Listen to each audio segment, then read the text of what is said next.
Hello? Okay. I just want to point out that I didn't do dick. I didn't change anything. So when people are like, you're muted. No, I'm not. I'm not muted. My software and my hardware stopped talking to each other.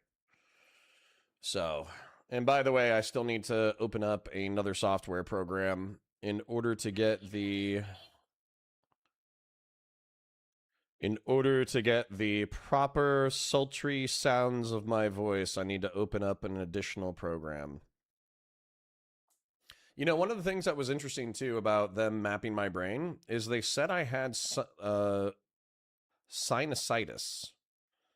Over-the-counter meds for sinusitis.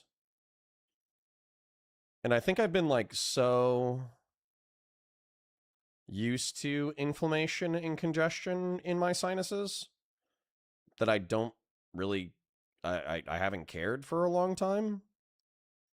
But maybe I should care in order to reduce inflammation in my nose, and maybe I'll be, or my sinuses, and maybe I'll be a happier person. Maybe being a Northern Irishman walking around in a tropical jungle and getting inflammation of the sinuses. Maybe that's part of the reason why I'm such a grumpy person.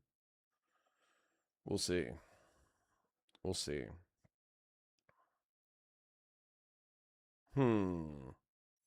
Cute messages from a person. That's not what I need to do. I need to open up my Gmail. And I need to type in my password. And I need to... Oh, that's not asking for my password. Sorry, one second. Just signing into chat so I can come speak with you beautiful fine folk. And by the way, I don't know how you guys felt about yesterday. I actually had no problem with the Asmongold content because he was such a moron, spitting out such wildly, I don't want to say incoherent, wildly vile shit. Oh, hold on. I'll pull this up. 1 second. Let me log into Valor, see what's up. You sound muffled. Are you in a tunnel? No, I'm not muffled. I'm not in a tunnel. My NVIDIA broadcast is not live. Now my NVIDIA broadcast is live, so I should be very sultry. Good morning, Jeb Kush. Good morning, Patriarch. Good morning, Doobie. Doobie and Valorfax, can you hold fire until this weekend, Saturday or Sunday, because it looks like Valorfax prepared a 14-point, I don't know if it's AI-assisted or whatever, but 14-point AI-assisted criticism of Doobie and his nefarious doings on the internet. And I kind of want to like hash it out, like all of Doobie's indictments of Valorfax being overly authoritarian as a moderator, all of Valorfax's criticisms of Doobie for why he's a malevolent person in the space and should be excised. I think that it should be legislated for an extended period of time, and we should figure out the rules of engagement. So, for instance, just telling you an instinctive rules of engagement without having had the conversation, I think family should be off, out of bounds. But I also think that if you're going to call someone a pedophile, and they've explained to you how they're not a pedophile 10,000 times, and they call you a pedophile, you don't have grounds to be upset. So we need to figure out the rules of engagement. But we'll figure that out later, so I would prefer it if you guys did a ceasefire until Saturday. Rifleman says drop the beat. That's an excellent point. We haven't dropped the beat in a while, so let's drop the beat. Who Donald Trump chose as his running mate? Drop the beat.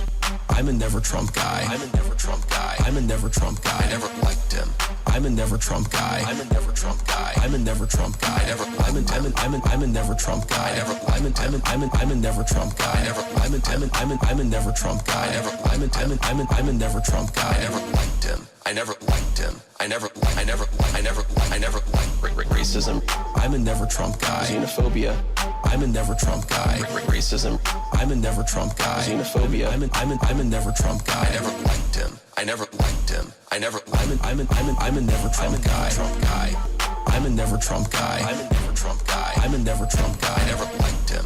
I'm a never Trump guy. I'm a never Trump guy. I'm a never Trump guy. I'm a never Trump guy. I'm a never Trump guy. I'm a never Trump guy. I'm a never Trump guy. I never liked him. God damn, that always puts me in a good mood. I know it's a little bit dated at this point. I know it's a little goofy, but sometimes you just need to remind yourself of what's important. All right, I'm going to click on this link. Somebody sent it to me. I'll keep them anonymous. But they said that Darius has a plan for how he's going to talk to me about the Steven drama. We didn't do it yesterday.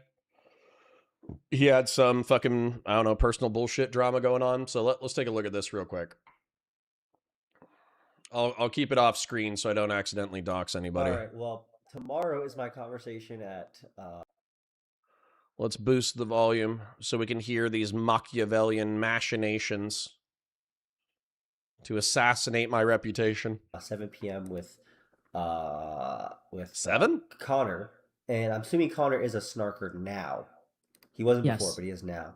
Okay, so that'll be my first really time having a conversation with these people. I'm gonna try a method of buddy trolling and just kind of like sitting there like for a little bit, and then just like kind of pressing him about like, you know, the things he was saying and why he's doing it.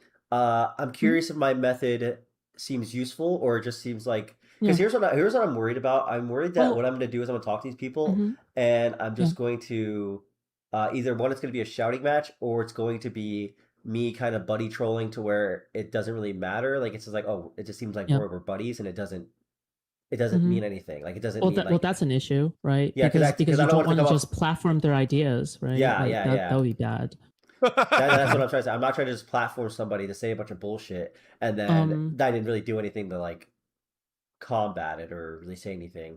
I just got people to just say bullshit. Well, if you're talking to Connor, how about this, okay? Take it one step at a time, all right? Just talk to Connor, okay? Find out the basic details. Just be yourself, all right? I'll review it. I'll look at it, and you know, I'll make commentary on it. I'll point out the parts that he's lying on or not lying on or anything like that, and then you can watch it back. And then you can see what's going on, right? Like, all right, let's do a review afterwards. Oh, yeah. So, thank you to the person who gave me a heads up. But this is a one-sided conflict in my mind. You know, I'll go back to the Mark Twain quote. I always tell the truth. That way I don't have to remember anything. And I tell the truth from my perspective. I don't have an exterior Machiavellian game. I've been open about whatever Machiavellian considerations I've had. I was friends with Steven, number one, because I've enjoyed his debates. I've enjoyed his content over the years. I've enjoyed everything, you know, his contributions to the space. I've commended him on continually working with smaller creators over the years when a lot of people his size don't seem to do that. And, you know, all the things that I've said that were positive about him probably remain positive. He is intelligent. He is rhetorically gifted. He is a good debater. He is charismatic. He can be funny. He can be gracious. All of those statements remain true. What has changed, in my opinion, and I'm sorry, I'll only engage in the drama for a second, and I promise I'll move on. I know there's some people who are coming back from not wanting to be a part of the drama, and they're coming back into the community now. So I'm not going to belabor the point. But my criticism of him is, in my opinion, in February of 2025, he did the moral equivalent of a DUI with injuries. And I would say in November and in May, metaphorically, I caught him with a handle of vodka in his car. Now, people can say whatever they want to say about that. Oh, you're a bad friend for yelling at him about the vodka in his car. That's a personal matter. You shouldn't be litigating it in public. If you were a true friend, you would litigate it in private. They can say whatever they want to say. I did what I did. I stand by what I did. I think I'm right in what I did. And I'm not going to stand by and be neutral about it. And if you have a problem with that, that's your problem. That's not my problem. So, anyways, let's move on from the drama so we can start milking right-wingers for shits and giggles and see if this pivot into the right wing is both lucrative and entertaining. I don't want to get dragged down into gay games with creators. Doobie says, hate you motherfuckers for real. True. Demon King Drago says, morning king, sorry I missed the stream. I have the truck curse and was helping friends move for 12 hours, excuse me, yesterday. But I'm here and reporting for duty, Booby Bear. Thank you, Demon King Drago. I appreciate you. Also, Tectone is somehow more stupid than Admin and Gold. I know, isn't that impressive? Isn't it impressive? I have the same issue. My phone doesn't work, but my desktop does. Interesting. Oh, Jesus Christ, that's so much better. Thank you. Oh, okay. Well, I'm happy I meet your standards, Nameless Henchman. Are you going to be funny and mean enough today in order to not get banned? Or are you going to be more mean than you are funny, so you're going to piss me off and I'll give you another 24 hours? We'll see. Okay. Doobie says I can literally give you all day on Saturday. Okay, well, Valorfax, I hope we could literally do the community night. I do have the boys this weekend for Father's Day. But Saturday evening, if you guys want to start at 9 p.m., they should be in bed. And so basically starting around 9 p.m. until literally 1 a.m., we can litigate all of your guys' fucking problems. Well, Kishy John says, good to see the chaplain. Good morning, Girl Hottest. I'm asking my COG brothers and sisters for thoughts and prayers. Friday, a tornado took out my barn. Last night, a tornado touched down 12 miles from my house again. And today, we are staring down the largest tornado outbreak since the 1960s. It's going to be wild. I'm sorry, King. Do you live in Tornado Alley? I am sending a prayer your way. Yeah, that is tough. Please, aren't you in like Michigan or some shit? Indiana? Is Indiana part of Tornado Alley? States in Tornado Alley. Oh, shit. It's not really in Tornado Alley, but it kind of is. South Dakota, Nebraska, Kansas, Oklahoma, and Texas. But then immediately to the east of that is Michigan, Indiana, looks like Illinois. Wow. Okay. I didn't know that was such a concern. Kansas, Nebraska, South Dakota, and Oklahoma. I knew for a fact that Oklahoma, Windy City, obviously. Oklahoma, wait, or is that Chicago? Windy City. Now I'm thinking of the Oklahoma musical. What is the Windy City? Chicago. Okay. But Oklahoma is where the wind goes blowing across the plains, right? Oklahoma song lyrics. Yeah, Oklahoma, where the wind comes sweeping down the plains. And waving wheat can sure smell sweet when the wind comes right behind the rain. Oh, okay. Interesting. So, Jake Monroe. Hassan. All right, so yesterday we kind of took on the Nurgle-like cultists. Today we're going to be taking on the Slaneshi cultists, and it's actually going to be pretty fucking funny.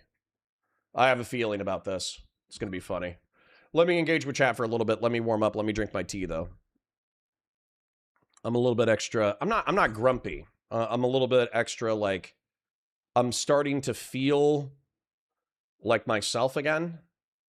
But like myself, has a little bit of grumpiness in the morning that needs to be kicked awake via caffeine and interactions with chat. So If people are ready to get cracking on the content, my apologies, but I just need a little warm up.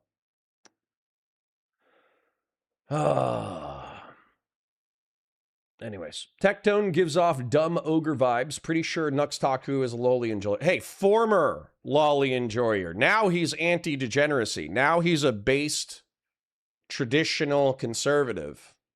He used to show lolicon pornography to an audience of teenagers in order to get large creators to say, ew, that's gross, while also posting links to the original so his primarily teenage audience could consume ephebophilic and adolescent cartoon pornography.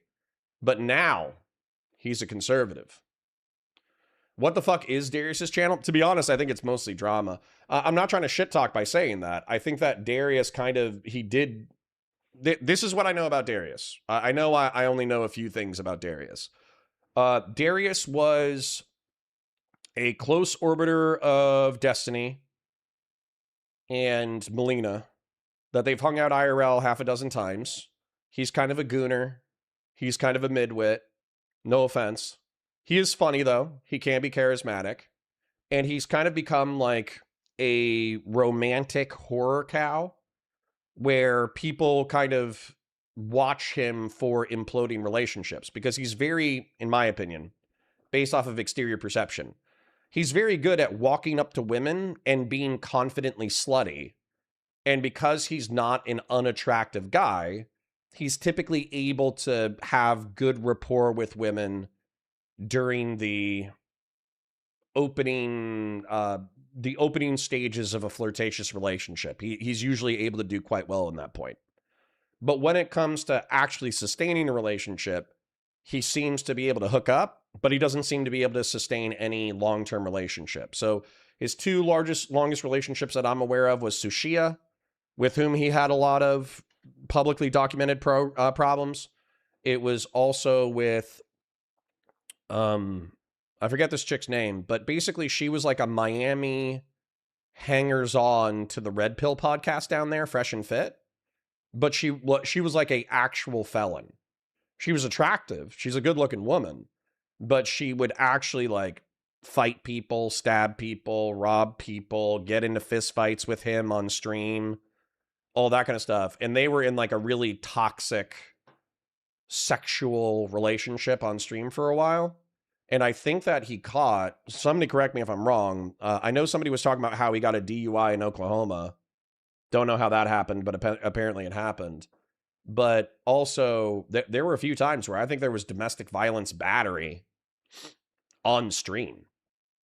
And so he's kind of been a DGG orbiter, not against, like not by choice by really anyone. He's just been loyal to the DGG orbit for a long time, and regardless of what Steven does, he's just like, yep, we're still friends, we're still orbiters, we're still friends. Even though I would say in some cases he was mistreated. But I don't think like Darius getting mistreated within the orbit or any personal criticisms of of Darius, I don't think they're relevant to anything that I have to discuss with him. So it would be easy to be like, if I start getting accused of being a bad guy, it'd be easy to be like, no, I'm not a bad guy, you're a bad guy. But I don't think that I don't think that would actually forward the argumentation. Sun Patriarch says, Melanie Mac and Food Chops handshaking, having the worst voices in the space. I'm not a fan of Melanie Mac's voice either. Is Connor telling everyone how cool conservative liberalism is again? Probably. Probably. I did miss whatever made him cool, but yes. Christian Blair says, respectfully, I would consider it Machiavellian that you claimed or at least alluded to the fact that Destiny was molested as a child as a gotcha and then backtracked when criticized. I would say that Machiavellian. What position of advantage have I obtained by saying he was molested as a child and then walking it back when told by my audience and by critics that I don't have sufficient evidence to support my claim? What advantage have I gained?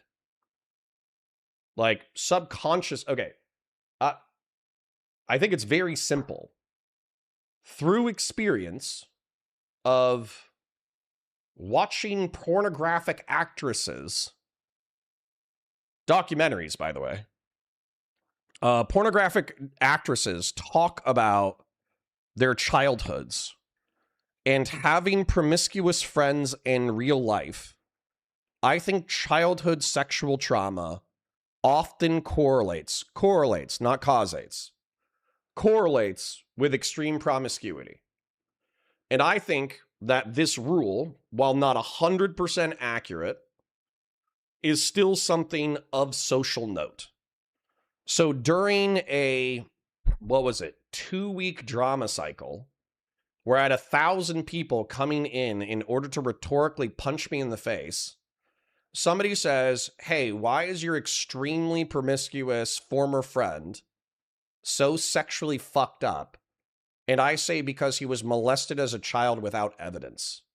And then when challenged on the fact that I don't have any evidence, really, for that, besides like the whispers of a few former orbiters, when challenged on it, I go, nah, you're right. I don't have any evidence. I suspect it, but I don't have any evidence. How is that Machiavellian? I don't... What position of advantage did I gain by blurting that out?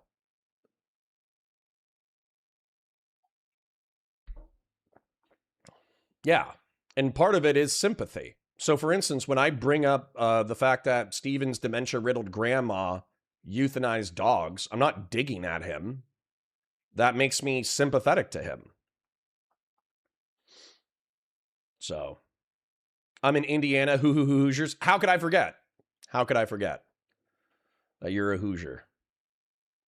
There's a saying about what looking into the abyss until you become it or whatever. Yeah, and I'm not. That's not what we're doing. Eastern Colorado is kind of like that. That makes sense. Due to climate change, Tornado Alley is a little bit more amorphous. Last summer, North Dakota got the only EF5 in the country. That's interesting. That's interesting. I looked into the abyss once. It winked it and blew a kiss at me. That's a lot of people, by the way. A lot of people look into the abyss and then they become sexually attracted to the abyss. You have to be careful with that. Getting sexually attracted to the abyss is a tough one. Slanesh is a perfect fit for Nuxtaku and Rape Tone. I know. Isn't it great to be able to analogize our enemies to chaos cultists and then criticize them along those lines? I think it's perfect. Grassroots 10 says, I like of our horror sloppulous, you managed to hit an accelerationist sewer rat, an alleged sex offender, and a cartoon CSAM enthusiast. It must be a coincidence. Well, I don't know. I kind of want to see what the metrics are on the VODs. So I understand that this might not be. I've already highlighted to Patriarch, and by the way, thank you to Patriarch for the oil yesterday. That was an incredible amount of money. He gave 50 gifted. Thank you to Diminished Dark Nut for doing like, I don't know, $100 or $150 in the past 48 to 72 hours. Thank you to Grassroots Hegemon for constantly chipping in, even though he's got his own bullshit going on. Thank you to Fashion 40 and Fell Runner for being active members of the community, but still chipping. Thank you to Vazraka for being a consistent lurker and gifted person. Thank you, Shapingro, for your gifteds as well. That was all yesterday, by the way. I'm just doing this off the top of my head. So if I don't call your name, it's nothing personal. I'm just thinking about people who donated over the past 48 to 72 hours. So I understand that this is not the content that we're used to. But I also feel that the liberal versus left-wing civil war, while it's a comfortable place to be, right, for the community. Because we have conservatarians who would prefer that liberals win the liberal versus leftist civil war. Then we have liberals who are 80% Lockheed liberals, which is fucking awesome. If I wanted to attract liberals, it would be pro-gun Lockheed liberals. So, shit. You guys are going to see me waffle. Truly, as a neocon, you're going to see me waffle between pro-gun Lockheed liberal, which I think is pretty close to neoconservative, no offense. You are the right wing of the Democratic Party. And then you're also going to see me have a few conservatarian takes every now and then when I feel like I need to torture poor people. So And I'm going to have a few techno-feudalist takes because I like space, technology, and entrepreneurialism and capitalism. So, you know, you're going to see me waffle between those two perspectives. So, St. Patrick's is in just being a gross piece of shit parading around religion without actually living by any of its teachings. Well, that's going to be some of my favorite content. Because once again, I'll tell you, I came up in the church for 18 years. I still try to live a relatively virtuous life despite the challenges of the world. And so, you know, watching religious hypocrites is one of my favorite rage-inducing angers. That's one of my, like, if wrath is a deadly sin that you can enjoy, then one of my favorite things to do in order to make me wrathful is watch religious hypocrites. If you make me listen to Darius, I'm going to live, laugh, toaster the bath. You won't have to, King. It'll be tonight and I won't be streaming it. Xena? Yeah, I was talking about Xena. Yeah. I hate how I know these references. Yeah. I wish I didn't know these things, but I'm cursed with knowledge. Nameless Henchman says she sounds perfect. You would. You would. Oh, she got arrested a while back after shooting other streamers or pedestrians with paintball guns in Texas. That sounds about right. Okay. Darius also Curiosity just happened to run into Lauren De Laguna. Yeah. Apparently, like, Austin, that street, whatever that street is where Lauren Southern and Steven were going out and bumped into Lauren De Laguna, but also Darius bumped into Lauren De Laguna. Apparently that street is not that big. It is like so in Orlando, I know that I'm in a suburb of Orlando, but in downtown Orlando, there's really 2 or 3 streets to drink at. There's a strip, Church Street. Church Street actually has 2 segments that are filled with bars on Friday and Saturday. Then I think there's Wall Street, but it's been, I swear to God, it's been like I've been down there, but it's been like a decade since I've gone bar hopping. And there's like Wall Street, and apparently the downtown scene is dead, especially compared to how it was when I was a kid, which kind of sucks. Like, I'm happy for younger people that they're not wasting their time and money going downtown in order to sit in bars that are way too fucking loud so they can scream at each other and then go have like really gross sloppy sex. I would prefer that they go to like a local watering hole and have a casual conversation, find somebody who's actually interesting, and then have good sex. I don't know if that's happening either, but at the same time, there's really only 3 poppin' streets in downtown Orlando on Friday and Saturday night. And apparently in Austin, there's 1 super popular street and it's not that big. I don't know if that's true. I just think somebody told me that that was true. And they spoke about it very confidently. Calling me bad faith makes him cool. True. Machiavellian is a sick word, though. True. Okay, let's talk. Why does anyone care about what Lauren De Laguna does? Is she a major player? No. She just, I don't care if they were hooking up or dating. I'm sorry to the people who don't want the drama. I'll just try to be brief. I was literally watching a Lauren De Laguna segment this morning. She hooked up with Steven over the course of 9 months. She thought they had a more serious relationship than they did. She asked for some level of exclusivity and or commitment immediately after Destiny's divorce. Destiny said no. She decided that he was a manipulative, psychotic, Machiavellian piece of shit. And then when the Pixie stuff dropped, she took Pixie's side and started being a certified Destiny hater. That's her lore as far as I know. Destiny did say something brutal happened to him when he was a child. Well, then, you know, there's smoke there, right? There's smoke there. So, Christian Blair, you've brought that up a few times. If that's something that I did that you felt was uncalled for and rude and shitty and not in character, then I am sorry.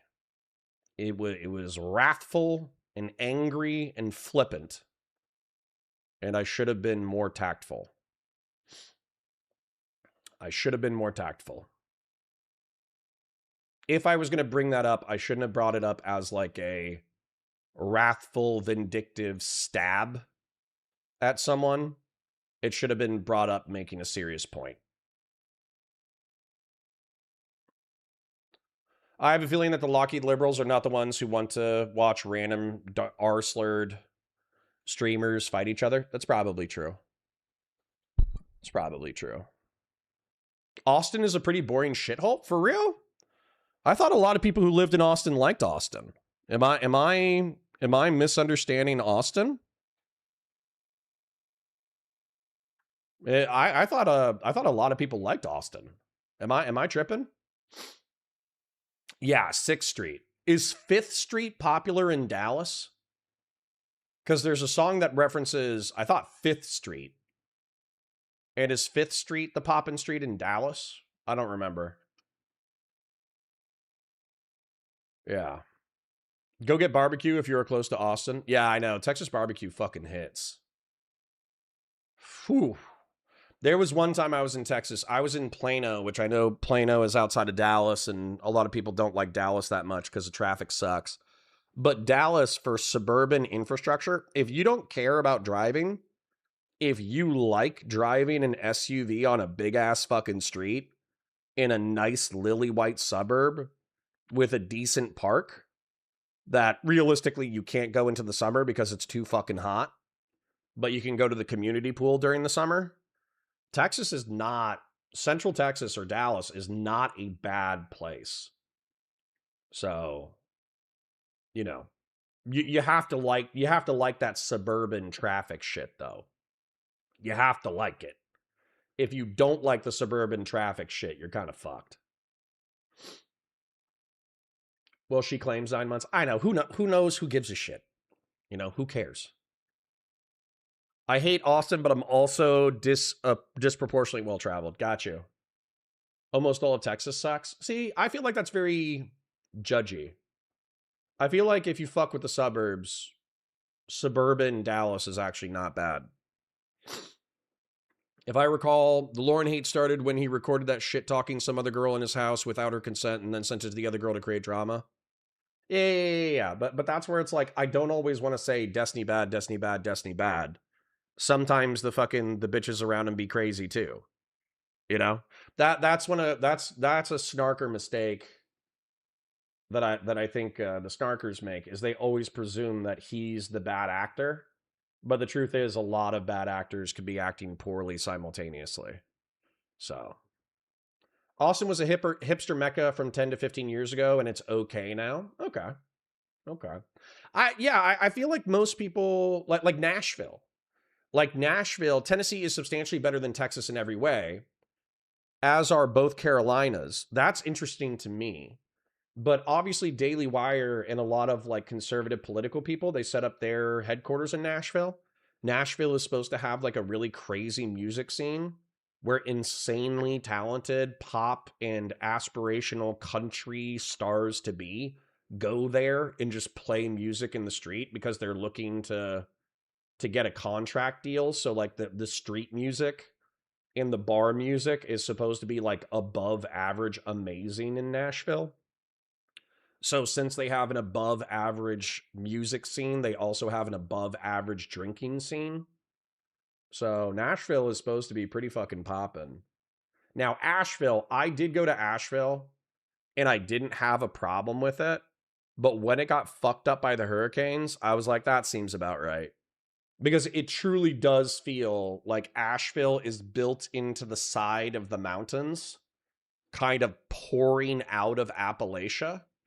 So if it gets hit with crazy fucking water, I am not surprised that they had horrible fucking mudslides that like annihilated 30% of the city.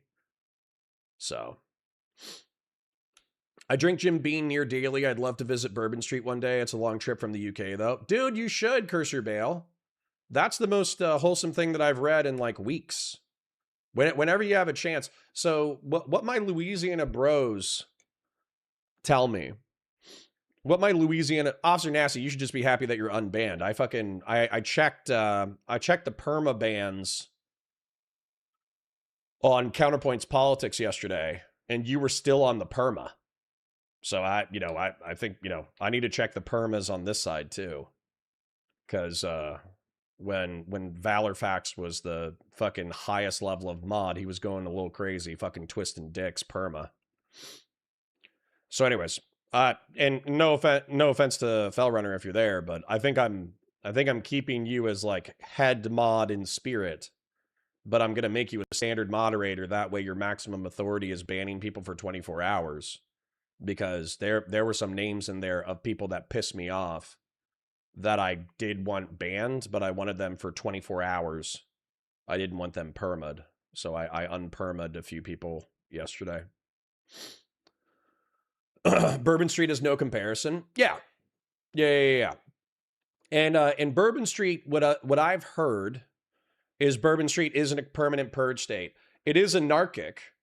It does have, if you're into jazz, if you're into the Louisiana aesthetic, if you're into swamp pirates getting fucking wasted in a Mississippi Bay with crazy ass music in swampy hot weather that makes women mostly be naked. If you like mostly naked, sweaty pirate women, then apparently there's no comparison to Bourbon Street. So, if you want mostly naked, sweaty pirate women, you have to go to Bourbon Street. But you also have to be careful on the adjacent streets from Bourbon Street, because that's where everybody gets robbed. So if you want to go to like the spiritual pirate capital of the United States, you need to be careful when you go onto adjacent side streets. Grassroots says, you make a lot of friends in Tennessee. Everyone is super outgoing. I went to get part of my machine and fucking up my at O'Reilly's offered to let me use his car to go to AutoZone. That's cool.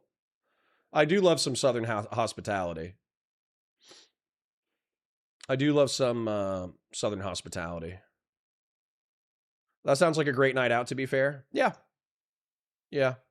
Normal mods can still permaban. Okay, well, you guys need to chill your tits. Then what I would tell normal mods, like the standard moderator role, primarily, unless you see something super egregious, I want your guys, like, if you're like, fuck this guy needs to get got, I kind of want you guys to use the 24-hour as your standard mode of attack. If somebody's just being a twat and you want them to chill out, give them 5 minutes, give them 30 minutes, right? If somebody deserves a perma, give them 24 hours. If they repeatedly deserve a perma, I'll perma them. So, give me a Turban Street. True. All right. The pirate women are in Seattle. That could be true. I don't know much about Seattle. Whenever I think Seattle, I think rainy, I think heroin, and I think coffee. That's what I think. Rainy, heroin, coffee, Scandinavian women, and brown or black-haired women who are depressed, but their depression leads to crazy sex. That's what I think about when I think of the Pacific Northwest. So, supposedly there's a serial killer in Austin, and that keeps drowning homeless people. I got jokes, but I probably shouldn't say any of them. You know what's crazy? One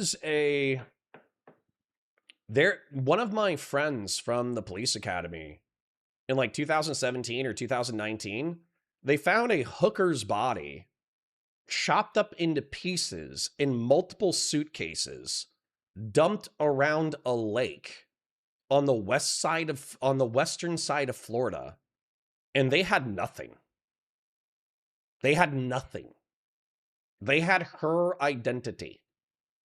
That's it. No fingerprints, no known motivations, no affiliations, no family, no nothing. Literally just a dead woman hacked up into multiple suitcases and left by a retention ditch on the west side of Orlando. No leads, no suspects, no camera footage, no nothing. And for me, that just sounds like a serial killer. That just sounds like somebody like, I'm going to find somebody who nobody's going to miss. I'm going to murder them. I'm going to chop them up, and I'm going to ditch them. And then I'm just going to dip out so I don't get caught. That's what that sounds like to me. So the serial killer in Austin is probably Tom Segura. I agree with that. Tom Segura does have a public hatred of the poor. So it's quite possibly Tom Segura. Did it happen after Joe Rogan moved to Austin? Maybe he's hunting homeless people for sport.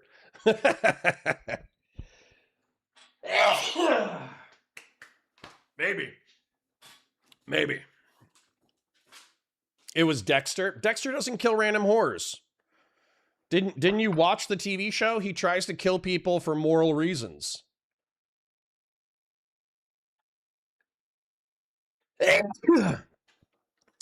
Christian Lair says, that's not surprising. That was literally Gary Ridgway and a bunch of other serial killers' modus operandi. Yeah, it does seem to be relatively common within the, not that I'm in the serial killing community, but that seems to be a stereotype in the serial killing community is killing homeless people or killing prostitutes that don't have good social relations with anyone. That way they're not missed.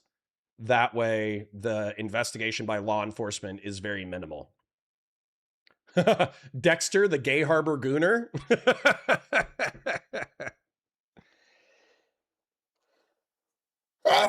Excuse me.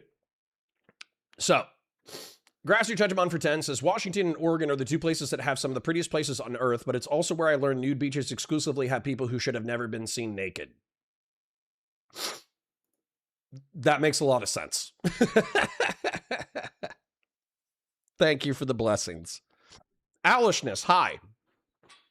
Funnily enough, Owlishness, I think you're a counter snarker. I watched your conversation with Aiden and Mrau last night. I thought it was interesting. Now, we'll just go into the milking the right wingers, because I think the one thing that snarkers, counter snarkers, DGGers, geopolars, the thing that they can agree on, we can probably agree on all of this. It wasn't bad. I was ambivalent. I'll tell you a little bit more in a second. I think the one thing that everybody can agree in my community is that some center right-wing conservatarian people who end up dick-sucking Trump are some of the worst people on the internet. I think that's like the one thing that we can agree on. And I think the reason why I haven't covered them in the past is because I was scared to lose the 30% of DGG people, because I don't think that it's their... I don't think it's their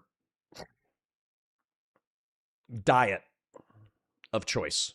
I don't think it's something that they would prefer to watch. If they had a choice between watching a liberal streamer jerk off their perspectives and watching a conservatarian Trump dick sucker, then they would probably watch the liberal streamer jerk off their perspectives. But that's part of the reason why they're disloyal to the cog, right? Is because they're not interested in anything besides the liberal left-wing civil war.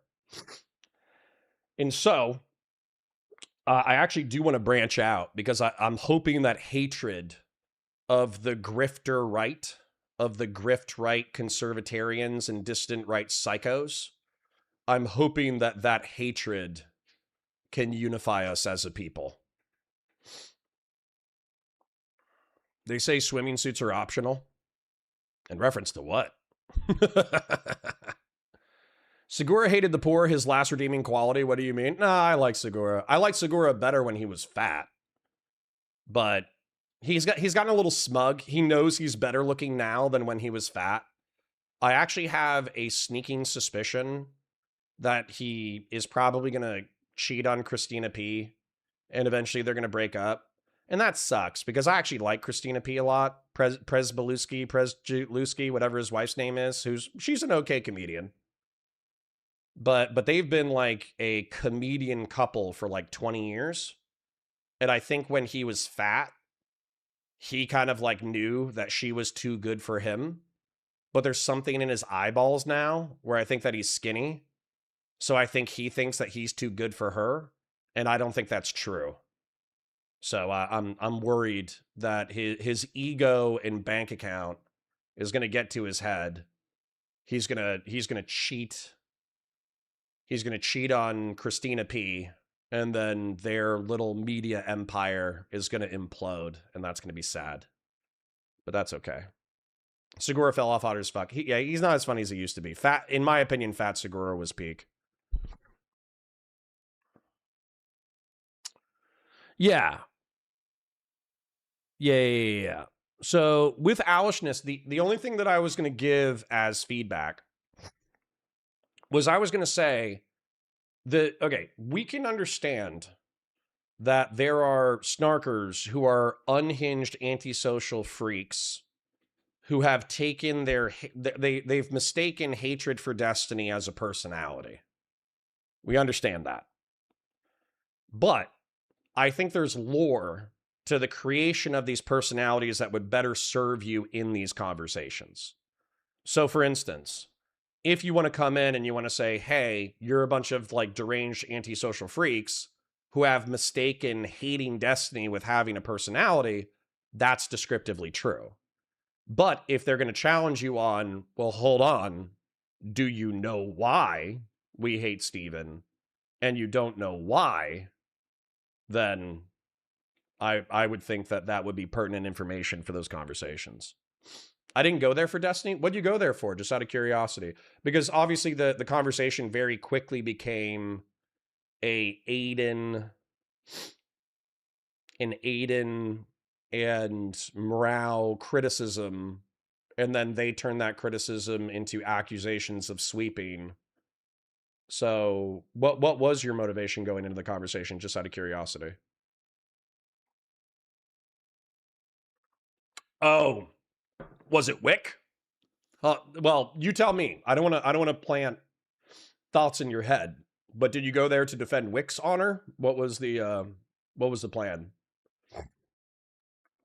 I hate Destiny and I have a personality. It's just not a good one.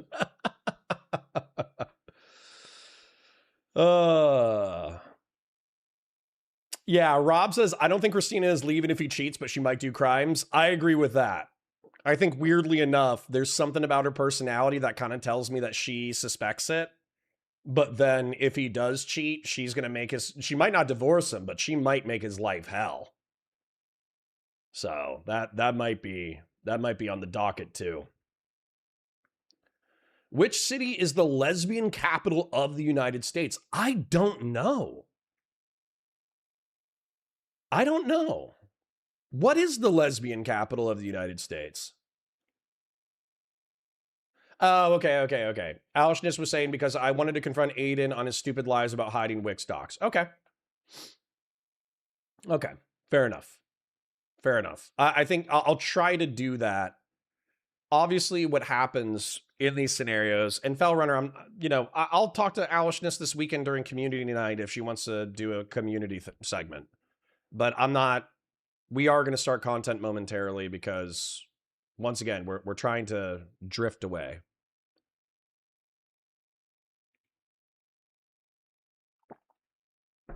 We're trying to drift away gently.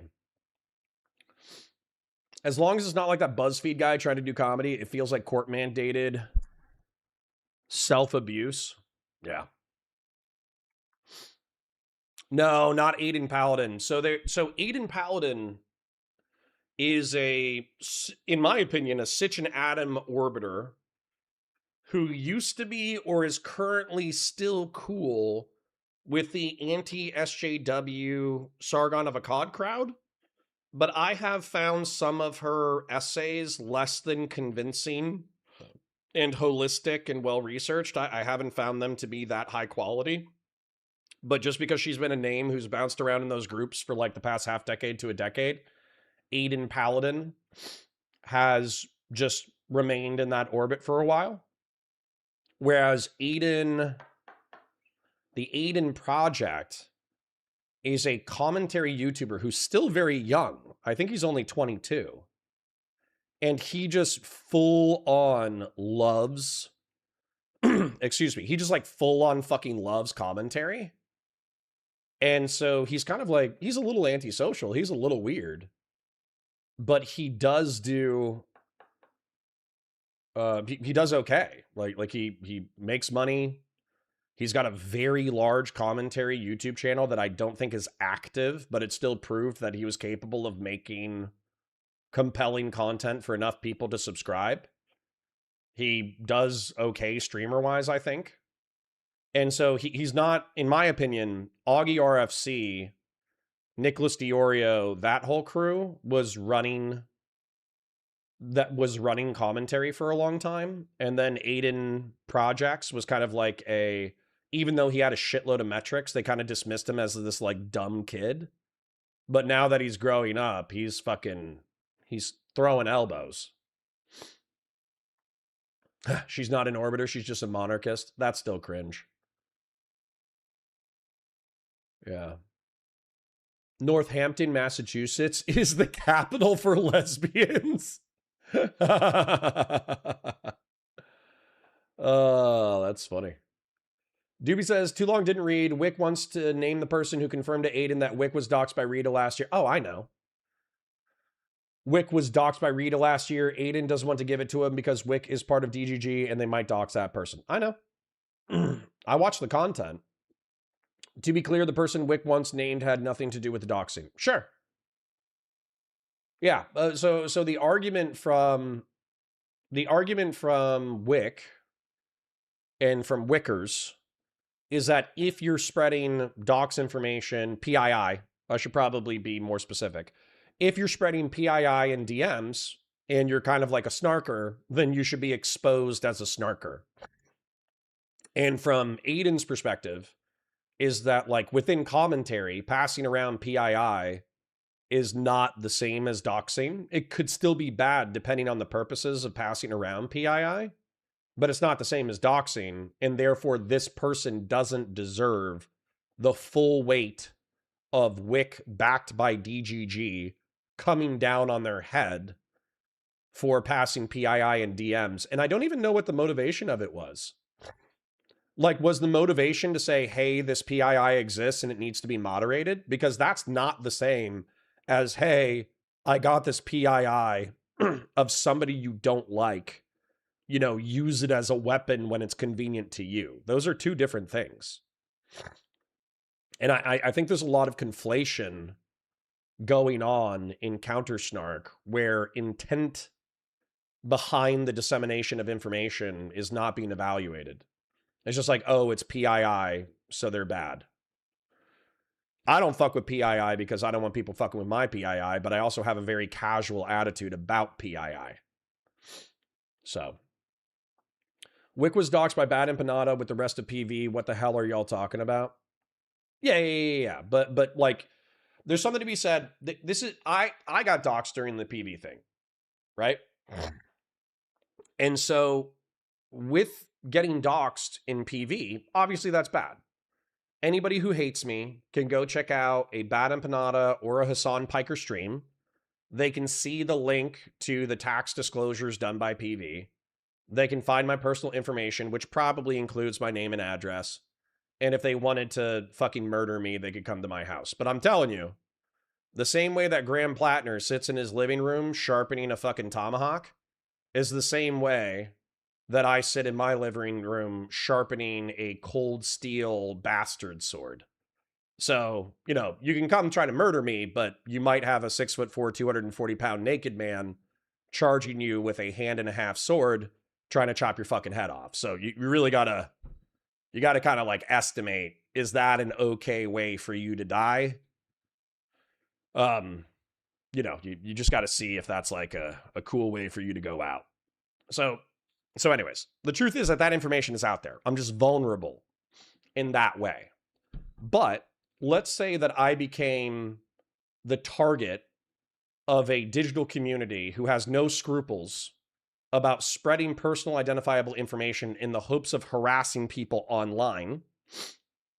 And so they just take my name. Like, it's already been a year or two since the PV docs, but they routinely go to the PV docs.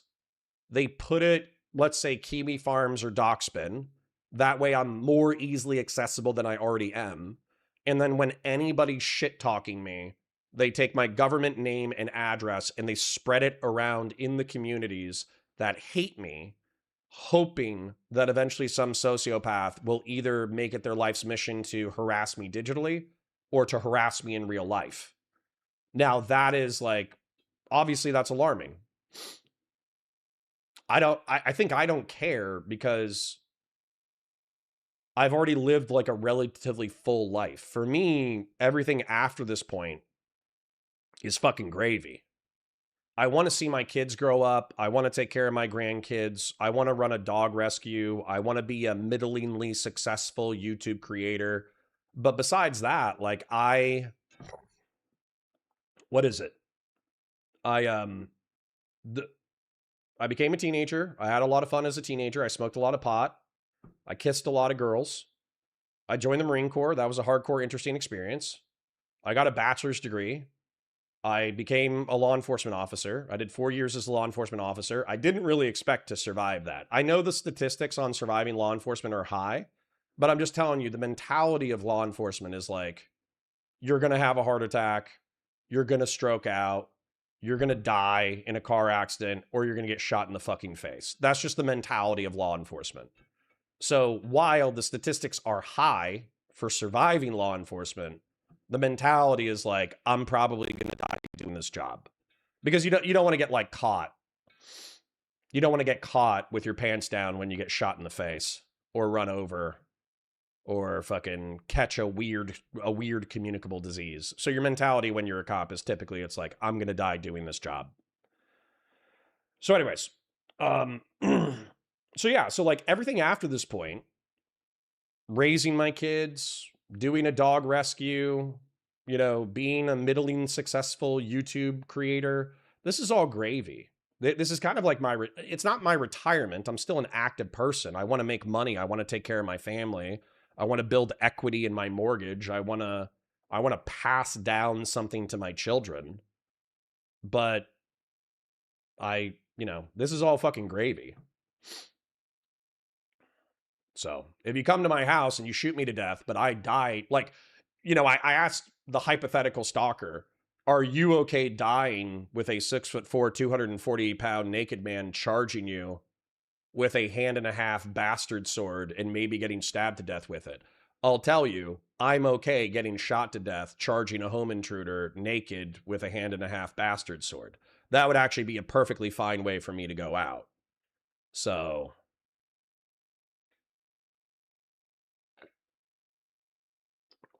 I hope I live to be 100.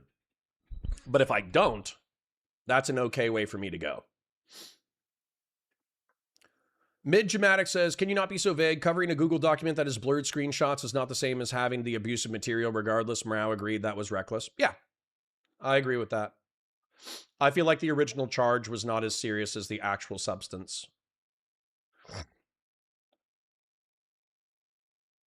Doobie says, Aiden asked them to confirm Wick was doxxed. They had access to the logs and were able to check and confirm, so Aiden could ban Rita, a totally innocent person in that respect. Yeah. So if Rita, excuse me, if Rita was the snarker who actually did the snarking, then, okay, then the appropriate person got punished. If the person who sent the PII with the intent of of getting moderation action, why would reporting something for moderation action be something that should be exposed? That doesn't make sense. That doesn't make sense to me.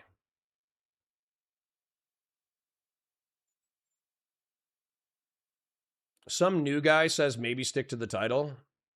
Maybe click the back button if you're not having a good time. How's that?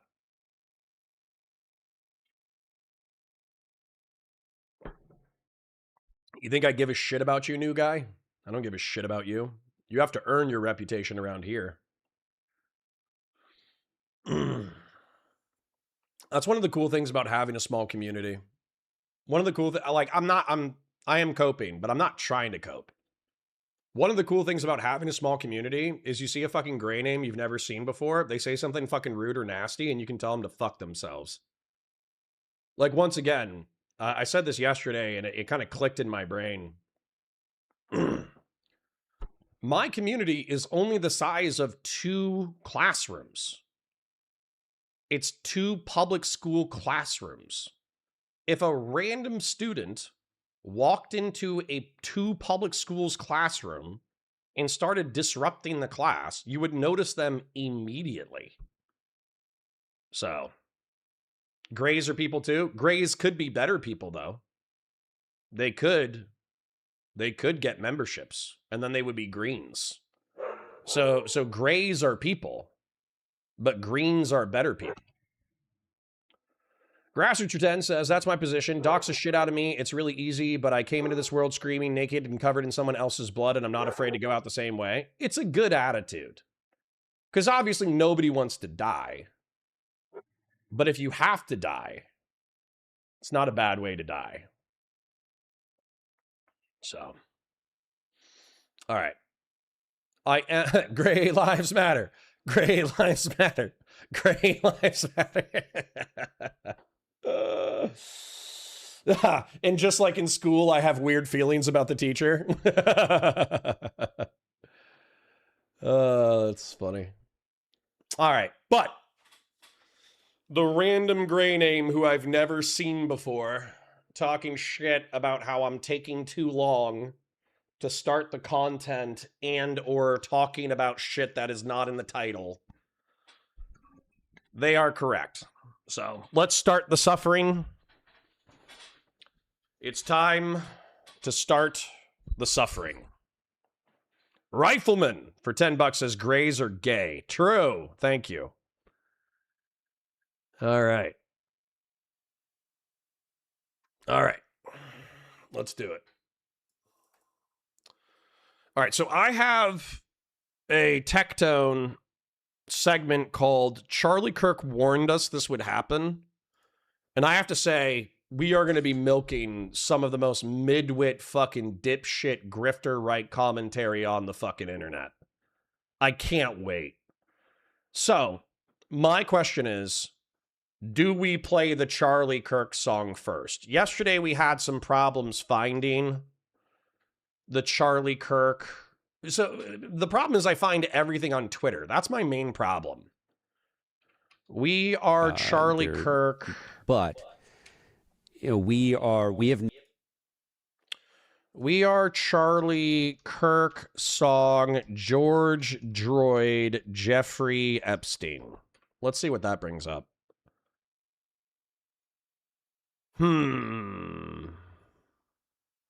It's not pulling up what I want. There's this video where Charlie Kirk... Damn. There's a thumbnail of Charlie Kirk doing soy face saying, I finally get an answer on Epstein that actually makes sense. And it kind of sucks that this guy is gone. Oh, what a content mill you could have been, Charlie Kirk.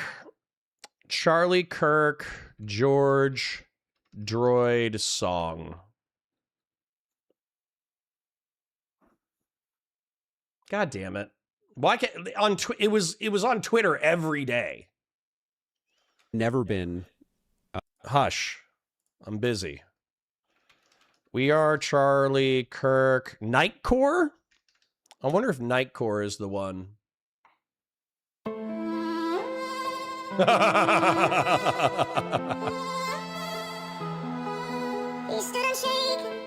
Oh, come on. All right, I'll just do techno version.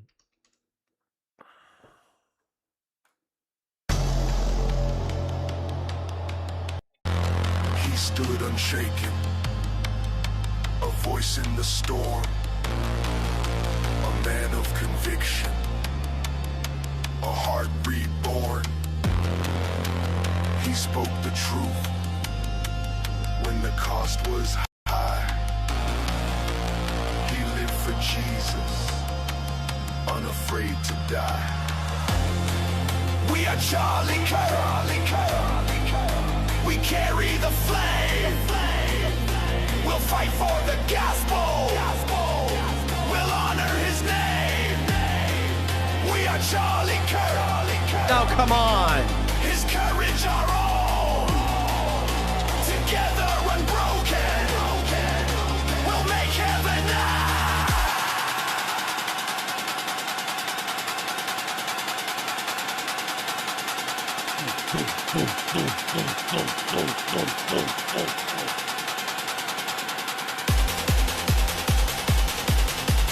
Oh shit, it's gonna drop.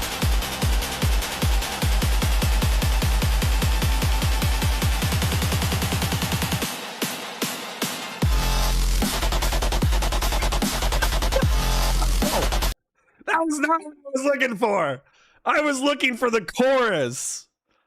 God damn it. Okay, one more try, okay? One more try. He stood unshaken. I just need the chorus.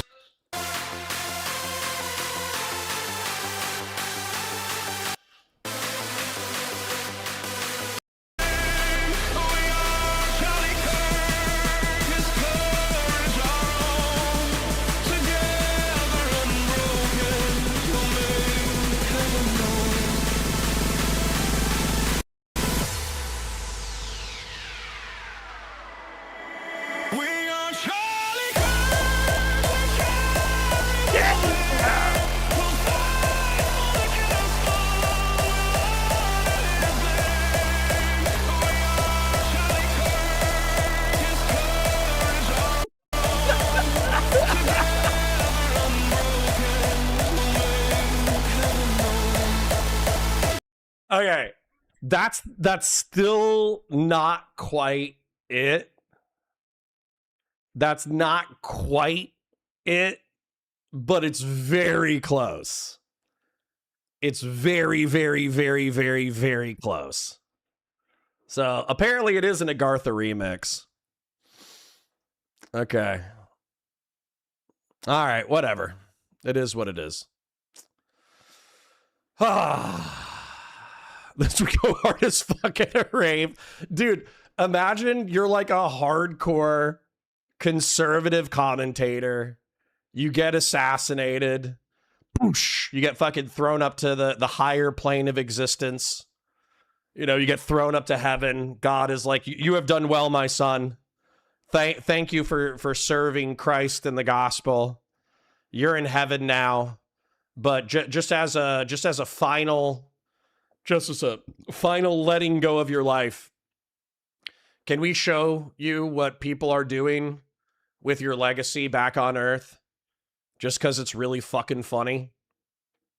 And then you see your wife fucking running out onto stage, doing Gangnam style fucking dances with fireworks. You see Donald Trump turning your fucking your funeral into a country political rally with country music. And then you see an entire generation of nihilist Zoomers fucking dancing to techno remixes of an AI song about you. That's fucking brutal. that is brutal. But you got like, as a political commentator who may get murdered, I don't think I'm large enough to get murdered. But when you're in this space and you see Charlie Kirk get shot, you're just kind of like, okay, well, that could very easily happen to me at a public event. Am I okay being dunked on in death? And I think that's like a new consideration. It's a new consideration for political commentators is, are you ready to have, like if JD Vance got shot, then his legacy would be the AI cartoons of a fat, bearded version of himself fucking doing awkward dances to techno remix. And that's how people would be like, damn, JD Vance was such a fucking hero. Here's this techno AI song about JD Vance and a fat, bearded, curly-haired version of him dancing to the song. And that's kind of like the way that you're remembered culturally. It's kind of wild. So, anyways. All right. That's enough. That's enough casual irreverence for the dead.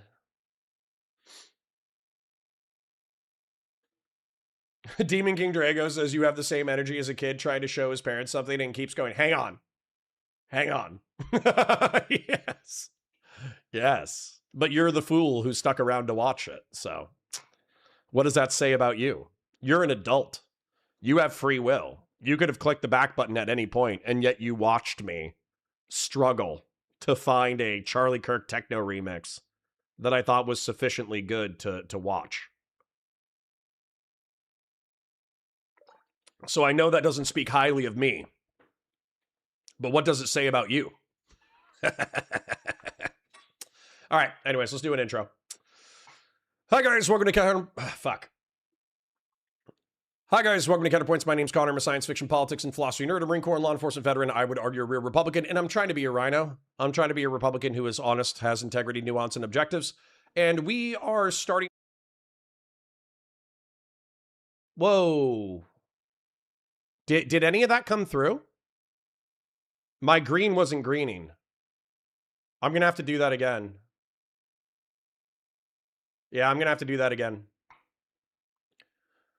Hi, guys. Welcome to Counterpoints. My name's Connor. I'm a science fiction, politics, and philosophy nerd, a Marine Corps and law enforcement veteran. I would argue a real Republican, and I'm trying to be a rhino, a Republican who is honest, has integrity, nuance, and objectives.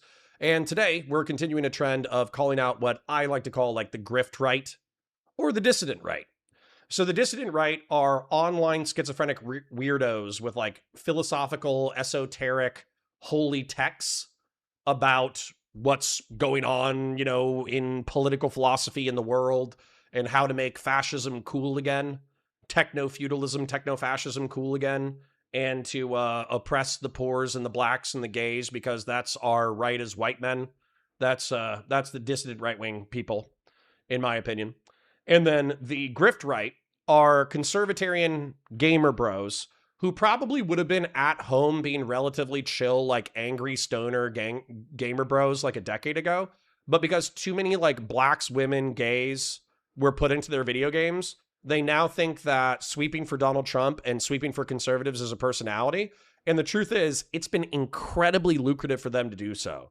The good news for us is that they're so stupid and they're so ignorant of like political philosophy, history, reality, economics, geopolitics, that it's typically quite easy to like shred their argumentation for entertainment.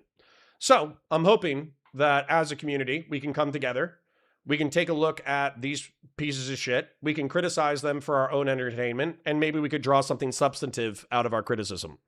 Now, Tectone, to my knowledge, is a streamer who was sufficiently able to string sentences together while playing anime pornography gacha games that he was able to make like $100,000 multi-million-dollar career out of it. But he dated Pinky Chew, who was a goth girl who got a lot of plastic surgery and ended up like he encouraged her to become an OnlyFans model. And then while their relationship was imploding, she was accusing him of sexual assault and suing him for sexual assault and seeking a restraining order. So what he ended up doing, intentionally, is he started grifting to the conservatarian gamer bro right, who think that women are dumb whores and that Trump is based and masculinity needs to return and all this red pill bullshit. That way he could actually mitigate the social costs and financial costs of his lawsuit. What? Question mark? Yeah, that's the exterior lore, Beaver Brian. If you don't think that that's like the exterior lore of Tectone in commentary or the exterior lore of Tectone in liberal circles, that's the exterior lore. So, anyways, let's take a look at his content. He's doing some conservatarian fucking brain rot about Charlie Kirk. I can't wait to talk about it. Let's go. So Charlie Kirk had some words to say before he passed away. And Charlie Kirk is a guy who I have a lot of respect for. I find it absolutely ridiculous that when George Floyd died, if you said anything, internet would freak out. You would lose your job. You would. You'd lose your job because a black guy died of a fentanyl overdose, and they blamed it on a police injury. Then you see the autopsy, and that injury never happened. The fucking stupidity is so amazing. I can't wait to start. There's this guy. There's something called positional asphyxia. I'm a former law enforcement officer. This guy is somebody who is fucking retarded on the internet for money. So positional asphyxia for adults, it can happen to kids, so you got to be careful with it. But with positional asphyxia, what can happen is if your diaphragm cannot expand sufficiently, particularly during arrests, then you can't get enough oxygen and you can asphyxiate to death. Okay? So if you add in this physical position of being physically restrained, if you add in your diaphragm being incapable of expanding, if you add in not being able to use your legs in order to expand your diaphragm, if you add in somebody putting their knee either on your neck or your shoulder blades and compressing your chest so your diaphragm can't open, and then on top of that you add drugs, you 100% can kill a motherfucker with positional asphyxia. I was trained on it as a law enforcement officer. So Derek Chauvin and his team, according to the pulmonologist, during trial, almost guaranteed caused positional asphyxia. So, if you want to take a look at this real quick, George Floyd, pulmonologist testimony. I would like any grifting fucking F-slur from the right wing, and by the way, I consider myself a conservatarian, bro, but I am more loyal to the truth than I am to my political tribe. I would like them to watch the 10-minute testimony from the pulmonologist at George Floyd's trial talking about positional asphyxia, the signs of positional asphyxia, and the reason why he believes that it was not the drugs in George Floyd's system that killed him. It was positional asphyxia caused by the law enforcement officers. So please, Lauren Chen, Tectone, Nuxtaku, Asmongold, fucking Tim Pool, any of you fucking twats that have been making money off of what is effectively an easily debunkable lie for the past half decade to decade, I would appreciate it if you went to your YouTube search bar, typed in George Floyd pulmonologist. If you can't spell it, it's on screen right now. Testimony, and watch this for 10 minutes and tell me whether or not you think it's compelling. All right? Please do that for me. Then you have Charlie Kirk, a guy who's quite literally assassinated, shot in the neck in front of his wife and his kids, merely for speaking his mind. Okay, this is another gay thing on the right. You know, Hitler never really shot any Jews, right? And by the way, I'm not saying that Charlie Kirk is Hitler. I'm just trying to prove a logic thing to you. Hitler never shot any Jews, to my knowledge. He actually himself never fucking walked up and shot somebody in the back of the face. Back of the face, that's funny. Back of the head. What he did do, though, is he popularized a political ideology that ended up seizing his nation and being the leader of that nation, and then causing hundreds of thousands or millions of deaths. Now, I understand that there is an intentional and logistical difference between the Holocausts, Holocaust plural. I don't know why I said that. I'm stumbling over my words. But anyways, there's an intentional difference between the Holocaust, in which it was like the implicit and explicit desire of Germany to ethnically cleanse and slaughter people from their territory. That's one kind of mass slaughter. And then it's another one to simply stop providing some of the most vulnerable people on the planet medication. Okay? I understand that there's a difference here. But Charlie Kirk supported an ephebophilic sex trafficking rapist who ended up seizing political control of the country ending a program called PEPFAR and USAID, which was providing medication to people in Africa in reference to cholera, malaria, dengue, and HIV. And it is predicted that hundreds of thousands or millions of people will die as a result of preventable disease. So since Charlie Kirk was just speaking his mind, quote unquote, but he is credited, he himself is personally credited with motivating an entire voting bloc that normally does not vote in order to get Donald Trump into office.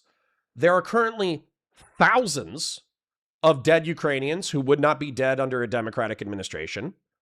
There are thousands of Iranians who are dead under a current Republican administration that would not be dead under a Democratic administration. And there are hundreds of thousands or millions of dead black people because of Republican administration. So can we recognize that within political advocacy, what we say and who wields power and how actually is not as simple as I just say things and then have no impact on reality. The whole point of politics is I say things, I change people's minds about topics, they vote a certain way, and that affects how or who wields power and how. If there was no consequences to speech, then we wouldn't give a fuck about it. Obviously. Gay talking point from the right, as usual. And they make it a TikTok audio that was trending #1 worldwide. That's how insane these people are. That's how nuts the world has gotten. And I'm just going to be completely honest. They don't care about this guy's death because he's white. I mean, let's just... Okay. You don't care. I'll just do the exact opposite talking point, even though I don't fully believe it. You don't care about the fucking dead people in Africa because they're black. Now, hold on. Let me be a little bit more expansive because I feel like the shallow race-baiting criticism is actually where you lose a lot of conservatarian people. I don't think that Tectone, or at least to my knowledge, I don't have any specific knowledge of Tectone actually disliking black people. For all I know, he could see a black American dude, give him a dab, say, what's up, homie, fucking, whatever. Like, he could be like a perfectly pleasant person when it comes to a random black person that he meets on the street. Okay? But, whenever I bring up the hundreds of thousands of people or millions of people who are dying in Africa due to preventable disease, due to the cuts to PEPFAR and USAID, whenever I bring up the thousands of Ukrainians who are white, who have died as a result of the Trump administration, whenever I bring up the thousands of dead Iranians, Iran's an enemy, so it's like a little bit different. But I think in reference to Ukraine and in reference to Africa, they go, well, they're not American, so we shouldn't care about international soft power because I'm a geopolitical dipshit and I don't understand how, like, world power works. I'm completely ignorant of history, soft power, and diplomacy. So if we fuck over thousands or tens of thousands of Ukrainians and get them killed, and if we fuck over hundreds of thousands or millions of black people and, let black African children be born with HIV, this is going to have no effect on me. And the American taxpayer shouldn't be paying taxes for foreigners. So fuck them. So the very callousness that you are accusing people of being in reference to making like AI goofy videos about Charlie Kirk, shit, I'm guilty of it. Literally, when we were pulling up this segment, I pulled up the We Are Charlie Kirk AI song techno remix because I think it's funny. I think it's funny. It's not funny that he's dead. It's funny that in death, the internet space has become so weird that we are completely irreverent about death. That's what's funny. So anyways, the point is, the callousness of which you accuse leftoids in reference to Charlie Kirk's assassination is the same callousness that can be laid at your feet, but instead of one dead white guy in the Western world, we're talking about hundreds of thousands or millions of black people in Africa tens of thousands of Ukrainians and thousands of Iranians. So, j'accuse that you are guilty of that which you criticize. Rifleman for 5 says, a small part of me loves how incredibly R-slurred these people are. I find it enjoyable as well.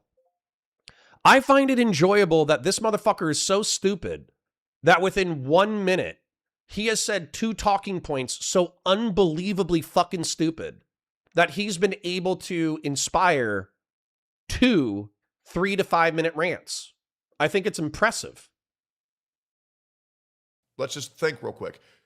When was the last time a white person died and anybody gave a shit? Zarushka. Muriel Zarushka, IRL. Zarushka. Stabbing.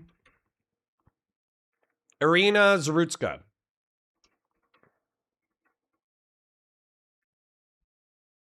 When did she die? When did Irina Zarutska die?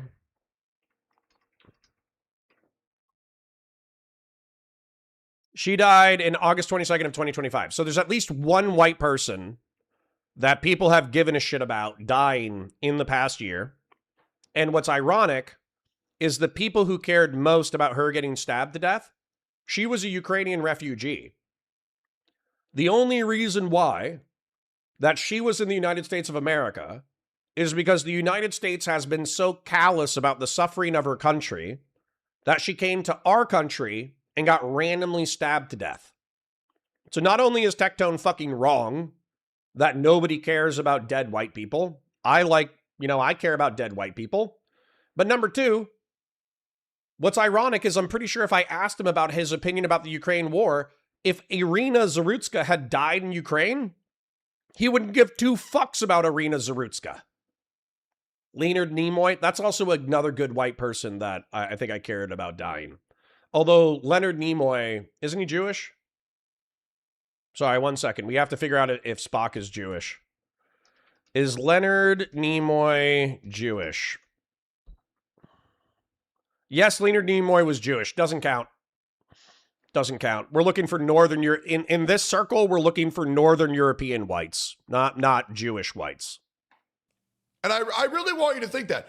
Think of the last time a white man was killed, assassinated, murdered, and mainstream media did an outrage or was outraged. I want to remind you, Trump got shot, was about 2 centimeters away from being assassinated himself. And you know what they say? Oh, it's a hoax. Oh, it's all a hoax. Okay, I'm going to make another point because this content is clearly for retarded people. You cannot hold binary groups accountable for hypocrisy. Okay? You cannot hold binary... Literally, the country is divided into thirds. There's independents, there's right-wingers, and there's left-wingers. If I try to hold all of the right wing guilty for hypocrisy in reference to one topic, I will endlessly be able to hold them accountable for hypocrisy. Same thing with the left. Because these binaries are made up of such diverse political opinions, and people are so diverse within a liberal system, that it's impossible to hold a collective binary group accountable for hypocrisy.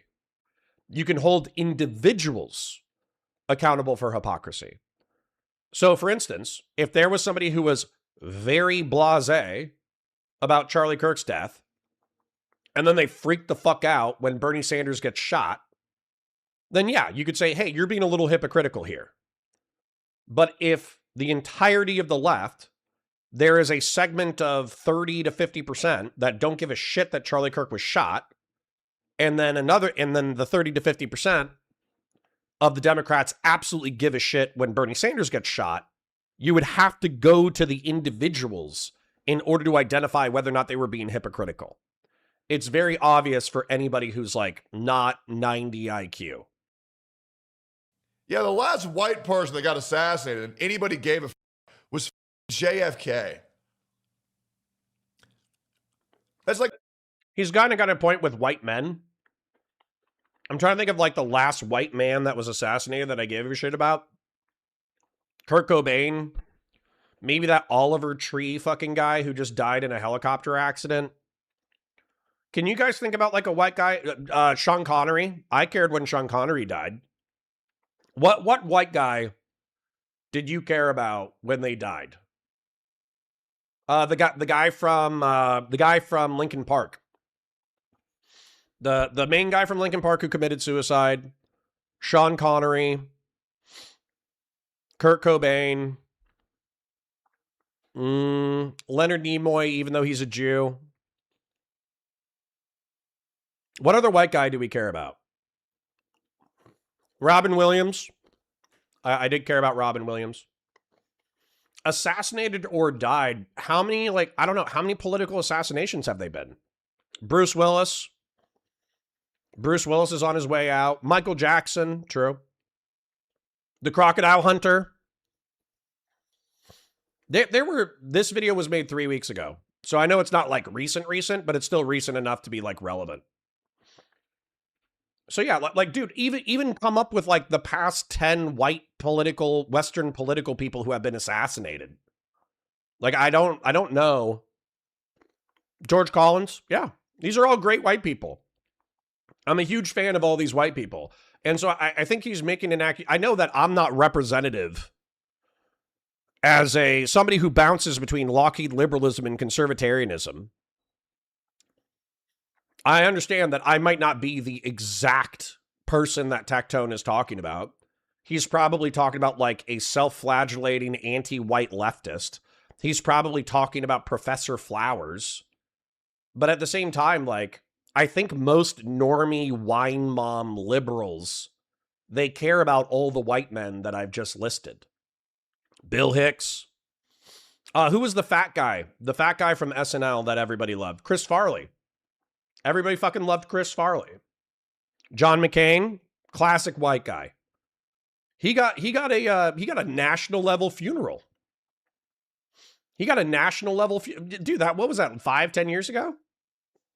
Fucking McCain, John McCain, one of the best whites. John McCain. Yeah. So this fucking grievance politics is fucking gay. Like borderline ancient history. Sorry, I have to bring up this other one. Phil Hartman and Bob Saget. Abso-fucking-lutely. Absolutely. Now, conservatism, I don't know how you're saying so many assassinations. Bill Murray, yep, I don't know if he's alive or dead. But if you're serious, so many assassinations, I would challenge you to tell me what the most recent white American political assassination was that people insufficiently mourned. History and internet years. If a policeman looks at a brown person the wrong way, every news outlet is their pants. And it's ridiculous. And that's what they do. That's why we have infinite browns in our country now, illegally. We give so little of about white people that we must let in millions of undocumented browns into our country. Otherwise, we're horrible people. All because we're afraid of being called the racist word. Oh my God. It's outrageous. They are happy with Charlie Kirk's death because they pretend he was a racist. That's the worst thing. Charlie Kirk's not even racist. He just spoke out against DEI. And just like that other black dude who freaked the out over the Spanish guy because he thought he said the N-word, when in reality, all he did was say amiga, he thought he said the N-word. We've gotten to the point where we hallucinate racism. We hallucinate racists so much so that we're... Wow. That's an amazing series of sentences. In order to maintain a white majority, we cannot allow infinite browns into our country. But we also must stop hallucinating racism. That's an amazing series of sentences. I would love to talk to Tectone why we must be so motivated to eliminate the Browns from our presence. That was a crazy transition. Willing to celebrate the death of a man who actually spoke the complete opposite. Charlie Kirk was actually a great man. He loved all people, as well as I. However, people will call you infinite racism and curse you to death because they hallucinated that you were. Now, I got to set this club a Daily Scramble. I'm okay with saying that while Charlie Kirk was a functional part of a dog shit administration that I think has harmed hundreds of thousands or millions of people, I don't think that, like, Charlie Kirk was interpersonally racist. So, for instance, like, if Charlie Kirk met a black Republican, a Hispanic Republican, a Middle Eastern or North African Republican, I don't think Charlie Kirk would not shake their hand and not be friendly and not talk to them about politics. I think he would welcome them as a member of the grand old party of the Republic of the United States. I don't think Charlie Kirk was interpersonally racist. So I think his vilification as an interpersonal racist is exaggerated based off of the content that I've seen. Charlie Kirk, though, obviously from a systemic analysis, he supported the Trump administration. He hated fucking DEI. He hated affirmative action. He made some spicy statements about how the civil rights was a social disaster for the United States that, like, effectively should have never been passed. There's a lot of things there. So, yeah, I'll concede that. I'll concede that I don't think Charlie Kirk was an interpersonal racist, and in his passing, he was castigated as an interpersonal racist. Watch the majority of all Charlie Kirk videos, especially since he died, because it was a tragic, tragic day. But let's talk about it. Your statement about the fact that 1 in 5,000 women are raped is it's like an approximation. Okay, so can I just say that that's like not even remotely close to true? Really? Hold up. Let's find the actual statistic then. What percent of women have been raped in the United States? Approximately 21% of women in the United States have experienced, completed, or attempted rape in their lifetime, according to the most recent CDC data. All right. So let's do some stats here. 1 divided by 5,000 is 0.0002. Then 21%. So how many times does 0.0002 go into 0.21? So based off of I still want to see some of the stats. I still want to see what's going on. But Charlie Kirk was off by... Do I have to do the inverse? Yeah, I have to do the inverse, don't I? 0.21 divide by 0.0002. According to a preliminary stat from Grok, Charlie Kirk was off by a factor of 1,000. Now, we could maybe delineate completed forcible rape. We might be able to delineate sexual assault versus rape, like digital penetration. Unwanted digital penetration can sometimes be defined as rape, even though it's not like forcible penile penetration. So of course we can make those things. But if the claim that 1 in 5,000 women has been raped, source? I'm going to do the liberal thing. Source? Last year, rate for completed or attempted rape about 1.1%. The problem is that there's so many women who lie about getting Fuck this guy. Yo, fuck this guy. Oh my God, that's amazing. That's actually crazy. Charlie Kirk in this clip is off by a factor of 1,000. And this guy goes, yeah, but bitches be lying though. Bitches be lying though. Did you know that bitches be lying though? Like, what a fucking dickhead. Women be lying though. What the fuck? God damn, what a piece of shit. That is fucking funny. That is like cartoonishly evil. This guy's a fucking cartoon. Wow. Wow. The clip I was watching was off by a factor of 1,000. Bitches be lying though. Wow. That is amazing. Well, so yeah. They say it's a CDC survey. 1 in 5,000 women have reported that they were sexually assaulted. Okay. So what was Grok talking about, Fasimo? What was Grok talking about? Because I don't trust your gay, liberal, NGO, CDC survey. I trust the based, red pill, muscular, mecha Hitler, fucking Grok. So you're saying that you have some fucking gay liberal source. Meanwhile, I'm sourcing fucking Elon Musk's mecha Hitler AI. So if I had to trust the two between fucking Elon Musk's based Nazi fucking mecha Hitler AI, or if I had to trust your gay fucking liberal limp-wristed fucking CDC study, I'm gonna trust mecha Hitler AI. And I dare you to debunk me. Raped. That it's hard to take these claims seriously. It really is. I mean, I'll be completely legitimate. Out of like what? And this isn't even a joke.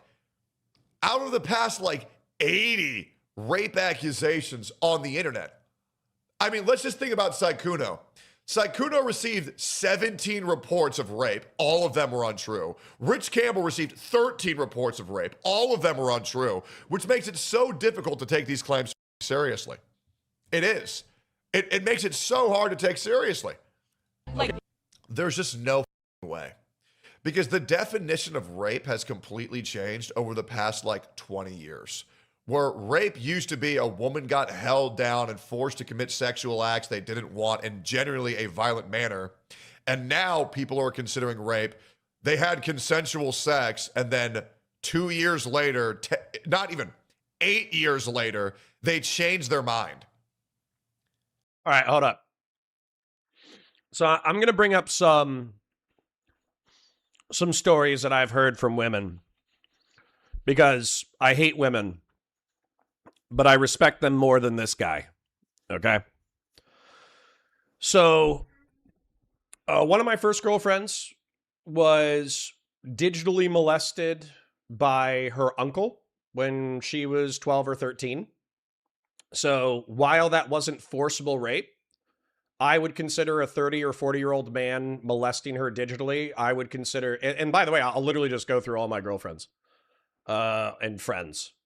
So she was digitally molested by her uncle when she was 13 or 14. So while that's not forcible rape, I would still consider that vile pedophilic or ephemophilic sexual assault that should be categorized as a serious crime.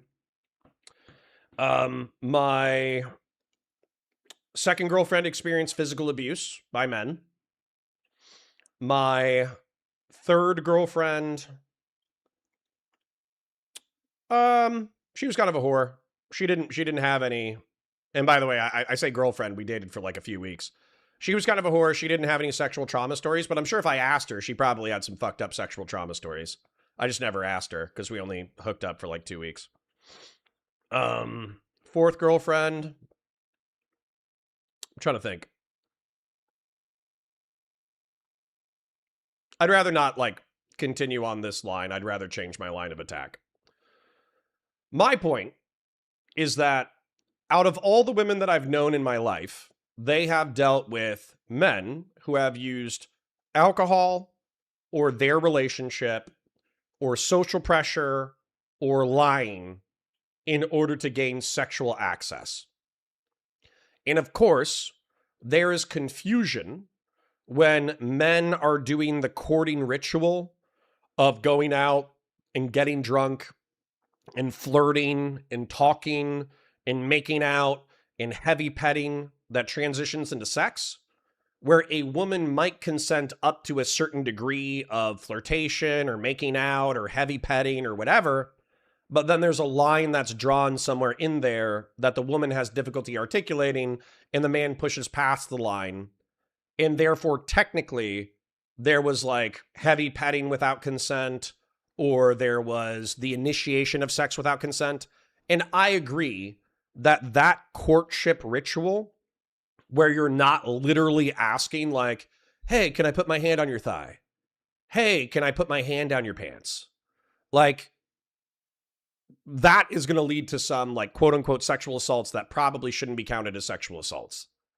But I also think that almost every single woman that I've known has experienced men using the gray area of an initial hookup in order to push past actually articulated barriers. So, yeah.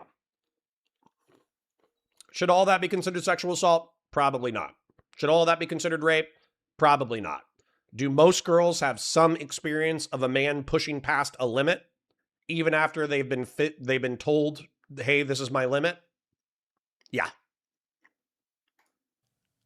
I mean, guys, I'll be real. That happened 17 different times with Sykkuno. They had consensual sex, but then they found out that he had a girlfriend, so now they're saying their consensual sex was rape? Okay. Obviously, it's not rape in a classic forcible sense, but I do think there's interesting discourse here because I was actually kind of repulsed by sexual culture in the thousands. So, back in the thousands, I think we all had slutty male friends that would lie endlessly in order to get pussy. They would exaggerate how much money they had. They would exaggerate about their job. They would exaggerate their academic achievements. They would exaggerate their charisma. They would exaggerate they would get people drunk. They would do whatever. And they would lie without conscience in order to gain sexual access. And the truth is that a lot of women wouldn't be open to having sex with some of the partners who were fucking lying like a motherfucker. And so while I don't want to categorize that as rape, I do want to say I view that behavior as pretty fucking repulsive. Like, I viewed it as repulsive back then, but it was so common that I don't think I really said anything. I was just like, oh yeah, that's my friend. He's kind of a piece of shit. But I do think there's something there where like sex is so real. It's so serious. Like taking a part of your human body, putting it inside another human body, and then maybe having a child, maybe getting an STD, maybe doing this, maybe doing that. There's some pretty hardcore consequences for sex. So while I'm not going to say like, oh yeah, that's identical to forcible rape, it's obviously not identical to forcible rape.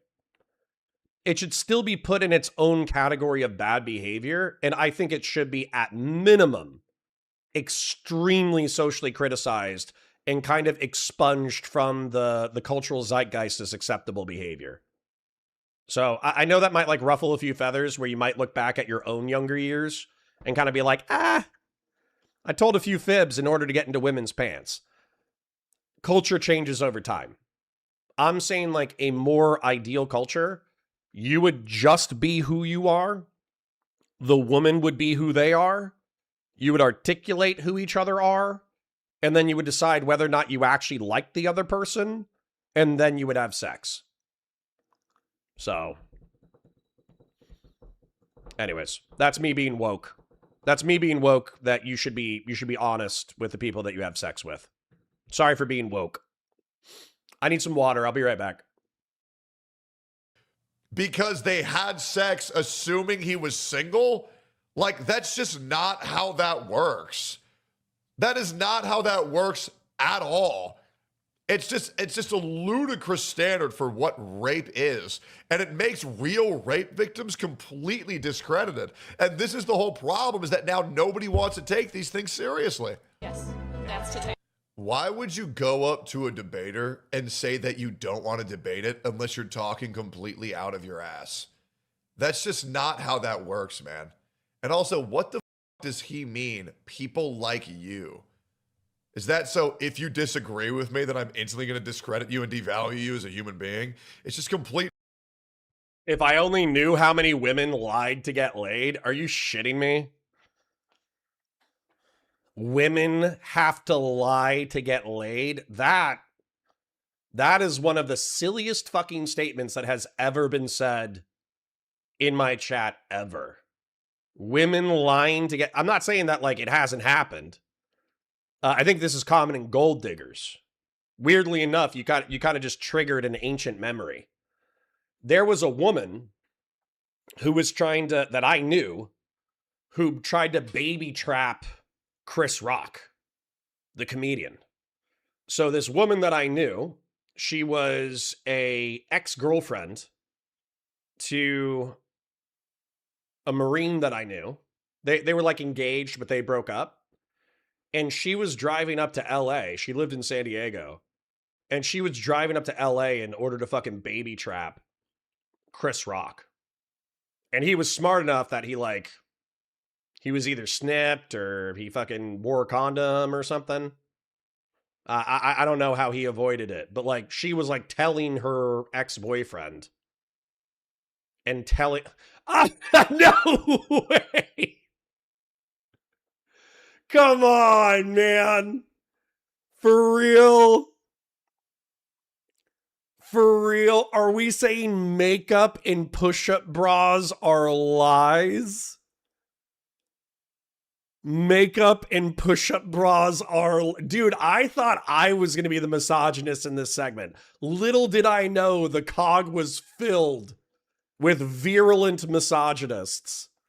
When women put on makeup and when women wear push-up bras, they be lying. What the fuck? What are we talking about, man? What are we talking about?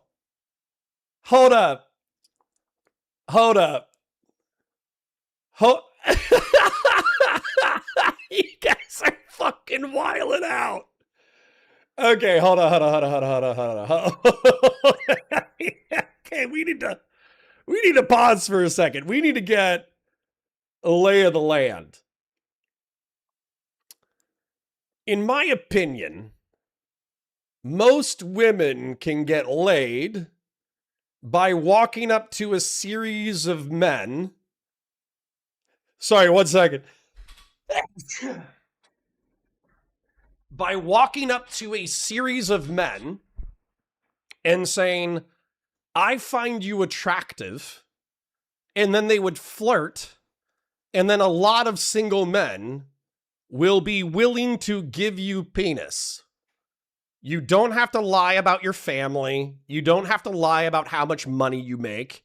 You oftentimes don't have to lie about your academics. Most men don't give a shit. Most men kind of care whether or not they think you're hot enough to achieve orgasm. That's what most men care about. So if you're saying like women lie in order to have sex, then I think that like we might be expanding the definition a little bit, where you're saying that like women are lying in order to obtain hypergamous relationships, which I actually see completely differently. Like if you're lying in order to achieve sexual access, then it's like a temporary, I just need an orgasm, I'm just trying to get inside you, all that. It's very carnal, it's very limited. Right? Whereas if you're lying about like, oh yeah, my family's got a bunch of money, Turns out you're broke as fuck. You're actually marrying this rich guy in order to get a committed relationship and a baby inside you so you can steal his cash. Women do be lying about that kind of shit. That's true. Weirdly enough, I view it as categorically different. Am I tripping? Am I tripping when I say that men lie for sexual access and women lie for relational access? Am I tripping? Because the way that Beef Supreme is saying is like, women be lying just for dick. And all the whores I know didn't have to lie about shit. They were literally like, hey, I got a pussy, you got a cock. Do you think I'm hot enough to fuck? And then they could fuck as many guys as they want. So like, what whores are you hanging out with where they have to lie for a hookup? I literally do. I've known a lot of whores in my life. And I don't think I've met a single whore that had to lie to get laid. You just keep saying they do, but you're not even providing an example. You're just saying, oh yeah, women lie to get laid all the time. What the fuck are you talking about?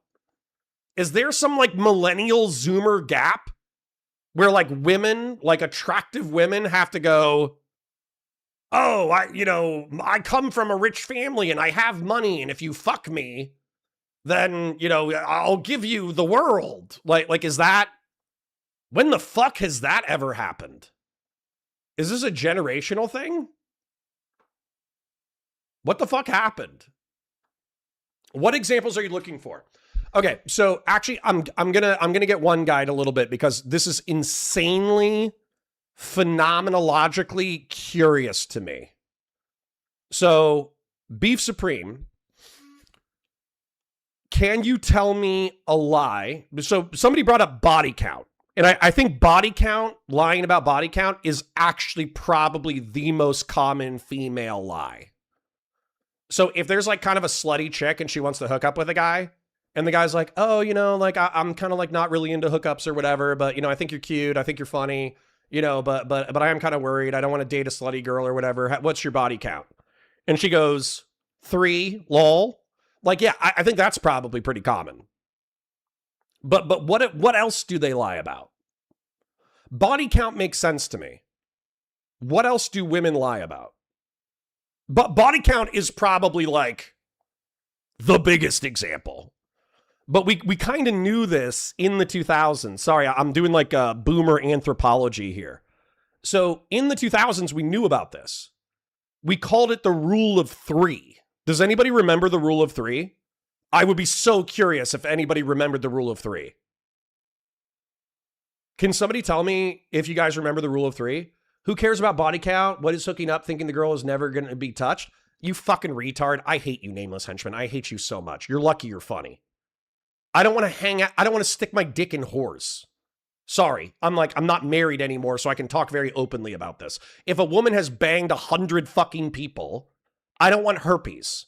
I don't want gonorrhea. I don't want syphilis. My penis, while not God's gift to humanity, is worth more than jamming it into garbage disposal. So if you want to jam your dick into garbage disposal and pretend that that's normal, you have fucking fun. But I am so sick of liberals and progressives acting like body count is somehow not determinative of some kind of like character flaw. Like, get the fuck out of here. Yes. Okay, Fashion 40 actually did say it. He said, whatever she says, multiply it by 3. Okay? But Fashion 40, what's the rule for body count for men? What's the rule of 3 for men? I want to make sure that we have the full rule of 3 talked about in this segment.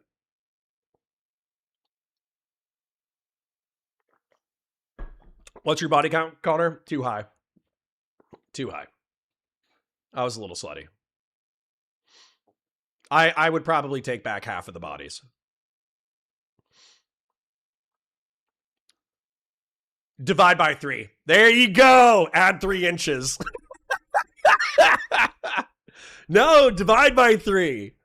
So in the early thousands, it was understood that sexual access for females was substantially easier than sexual access for males, and women have to deal with the whore Madonna complex, where they need to be slutty enough that you think you can get laid, therefore pursuing a physical relationship is worth your time, but they need to be virginal enough that they're not so slutty that you feel like you're shoving a dick in your garbage disposal. So, weirdly enough, I think, but do you guys think this is morally equivalent though? So for instance, like, if a guy says, man, maybe I am a misogynist. God damn it. I might be like a patronizing misogynist. I am like a patronizing misogynist because when a slut lies about her body count in order to fuck a dude, I don't view that for some reason, just instinctively. I don't view that as bad as a guy like lying about his job or lying about his income or lying about his academic achievements in order to get laid. Am I tripping? Do you guys view this as equivalent? Like, is a female lying about body count in your mind morally equivalent? Because that was like the number one example that I think is actually probably real. But do you find that morally equivalent, that a slut lying about body count is the same as a male slut lying about his material success in order to get laid? Do you think those are morally equivalent? I'm genuinely curious. I think I'm like a patronizing sexist. I think women are like socially and sexually retarded, and so they have to be treated like retarded children. But then weirdly enough, I think I grade them on a curve. Caring about body count is retarded. You're retarded. You're about to lose fucking. You're about to lose head mod just for that. Just get tested. You guys are so fucking nasty. You guys are so disgusting. There is so much bad dick and bad pussy out there. I can't believe you guys are just running around jamming your genitals into fucking garbage disposals. It is truly repulsive. I'll just tell you from like a moderately socially conservative perspective, having so many liberals in my chat saying like, yeah, I stick my dick in garbage disposals. You guys are fucking repulsive. You guys are disgusting. You actually like, you fit the same, you know how straight men, if they see two dudes making out, they get like the same level of disgust as like seeing like maggots crawling on meat. That's the same level of disgust I get when you guys are like, yeah, I'll stick my dick in anything. I find it gross. I think it's gross. There's something instinctively inside of me that just assumes that you are riddled with STDs. So, anyways. Just get tested. If you get chlamydia, it's not a big deal. Herpes is the gift that keeps on giving. It's not herpes, it's RPs. That's funny. But it's actually fucking gross. Sorry. There's a few super chats that came in. Let me check these out before we continue. This has been like, I know this has been a total distraction from the content, but from like a sociological analysis standpoint, this has been a wildly interesting 10 minutes to me. This has been very, very, very interesting. AK-Batu-Cypher2 says, they lie to get guys baby trapped. That's what I agree with. I feel like women lie. I think sluts probably lie about body count. I think that's probably true, and I think that's probably pretty common. I think that normal women, though, average women, they lie about like relational expectations in order to achieve a relationship. And that's interesting to me. That's interesting. Grassroots5 says, don't forget you're a liar if you don't count any paraplegics you slept as half. Okay. Damn, lots of whores in my chat. God damn it. You're all whores. Okay. Doobie for 10 says, not every woman wants a dude who will put it in anything available. They might care about body count, relationship, intentionality, lack thereof, what they look at, makeup. Yes. Yes. Weirdly enough, I think that despite having a successful youth, I think there is a tension. You know, bear in mind, I was with one person for 15 years.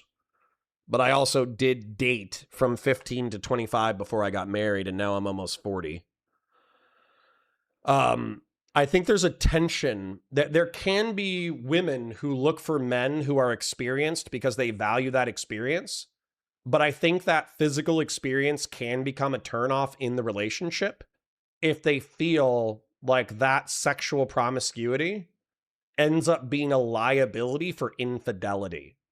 And so while I do think that I do think that men have more of a concern about attracting a woman who has a lower body count. I think less than 20, less than 10.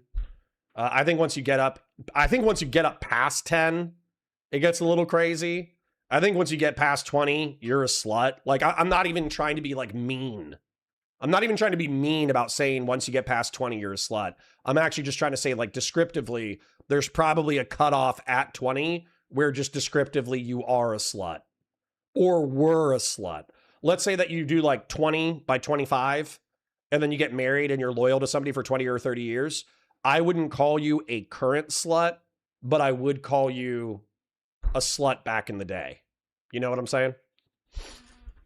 But I think women, while it's not as culturally emphasized, I think women can have similar anxiety in relationships if they're virginal and their partner was promiscuous prior to their committed long-term relationship. There can be an anxiety there that the promiscuity was not a phase and the promiscuity was actually like a character flaw. Doobie for 10 says, the most common lie for me has been, no, I totally get it. We're just having fun. Then a few weeks later, we've been dating the entire time. Yeah, of course. But that kind of goes into my theory of women lie in order to obtain committed relationships and men lie in order to have like flings. I do view a committed relationship as inherently more valuable than a fling. What's your current girlfriend's body count, Connor? You're going to be surprised. No, she's 38. She was married for 9 years. She had an adventurous youth and she told me about 3 boyfriends that she had. So she had like, her body count is, not trying to be rude, but it's a minimum of 4. And then between 15 and 25 before she got married, she, was probably fucking around. So I think she's probably in the 10 range. So she's definitely not a virgin. Sorry for laughing so hard. Let's just say there's some, I don't know how to say this politely, but I guess I'm single and I'm in a house by myself. So I guess I can say this. There's some physical chemistry there that kind of indicates that she knows what she's doing. And I don't resent it because I also feel like I know what I'm doing. So because she knows what she's doing and I know what I'm doing and we're in a committed relationship, I'm not too freaked out about the body count because she displayed her capacity for monogamy with previous relationships. So I wouldn't be surprised if I actually asked body count if I would kind of get a little bit uncomfortable, but I'm comfortable knowing what I know. And yeah. So by the rule of 3, Connor's body count is a fraction. No, I could actually do the math on mine, unfortunately. I have pretty good long-term memory. Real Serious with 100 Argentinian pesos says, in my experience, women don't seem to like dudes having a high body count either. Maybe they tolerate it or it's indicative of a man not being relationship material. No. I think that's true. I don't think it's as emphasized in the gender. I don't think it's as emphasized in sexual discourse, but I still have found it to be a tension between virginal women and previously promiscuous men, and then virginal men and previously promiscuous women. There tends to be a relational tension of, was the promiscuity a phase during youth? Or was the promiscuity an indication of some kind of character flaw that's going to lead to infidelity? We can agree this is a way worse lie, right? Which one? Which side is the herpes on? Maybe I can just come in from the east and, oh shit. Yeah, lying about STDs should be viewed as like absolutely vile. Lying about STDs should be like a total deal breaker. Like I wouldn't even be, if somebody lied about STDs, I wouldn't even be their friend. I would not even be their friend. If somebody was like, oh yeah, I got herpes, but you know, I don't like wearing condoms, so I bang people without a condom, I would not be that person's friend anymore. I would actually say like, hey, you're like a vile, sociopathic, selfish piece of shit. And the fact that you're out here just as like a fucking disease super spreader, you should basically be fucking killed with rocks. The real lie is that women sleep at all. It's a myth. They just stay up buying things on Amazon. As a previously married man, I feel like this is true. As a previously married man, I feel like women do be shopping. Yeah. No, this mid-dramatic says this stream has been wild. It has. I was trying to do like a anti-right-wing cultural criticism, and it's just turned into like a 20-minute litigation of sex culture with chat. It is crazy. This is a crazy stream. I'm having a good time. I'm not complaining. Fashion 40 says, Connor, it's mostly because women who aren't sexually knowledgeable feel insecure in relationships with it. I feel like that's fucking liberal cope too. I think the anxiety is whether or not promiscuity is an indication for infidelity. I think saying, oh no, they just want to please you. Get the fuck out of here. That could be like an underlying insecurity, but I think the motivation is like, was he a slut when he was young because he was going through a slutty phase? Or was he a slut when he was young because he's a cheating piece of shit, incapable of a long-term monogamous relationship?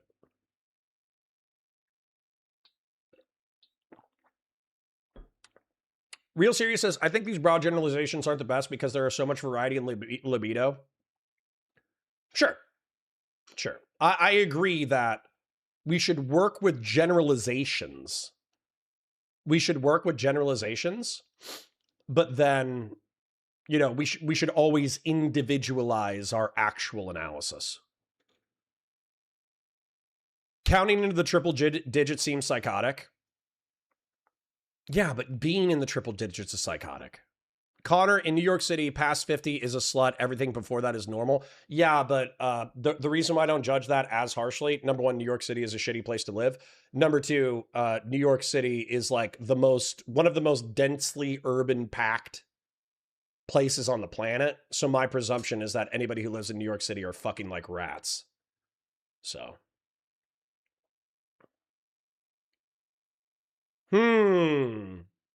Christian Vlaris is actually making an argument that female lies are worse because sex is kind of like a fleeting and, if done properly, low stakes social interaction, whereas a relationship is a lot more consequential for the long-term trajectory of your life. I've learned that I'm a paternalistic sexist. I've learned that I judge women on a curve. We already knew this, of course, but I think it's become extremely emphasized within this segment that I am a paternalistic sexist who grades women on a curve. Acceptable body count is whatever number of months chat has plus one. True. In their memberships. Absolutely. If you want to be a slut, you have to become a member and you have to renew your membership monthly, and that's your acceptable body count. And if you're not a YouTube member, your acceptable body count is 0. That's absolutely correct. Christian Blair says baby trapping to me is worse than lying for a hookup. That's absolutely true. Baby trapping is a lot worse. Gold digging is a lot worse. But I think we could still grade these on a scale. Ideally, you would just be honest with your hookups and relationships. You would just say, hey, this is how I view you physically. This is how I view you relationally. This is what I want out of this relationship. What do you want? And then they say what they want. And then you guys decide whether or not you can reach some kind of compromise where, let's be real, one of you is going to get your feelings hurt eventually before you break up. Or you say, no, I want to go long-term, and then you go long-term. There should be like a level of extreme honesty when it comes to relationships. But I will agree that while I think lying to get laid is pernicious and bad, I think baby trapping and gold digging is worse than lying to get laid. And I do know a substantive amount of women lie to baby trap and lie to gold dig. So I'm scared to get tested. Nameless henchman, you are fucking repulsive. Go get tested, you fucking disgusting sex freak. Fashion 40 for 5 says, we do be fucking. Thanks. Grassroots for 5 says, just never get tested, and if they find out you gave them something, you can do the, oh, I'm as surprised as you are, I'm the victim here. Kill yourselves. All you fucking super spreader STD freaks in my fucking chat, kill yourselves immediately. Go walk into traffic. That is, no, unacceptable. I know you're mostly joking, but unacceptable. I am judging you. You are bad people. If you truly are running around jamming your genitals into anybody who will have you, and then you just continue to jam your genitals into everybody without protection, then I am truly telling you, you are a bad person and you need to stop. I know we're having fun. I know we're joking around, but stop. It is actually bad. Old School for 5 says, great minds discuss ideas, average minds discuss events, small minds discuss people, Connor is discussing hookups. True, but we're talking about ideas right now because we're talking about what is the proper sexual morality in the modern day and age. We're kind of like, we were in a pagan hookup sex culture prior to the rise of Christianity. Christianity and Judaism in the Abrahamic faiths have kind of emphasized male polygamy or monogamy as ways to combat unwanted pregnancy and STDs. But now that we have medicine and condoms, we've kind of evolutionarily eliminated the need for monogamy or male-based polygamy. But then going back to a pagan sex frenzy is having all these deleterious social effects. So you can say that this is like very lowbrow and vulgar conversation. And I agree with you that sex in general is very lowbrow and vulgar. But I think while we're talking about a lowbrow, vulgar topic, we actually are talking about like, what is sexual morality? This is synthetic feelings. All of your emotions are synthesized by brain chemicals, Arthur. What the fuck are you talking about? What the fuck are synthetic feelings? Explain yourself immediately. All of your feelings are synthesized from brain chemicals. So what the fuck are you talking about?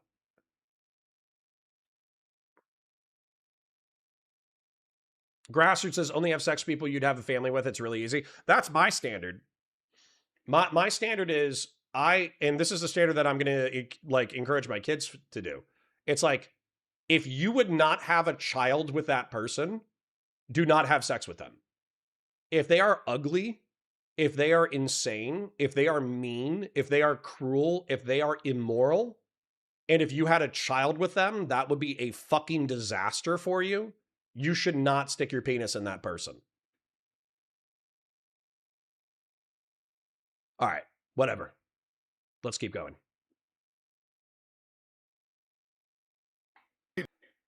I'm sorry, we're tired of being called rapists at every turn, and we're tired of being categorized for something that we are not. And it creates dissension, it creates division, and it is bad for men and it is bad for women to say that 40 million American women have been raped. I just want to understand, that number is more than the population basically of California. The whole population of California has been raped. That's our position now? It's just blatantly exaggerated and widely.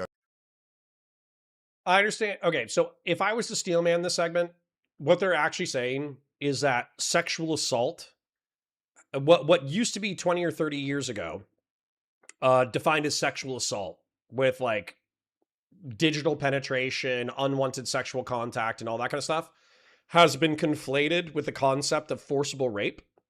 And I think you can see this online whenever there's like a sex drama.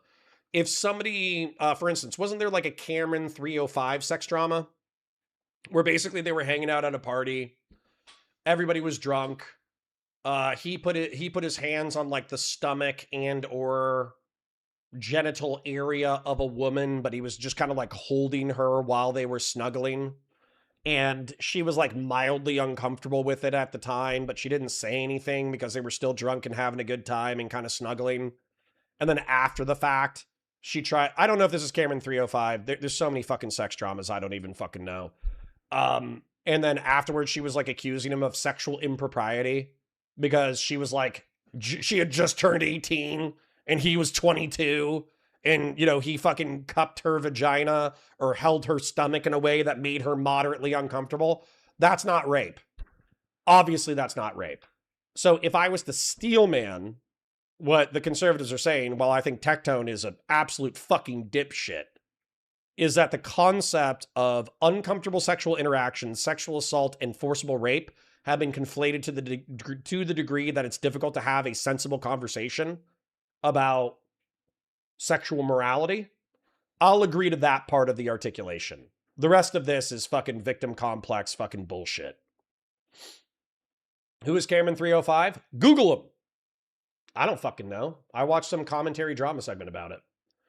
Doobie says, my wife was a casual hookup who 100% trapped me by asking me to move in with her for a few weeks after she broke her ankle, and she made those 3 weeks so great I never left. She brags about it. Well, good for her.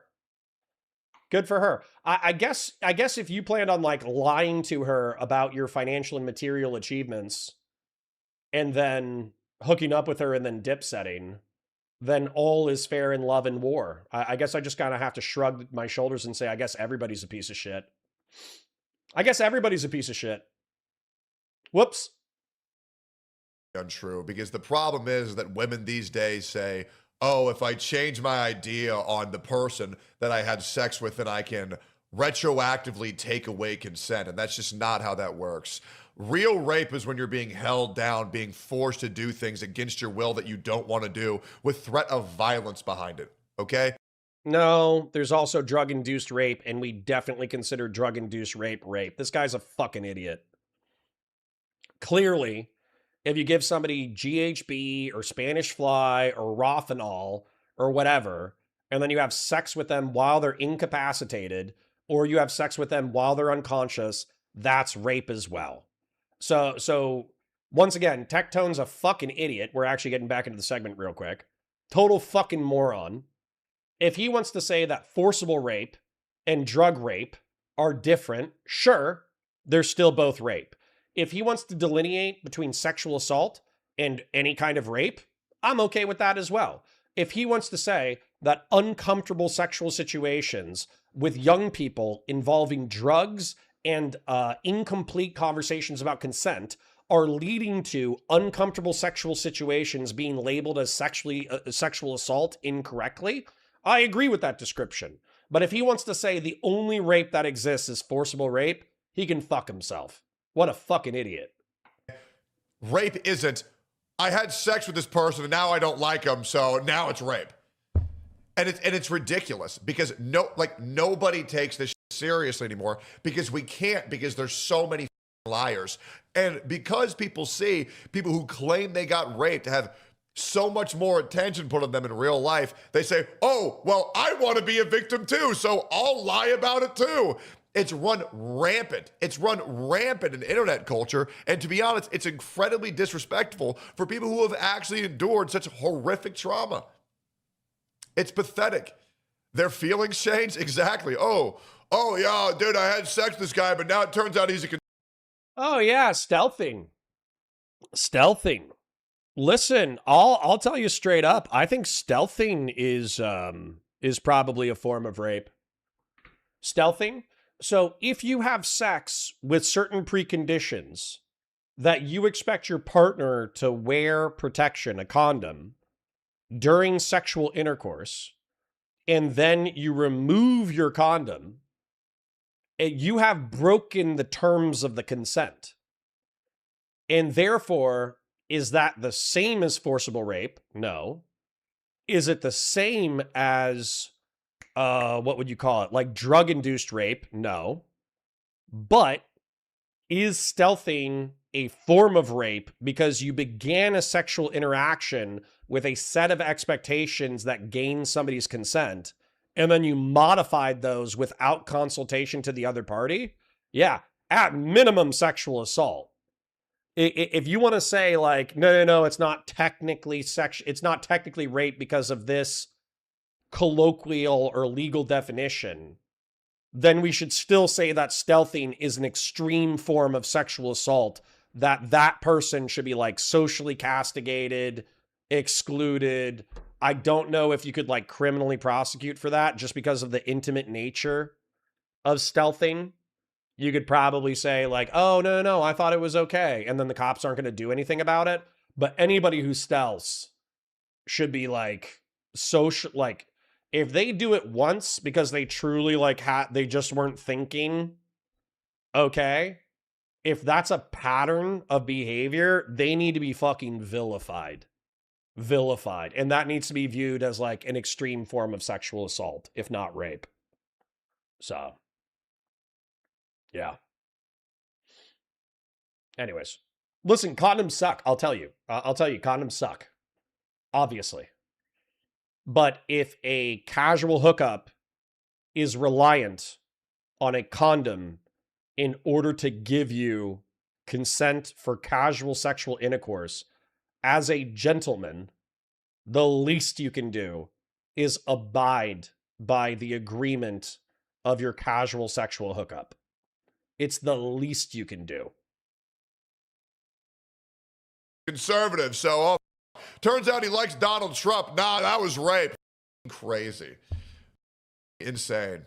They want to live in the same house and are being so-called raped. Dude, I know. They're like, oh yeah, so I got raped by my...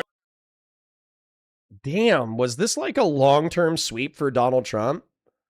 Because 15 to 17-year-old girls were consenting to sex with millionaires and billionaires under auspices of Wow, this is actually vile. This is even more repulsive than I thought it was when I first started. Is this like a long-term cultural sweep in order to say that the teenagers who were sexually recruited by Jeffrey Epstein into Donald Trump's house, because when they were 15 to 17, they consented to sex acts under fucking promises of money, fame, wealth, and all that kind of stuff? That's pretty fucking disgusting. That's pretty fucking vile. My rapist, but I still wanted to live with the guy for 3 years because, you know, rent was kind of high. Or, yeah, I got raped by my rapist, but I still needed to, like, have a duo queue buddy in League of Legends. So, you know, I just chilled with him. Like, dude, think about Saikuno. Think about everybody. Ooh, Beef Supreme turns the tables. Is lying about birth control being on birth control rape? Yeah, kind of. Kind of. I think so. If we're calling stealthing, what's interesting is my chat is more misogynist than I thought they would be. Very interesting. Very interesting social development today. So, yeah, I think that if stealthing, if obtaining the consent to have casual sex with a partner is predicated on using a rubber, and then a female uses the I have birth control, therefore you don't know if they're wearing or you don't have to wear a condom, but they're actually not wearing a condom, and you're trying to either get pregnant by them without their consent, or you're trying to, or you just don't care because you think condoms fucking feel shitty, so you want to have sex with that and you're risking STDs. I actually, weirdly enough, I would view lying about being on birth control maybe not identically to stealthing, but very close. Very close. That's interesting. That's a interesting analysis that could have only been cooked up by a egalitarian misogynist mind. I love it. I love the egalitarian misogyny. I love the fact that I'm a paternal misogynist. You guys are egalitarian misogynists.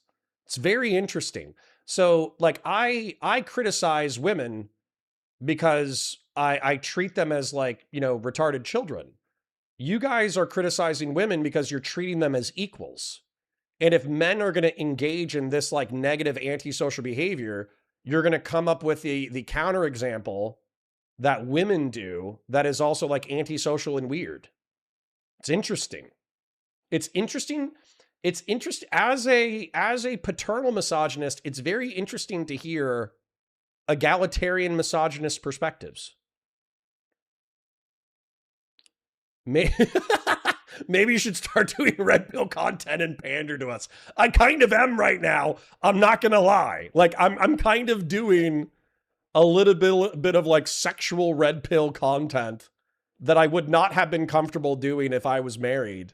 But I'm comfortable talking with you guys about like sexual dynamics because number one, I do find it interesting.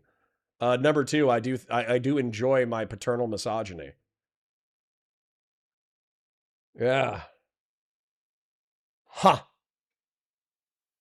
This is interesting. This is very interesting. All right, let's keep going. Who called that guy a predator? They called him a predator. They say that the sex they had was unconsensual. And then you find out they still played Valorant for 3 years after he did it. After he did it. It's insane. Because women so badly want to be victims. They want to be victims. Well, Billy Koo, so that's interesting. If you lie about not having an STD, is that rape? If so, would lying about body count be rape? See, and that's interesting. That brings us back about 20 minutes. I don't know if I have a firm answer on this.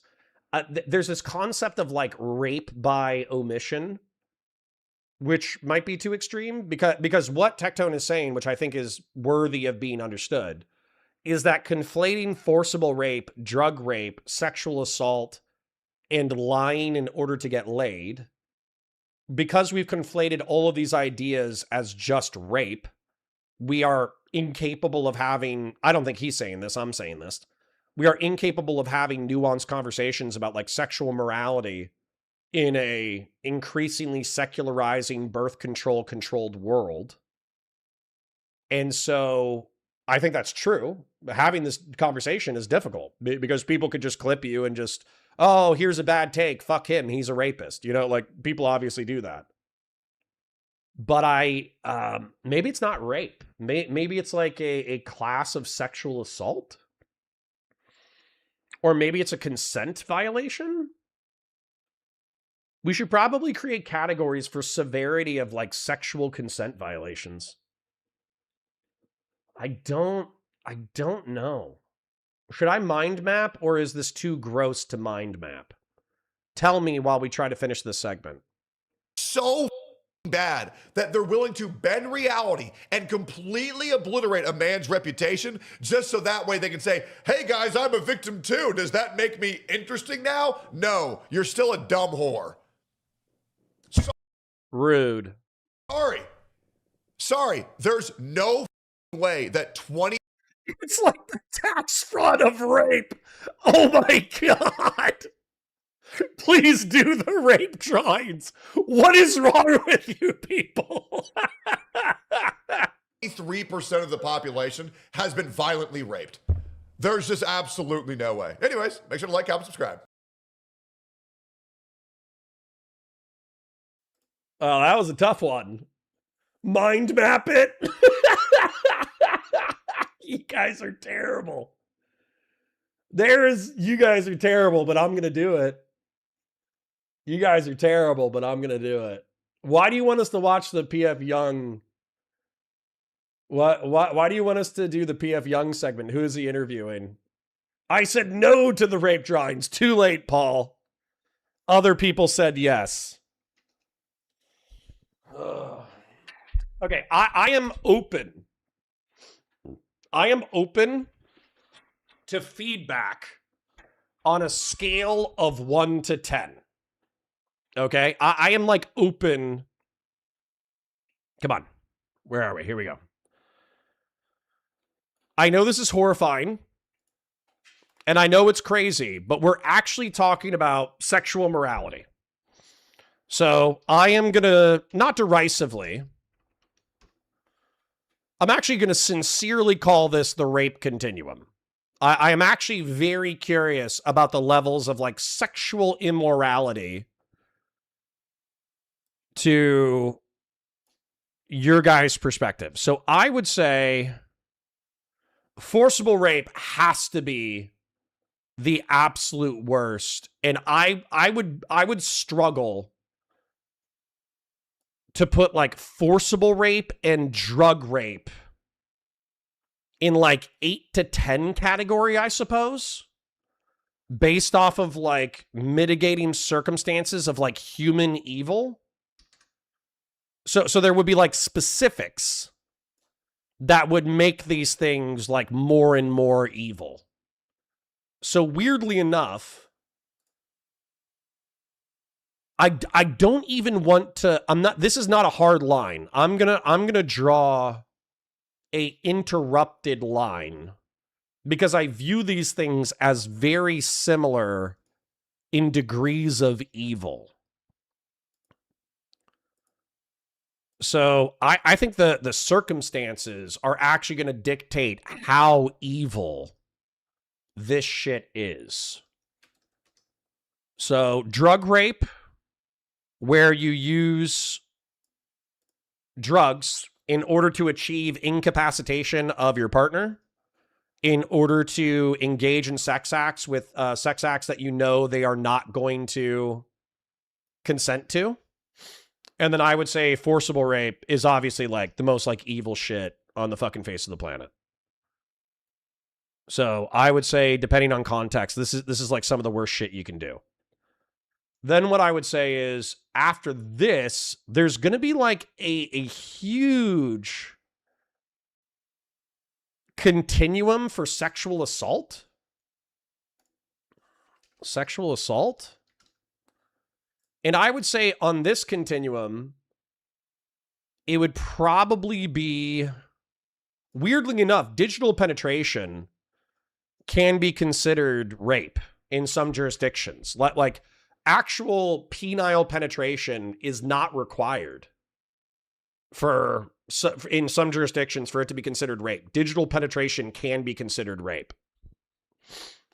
So I would say digital penetration without consent, oral without consent, basically like I don't know, like not any sex act, because kissing is considered a sex act.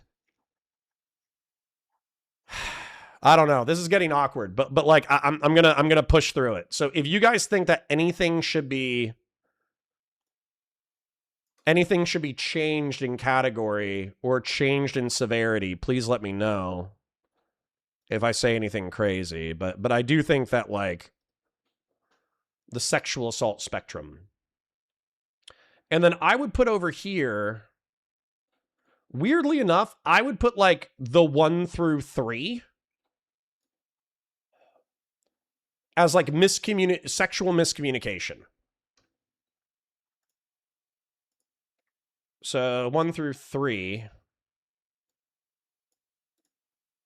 I would put as just like, you know, you grab a girl's boob.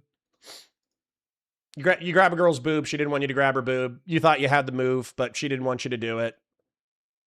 I would put 1 through 3 as like sexual miscommunication. Sexual miscommunication.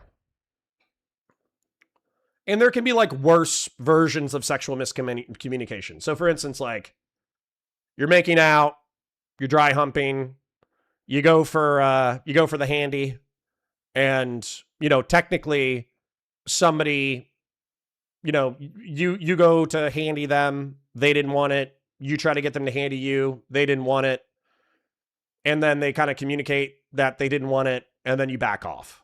I would consider that sexual miscommunication, right? Then I would say that lying in order to obtain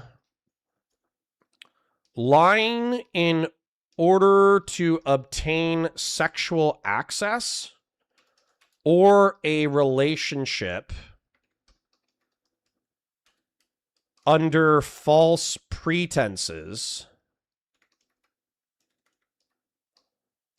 Once again, I don't know if this can stretch into the sexual assault category, but I feel like it's right there. Like, I feel like if you engage in this behavior, it's pretty fucking bad. It's pretty goddamn bad. So my question to y'all is,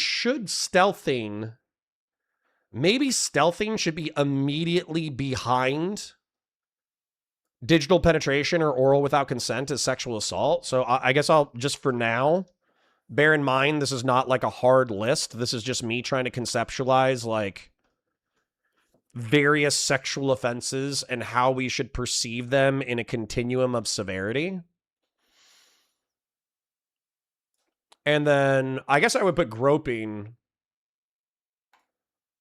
as like, you know, groping can be, depending on severity and duration, groping can occupy this entire location. So for instance, you think you have sexual rapport with someone, you don't, and then you fucking smack their ass and they go, yo, we are not like that. You are not allowed to smack my ass. Do not smack my ass again. And you go, oh, okay, my bad. I thought we had some sexual rapport. My apologies. And you never smack their ass again. That could still be considered a form of like groping, right? It could still be considered like a form of sexual assault. But let's say that you're drunk and you're walking down the road downtown and you see a random woman and you grab her chest.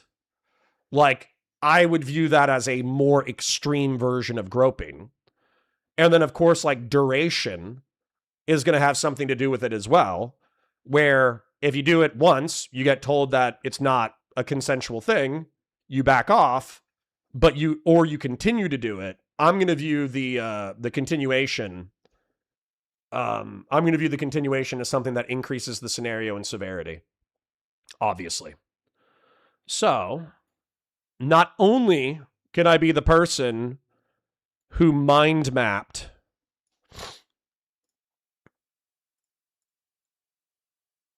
like age. Remember the Destiny drama in like excuse me. Remember the Destiny drama in like February and March? And I fucking mind mapped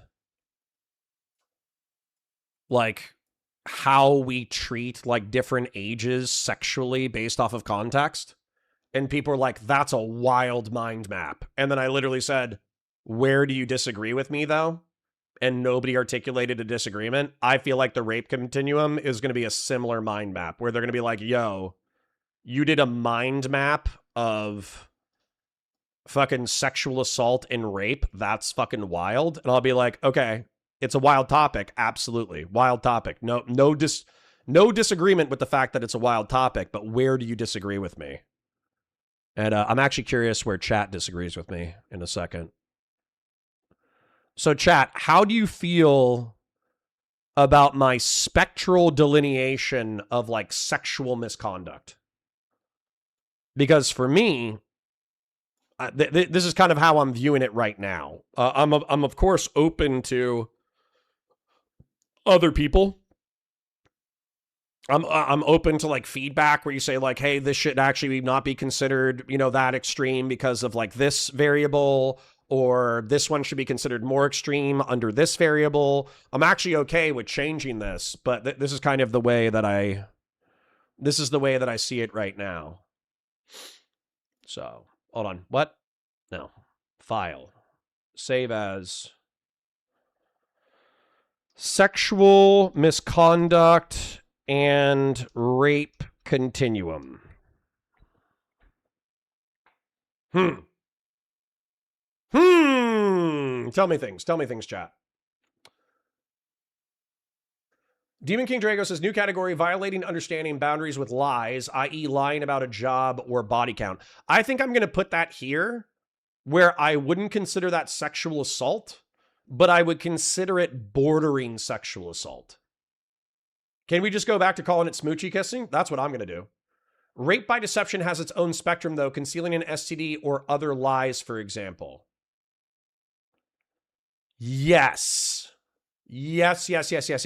I think depending on severity,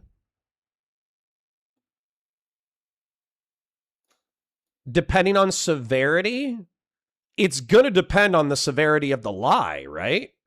Because if you're like, rape by deception is an interesting statement. So I think rape by deception might be like a hot term. As a matter of fact, that might even be the term that's going to be like the most in content. It's going to be like the most like, this is rape by deception is going to be the concept that is most in contention. But I would say lying about STDs or pregnancy? Maybe I should put baby trapping? Because I do view baby trapping as pretty fucking extreme. I know that, like, whenever you engage in sex with some person, you're potentially having you're potentially having like a very casual, but it can be a very extreme consequential event. But baby trapping, actually saying that you're on birth control, not being on birth control, getting pregnant intentionally by somebody who doesn't want to have a child with you, and then raising that child, forcing another person to either be involved in a child's life and or provide for that child financially for 18 years, I think is pretty extreme. I think that, like, conservatives and like me, a moderate social conservative, we probably view this as less bad than digital penetration without consent or oral without consent, because a child has been produced by the union. And, you know, generally speaking, moderate social conservatives view having children as a positive thing, even if they're the product of something bad. But weirdly enough, I think the consent violation is very extreme. Very extreme. So weirdly enough, I would put lying in order to obtain sexual access or a relationship under false pretenses. I would put, like, on the lower end, I suppose, lying about income or body count. Then I would put in the middle, maybe I would put this around like the groping area. I would put, I wouldn't consider that sexual assault. I wouldn't consider lying about relational intention sexual assault, but it's like in the border of it. It's in the border. I'll just put that where I have it, and I'll put or relationship goals. I would put lying about income, body count, or relationship goals as not sexual assault, but still sexual misbehavior, sexual misconduct. That's what I could label this. Sexual misconduct. And that could actually, like, go into groping. I think that's okay to put that approximately there.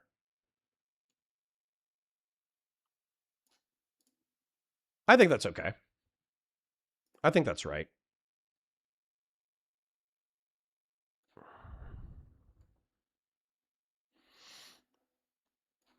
All right, let me check out chat and how they view my graph some more.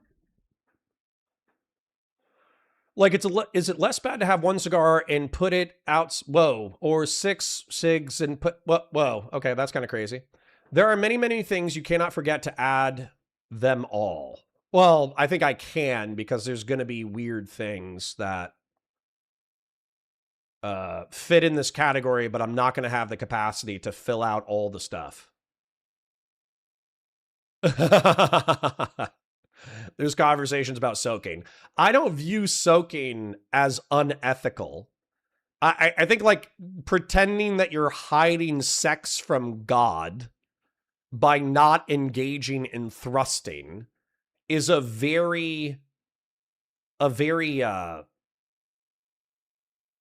silly Mormon conception. But I don't think it's like, if both people consent to soaking and the person who's jumping on the bed consents to soaking, that's a consensual sex act. Drug rates can be less extreme if they drug themselves and you didn't know. Sexual miscommunication can be worse if it's intentionally aggravated or mitigation factors. Yeah, for sure, for sure. This is a spectrum for a reason, because any variable, what somebody could perceive as sexual miscommunication, like let's say I'm a guy, I'm a teenager, I'm dating someone, and then we go into the bathroom together because we want to smoke marijuana, and then we start making out, and I grope them. Like, obviously, I'm going to view that as sexual miscommunication. Obviously. Because my intent was not to harm my partner. My intent was to, you know, love my partner, really. And then a girl, let's say that she's like, it's a new relationship, she's a little bit uncomfortable, blah, blah, blah, blah. She just wanted to go into the bathroom in order to, like, you know, smoke a bowl with me. But she like, sex was not even close to on her mind, and she wasn't interested in sex this evening. Well, she might view that as groping.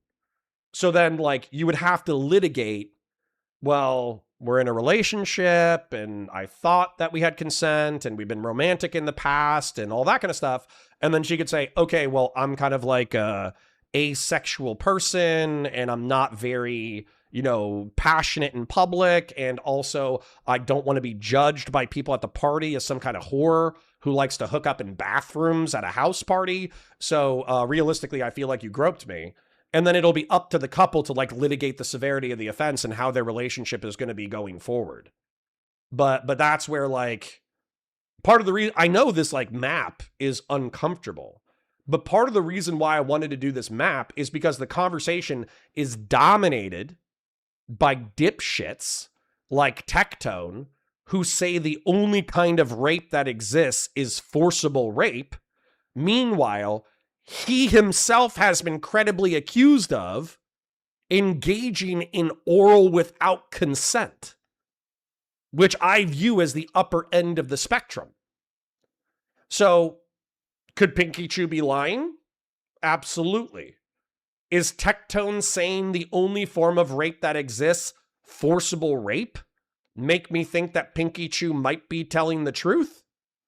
Kind of, yeah.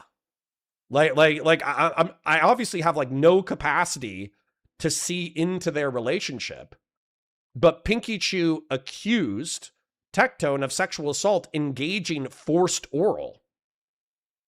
And he seems to completely misunderstand the sexual misconduct and rape continuum. If the lie is to make it seem like you have materially different life than you do is different than saying you're 6'0" when you're 5'11". Yeah, for sure. For sure. I think the severity of the lie, I'm not going to map that because I kind of think it goes without saying, but I think the severity of the lie in order to obtain sexual access or a relationship under false pretenses is going to depend on the severity. So for instance, like, if you claim to be 6 foot, but you're actually like 5'11" and a quarter, I don't give a shit. There's literally women who, no offense to women, not trying to be horribly misandrous to you, but there are women who will actually put on their dating filters 6'0", even though, what's the average male height? What's the average male height? Average male height. The average male height is 5'9". Like 4 inches, okay, maybe that could add up. But chances are, all these fucking women who are putting 6 foot on their dating filters, they would be infinitely happier with a 5'10" man who was a good man. And most women are like 5'4" anyways. Average female height. That's another thing that we need to call out. Women in the United States are on average 5'4". And on the global scale, the average is 5'2". Women need to stop being so fucking picky about height. They really do. Because it really should be, if your partner is 6 inches taller than you, or even 5 inches taller than you, you have no reason to complain. No reason to complain at all.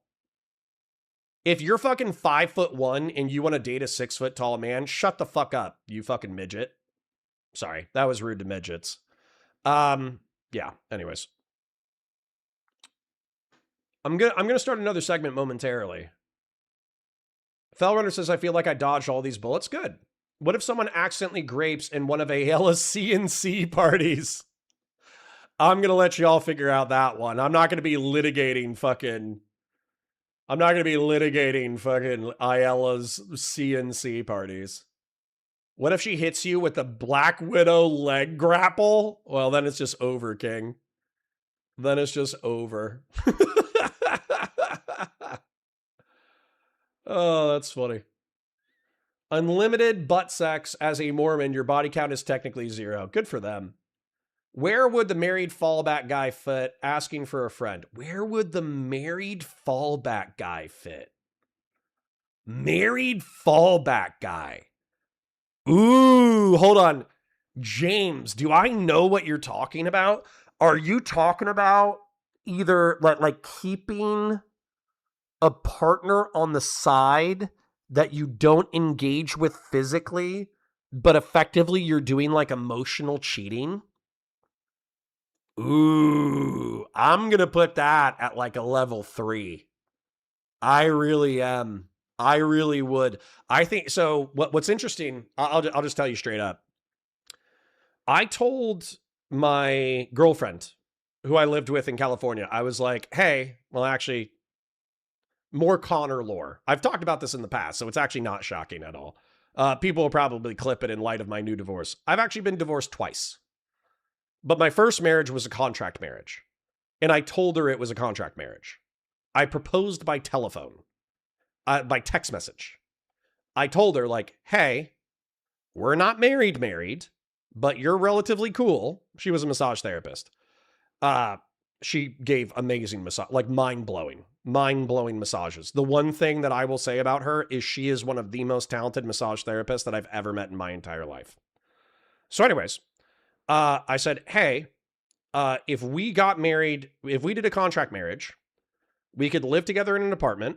I would cut my housing allowance in half and I would give it to you in cash. So for the next year of my military service, you know, I'm a serial monogamous guy, so we'll be monogamous. Let's go down to the courthouse. Let's do a courthouse wedding.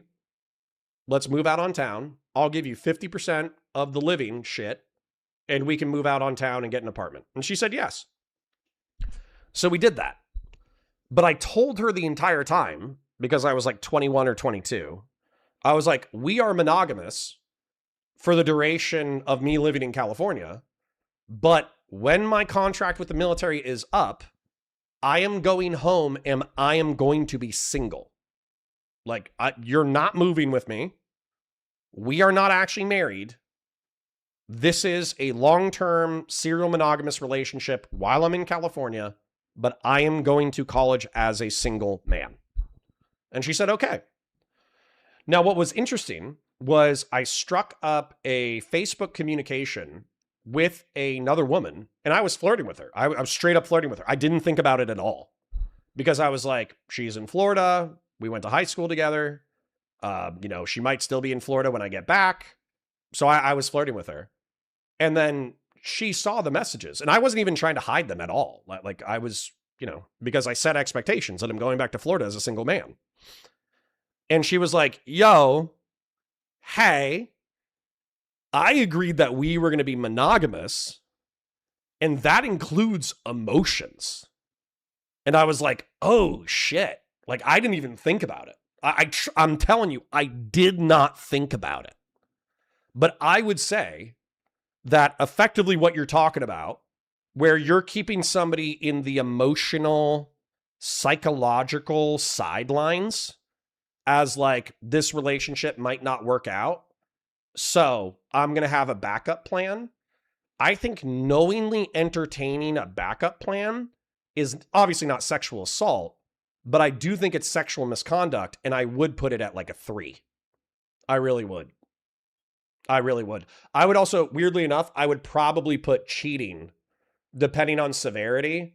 I would put it kind of in that like spectrum of like rape by deception, where if you were constantly cheating on your partner, it depends on how much, like, you know, how much, how often, how severe, etc. you cheated on your partner. But if you were cheating on your partner the entire time and you bang like fucking thousands of people and you know that they would not be okay with it and you're lying about it, I would view that as a pretty extreme, you know, rape by deception, sexual assault. If you fucked up and you know, hooked up with some chick and then you didn't tell your partner about it for a few months and then you confessed out of guilt, I would still view that as like maybe like a rape by deception, sexual assault kind of thing. But I would obviously view it as less extreme than constantly cheating on your partner. So I would probably rate that. Like I would rate cheating, depending on severity, a 3 or a 4, depending on severity. And then it could probably get into higher numbers based off of more extreme scenarios. So, yeah, 6'7". I'm 5'10". The wife is 6'4". She towers over me. Good for you, man. Good for you for finding a chick that you can climb like a fucking jungle gym. Good for you. Good for you. I'm proud of you. I hate a lot of things about your personality, Beef Supreme, but marrying a tall woman is not one of them. I'm proud of you. We have now reached the tax return section of the continuum. True. Was she Korean? No, she was white. Did you own or buy a Dodge Charger? Nope, but I thought about it. Dating someone who had a divorce after 30 is a mistake. They're used goods. Dating someone who hasn't been married by 30 is a mistake. They're unlovable. Dating someone over 30 is a mistake.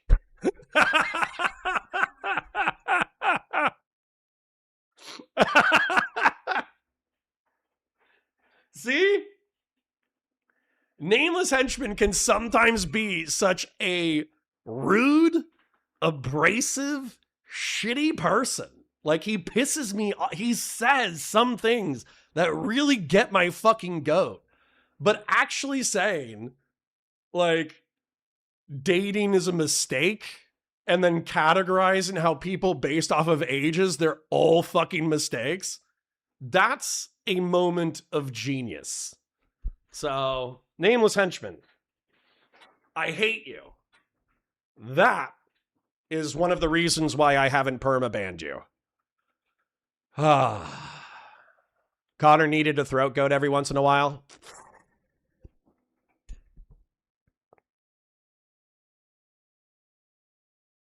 No comment. No comment. No comment.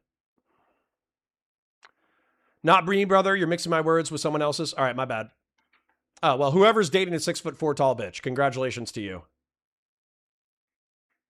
Congratulations to whoever's dating a 6'4" tall lady. Seriously, congratulations. Get this man a step stool. When she's mad at me, she puts things on the top shelf. I've loved this segment. Being gay is free. Yeah, but it's gross. No offense to my gays. Once again, if you're a dude who kisses dudes, good for you. If you're a girl who kisses girls, good for you. I couldn't do it except for Henry Cavill. Literally, Henry Cavill, maybe a little bit of Ryan Reynolds. There's something wrong about penises. There's something wrong about them. And from my perspective, they should be admired as a part of my body. They should not be admired as a part of somebody else's body. So, sorry. If you're gay, good for you. It's not for me. It's not for me. Have you guys seen the sorry, I need to wrap this segment up and move into the next one, but have you guys seen the reluctant homosexual? Or wait, reluctant heterosexual? Reluctant heterosexual. I know so many women who are like this. Where is it going to be the top one? It's the same acting group.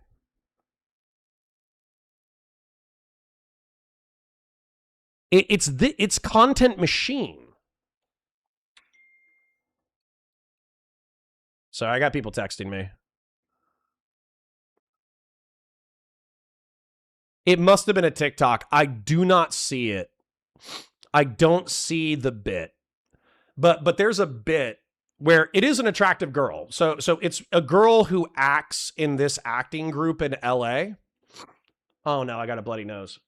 Why? I'm having such a good time. Damn it. So, and I didn't even do any cocaine today. So the reluctant homosexual or heterosexual skit, excuse me, it's a woman who vacillates between utter disgust for men. Like a man farts, or he says something gross, or, you know, whatever. Like he's just being disgusting. But then like the man like reaches for something and she sees his bicep and she's like, holy shit. And she fucking like, you know, she gets dizzy, right? And then same thing with, God damn it. Why do I get nosebleeds if I don't even have the joy of doing cocaine? This is bullshit. Anyways, so, but there's like a series of that where the thing that makes men attractive are things that are stereotypically attractive about men. Like doing household repairs, driving a nice car, having a nice bicep. And so she vacillates between attraction and revulsion. But unfortunately, her attraction outweighs her revulsion.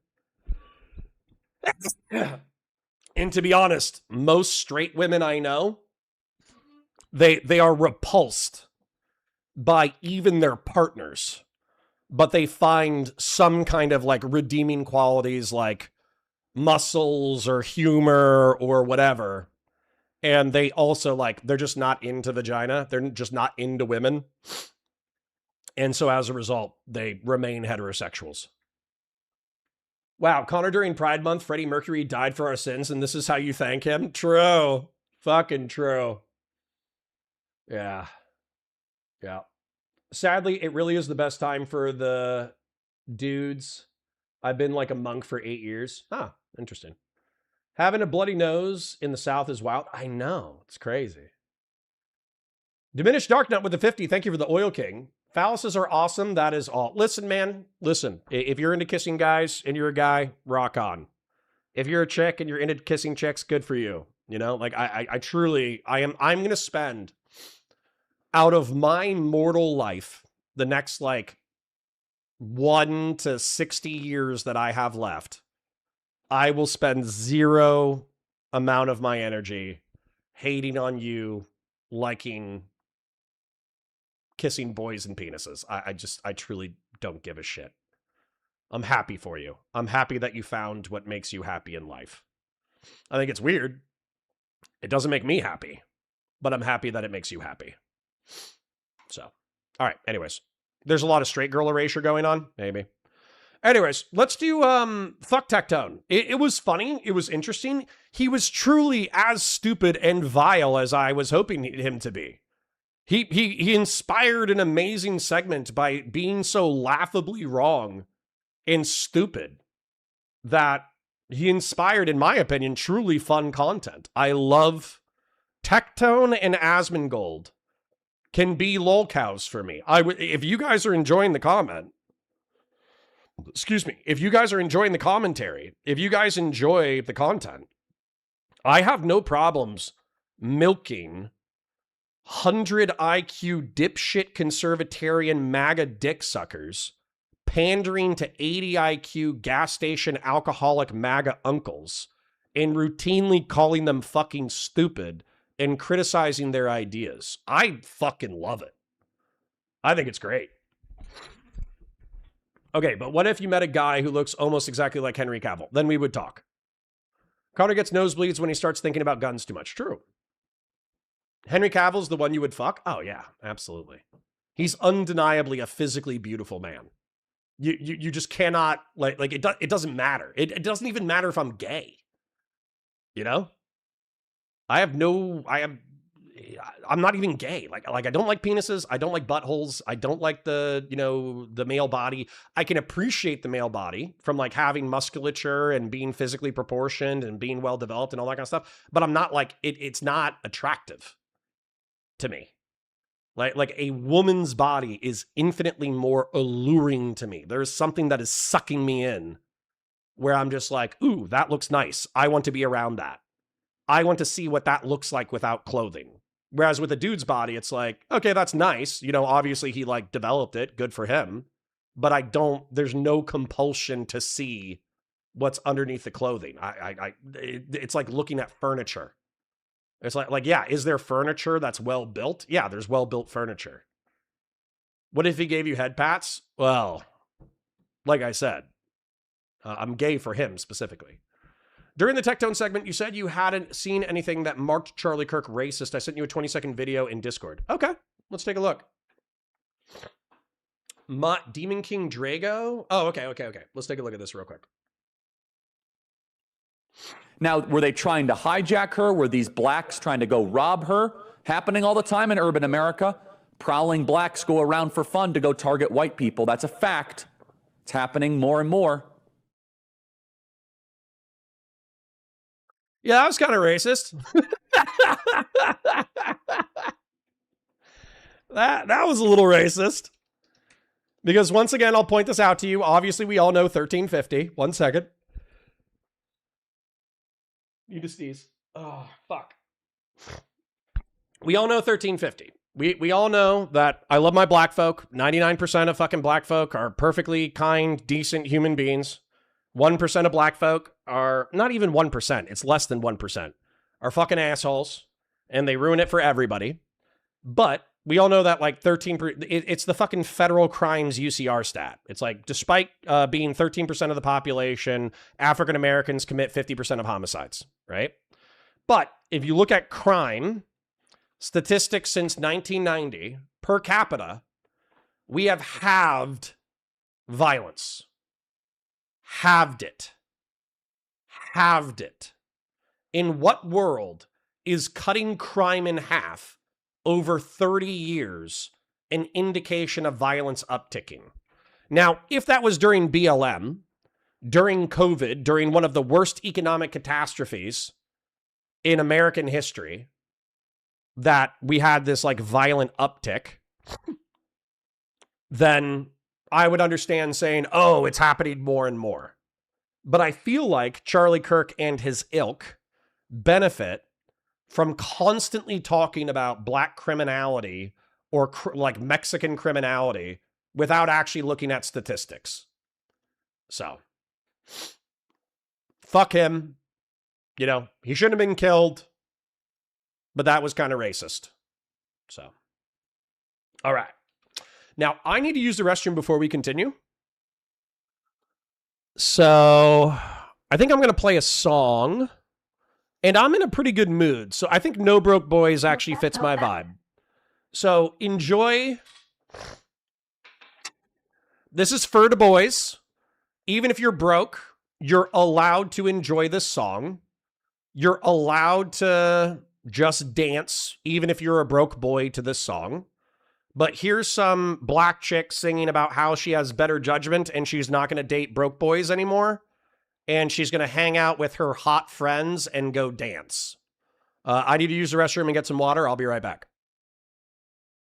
Disco X on the line, just as I suspected. No one really gets over me. I'm unaffected. Why would you try to ever put me second? You're just another groupie to me. No, I'm out here single, and I need some real. Now I got standards. Give a fuck how you feel. I'm out here single. Tell me what's the deal. Now I got standards. Give a fuck how you feel.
No broke boys, no new friends. I'm that pressure, give me my 10. Ain't no lie, ain't no shade. But call me, then you know he paid. Looks so good, makes no sense. Badass bitch with my badass friends. No broke boys, ain't no shade. But call me, then you know he paid.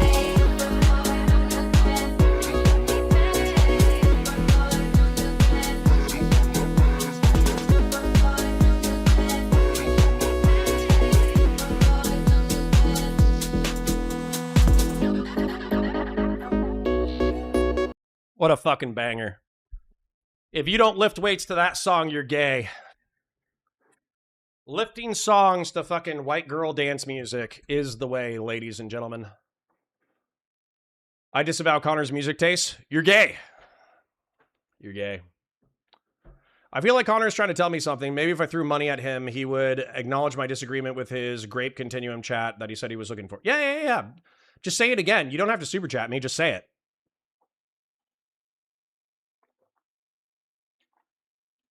Just say it. I understand that I obviously give some level of preference to the people who super chat. But obviously, I love my community members as well. So if you're brokies, or if you have other financial priorities besides supporting me, I'm not going to complain. Tell me what you think. I'm a furry, so naturally I'm not broke. Quick. Everybody shut up about our furry bigotry. We can't be anti-furry anymore. Shit. I have a furry oiler. I can't shit talk furrydom anymore. Good for you. Good for you for finding what makes you happy. All right, anyways. I do have to pick up the kids today. I got them. So this is a longer week for me. I love my kids, by the way. I was actually sorry. Can I share something relatively wholesome? So obviously the past few weeks have been kind of tough. I know it's silly to, get upset about random people on the internet shit talking you. I know it's cringe and gay to get upset that you had, like, realistically, I've spent more time with my high school friends, obviously, than I spent with Destiny in real life. Like, I've hung out with Destiny half a dozen times in real life. So if you looked at it from that perspective, obviously, like, my IRL friends I spent a substantial amount of time with. But my online life, which is probably a substantial amount of my life, Destiny and his orbiters and his orbit and all that kind of stuff, Twitch and YouTube politics, has been my life since maybe like 2019. Like, any free time that I've had has been fighting in this digital space. So it is kind of sad to have like a 6-year relationship, have a 2-year friendship, and then come up on something with like irreconcilable differences. You can still feel like you need to go in different directions while still mourning the loss of the relationship. And so the past couple of weeks they've been a little tough. Also, nearly dying from Taco Bell. Not great. So, kind of like coming out of that, I suppose, and covering right-wing fucking cringe lords and criticizing them and shit-talking them, and then still having like a pretty active community that is, engaging in chat and seem to be having a good time and all that kind of stuff. I know this is not the content that you might usually want to check out, but I appreciate you sticking around. I really do. I know this is different than what we normally do, but hopefully watching right-wing cringe lords and shit-talking them from an honest perspective, I hope it's enjoyable to some level. So. Nameless Henchman says, I feel like I told myself big time when my wife asked me if I was into rabbits, and I started my response with, well, culturally rabbits are considered symbols of blank. Yeah, you snitched on yourself. So, that's what you get for having shitty taste in food. I'm going to make sure that the Americanization of Ukraine includes fast food. It won't just be McDonald's either. You're going to get everything. You're going to get Panda Express. You're going to get Sbarro's Pizza. You're going to get Taco Bell. You're going to get Del Taco. You're going to get Jack in the Box. If I become dictator of America, you're going to get an In-N-Out cheeseburger and a Five Guys cheeseburger. You are fucked, patriarch. I'm going to make sure that by the time that you die, you are fat as shit eating Americanized fast food. That's my empire. My empire is make my rivals, enemies, and allies fat as shit so they no longer have the energy to fight. Yeah. 500 Taco Bells all surrounding Patriarch's house. Not even that. Just like 2. Just 2. And eventually he's going to want to go see what the fuss is all about.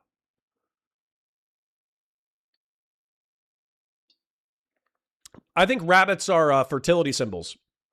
I don't know exactly where Nameless Henchman was going with that, but rabbits are normally fertility symbols. Excuse me. I need to sneeze. All right. No blood.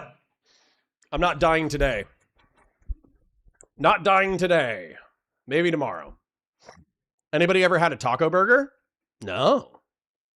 I wouldn't be opposed to it. I think I'm off of Mexican for a while, unless it's a mid-level, like a Chipotle or a... What's the other one that I love? It's right there. Why can't I think of it? I literally can't think of it. There's an Americanized Tex-Mex. Tijuana Flats. Tijuana Flats. Yes. Tijuana Flats. Tacos del Rancho in the Conway area of Orlando is the best authentic Mexican food that I've ever had. Well, hold on. It's not authentic Mexican. It's Tex-Mex. But it's Tex-Mex made by Mexicans. So Tacos del Rancho in the Conway area of Orlando is the best Tex-Mex that I've had in Florida. There's also a Mexican joint over by Home Depot that is so fucking Mexican, nobody there speaks English. They do not speak a word of English. And the chicken meat, it's so fresh, I think they literally kill it in the back of the fucking shop. It is so good. So if you ever go to the Home Depot on Colonial in Orlando, if you want like a sit-down Mexican restaurant, there's also a Mexican grocery store attached to it. It's very good. And then if you want like Americanized Tex-Mex menu, but made by Mexicans, you have to go to, I think it's called Ranchos del Taco. Taco del Rancho? Taco del Rancho. Taco del Rancho in Conway. Holy shit. It's so fucking good. Playboy bunnies? Zootopia rabbit? Lola bunny? True.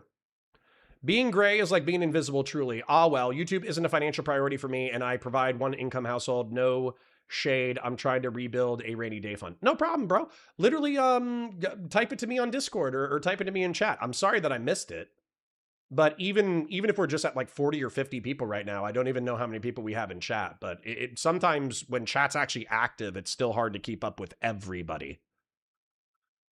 Doobie for 10 says, how much do we need to pay to get you to watch and react to a musical about Odysseus from start to finish on stream? It's about 2 hours. A shitload. A fucking shitload. A musical on stream? And I have to sit there even if I don't like it?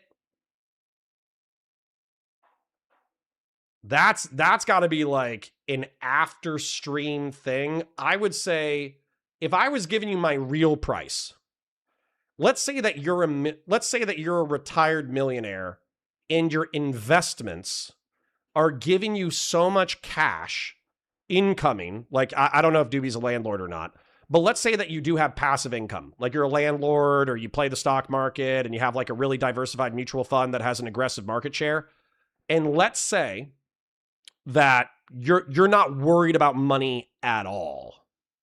Okay, then I would say straight up like $1,000 for me to like sit there for 2 hours watching something I don't give a shit about. But what I would say is my minimum is obviously like 200. Okay, not even minimum. What I think is reasonable is 200. And the reason why I would say that, let me explain this. Let me explain this real quick.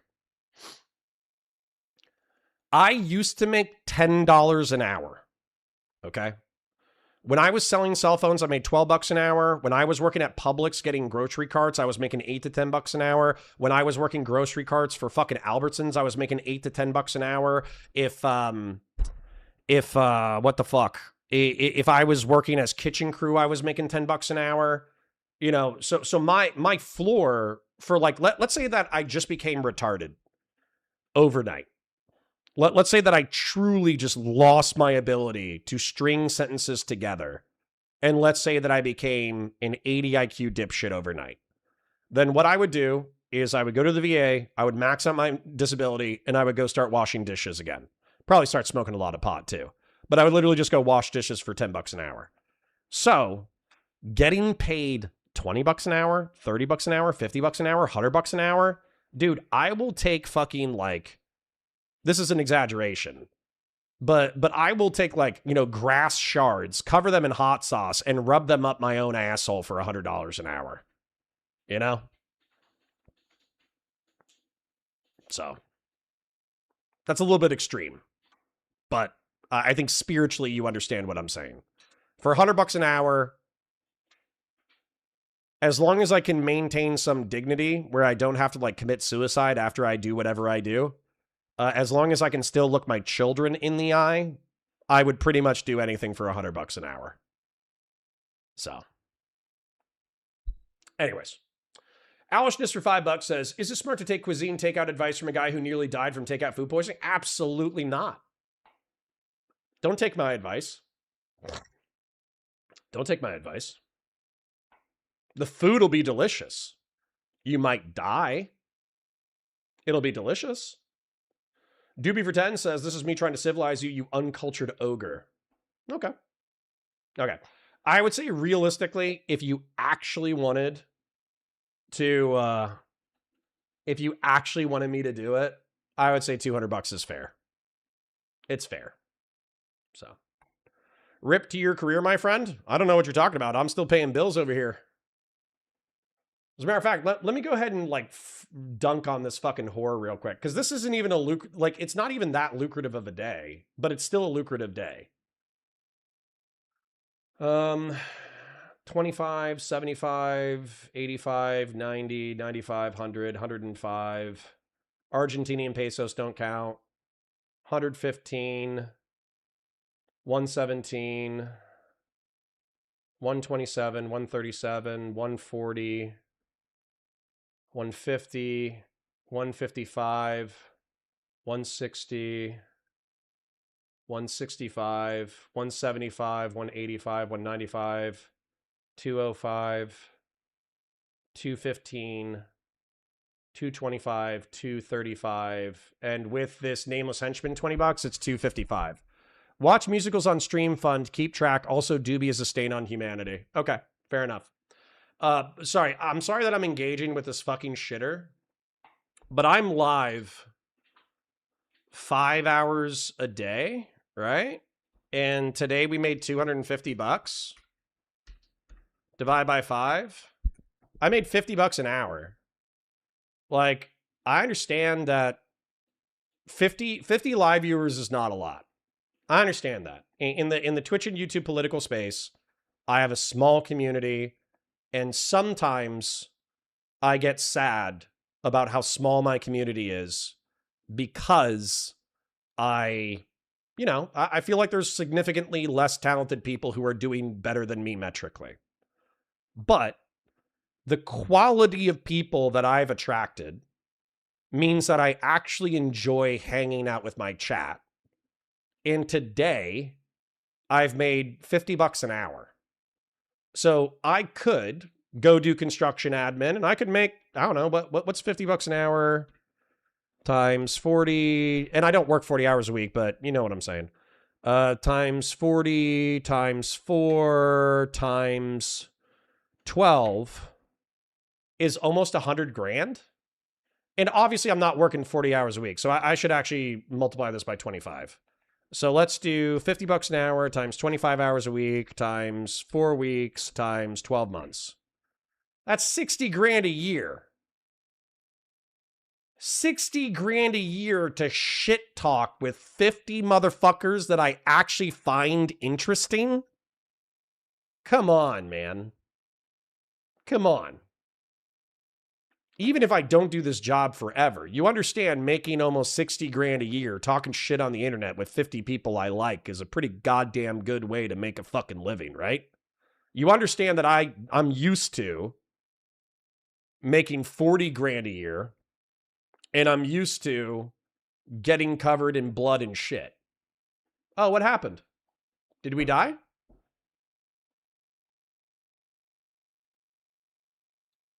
What happened? Am I still live?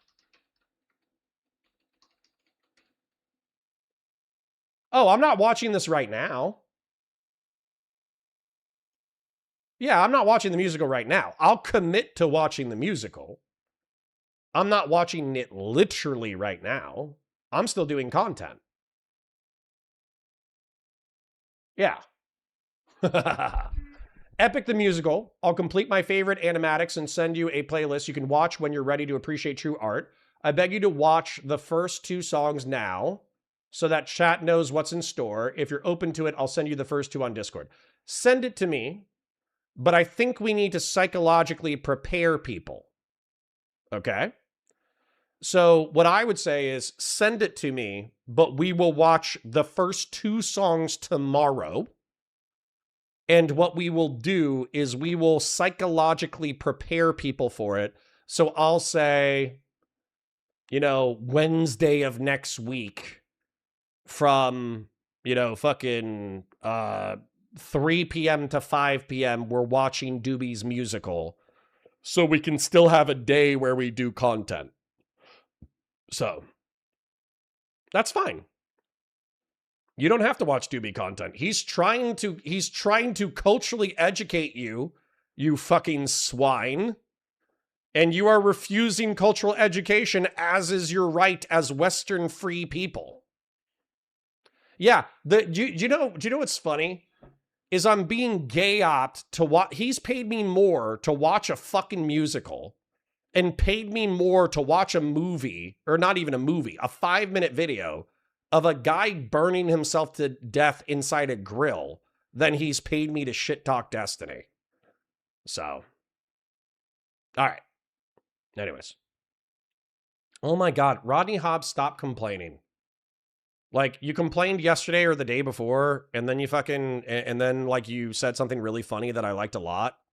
And then I was like, okay, I'm not banning Rodney, but fucking give your balls a tug. Okay? I hate dude. Okay, give your fucking balls a tug. Get a real problem. Anyways. Let's do some content. I still got to leave at 2:30 in order to pick up the kids. I will watch Doobie's first 2 songs tomorrow during stream at some appointed at time. And then I will, what's the other thing? And then we'll watch the musical Wednesday of next week. Okay? Anyways, Patriarch says complainers are welcome. Complainers are only welcome because of you, Patriarch. Because you have complained and oiled simultaneously. So that is the only reason why additional complainers get so much grace. All right. Anyways. Let's do an intro. Let's get cracking. Was I talking on mute again? My bad. Hi guys, welcome to Counterpoints. My name's Connor. I'm a science fiction, politics, and philosophy nerd, a Marine Corps and law enforcement veteran. I would argue a real Republican, and I'm trying to be a rhino. I'm trying to be a Republican who is honest, has integrity, nuance, and objectives. And we have been going after what I am affectionately calling the grift right recently. There's this whole cultural phenomena that I have found lame for a really long time, which is part of the reason why I haven't really engaged with it. There was like the anti-social justice warrior right of the late 2010s, which I was okay with, because they were relatively speaking liberals and classic liberals who still liked Western society and liked freedom of conscience, freedom of speech, Second Amendment, and all that kind of stuff. And then some of them got captured by the Trump cult, but not all of them did. And so I was perfectly fine being like a conservatarian, center-rightoid, anti-SJW in the late 2010s. But I would say there were a ton of people who realized that they could make a shitload of cash by jerking off the Trump cult, even though they themselves are despicable, historically illiterate, morally illiterate, dipshits who don't know their ass from their elbow. And so I would say, I don't know about my chat. My chat stuck around. I don't know if they're having a good time or not.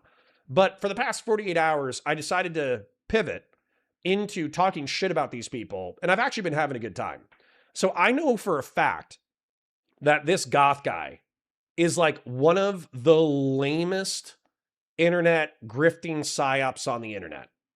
It's a guy with fucking face and neck tattoos and hand tattoos grifting to conservatives. How bad does it have to be for a guy with neck tattoos to grift to conservatives? It's got to be really fucking bad.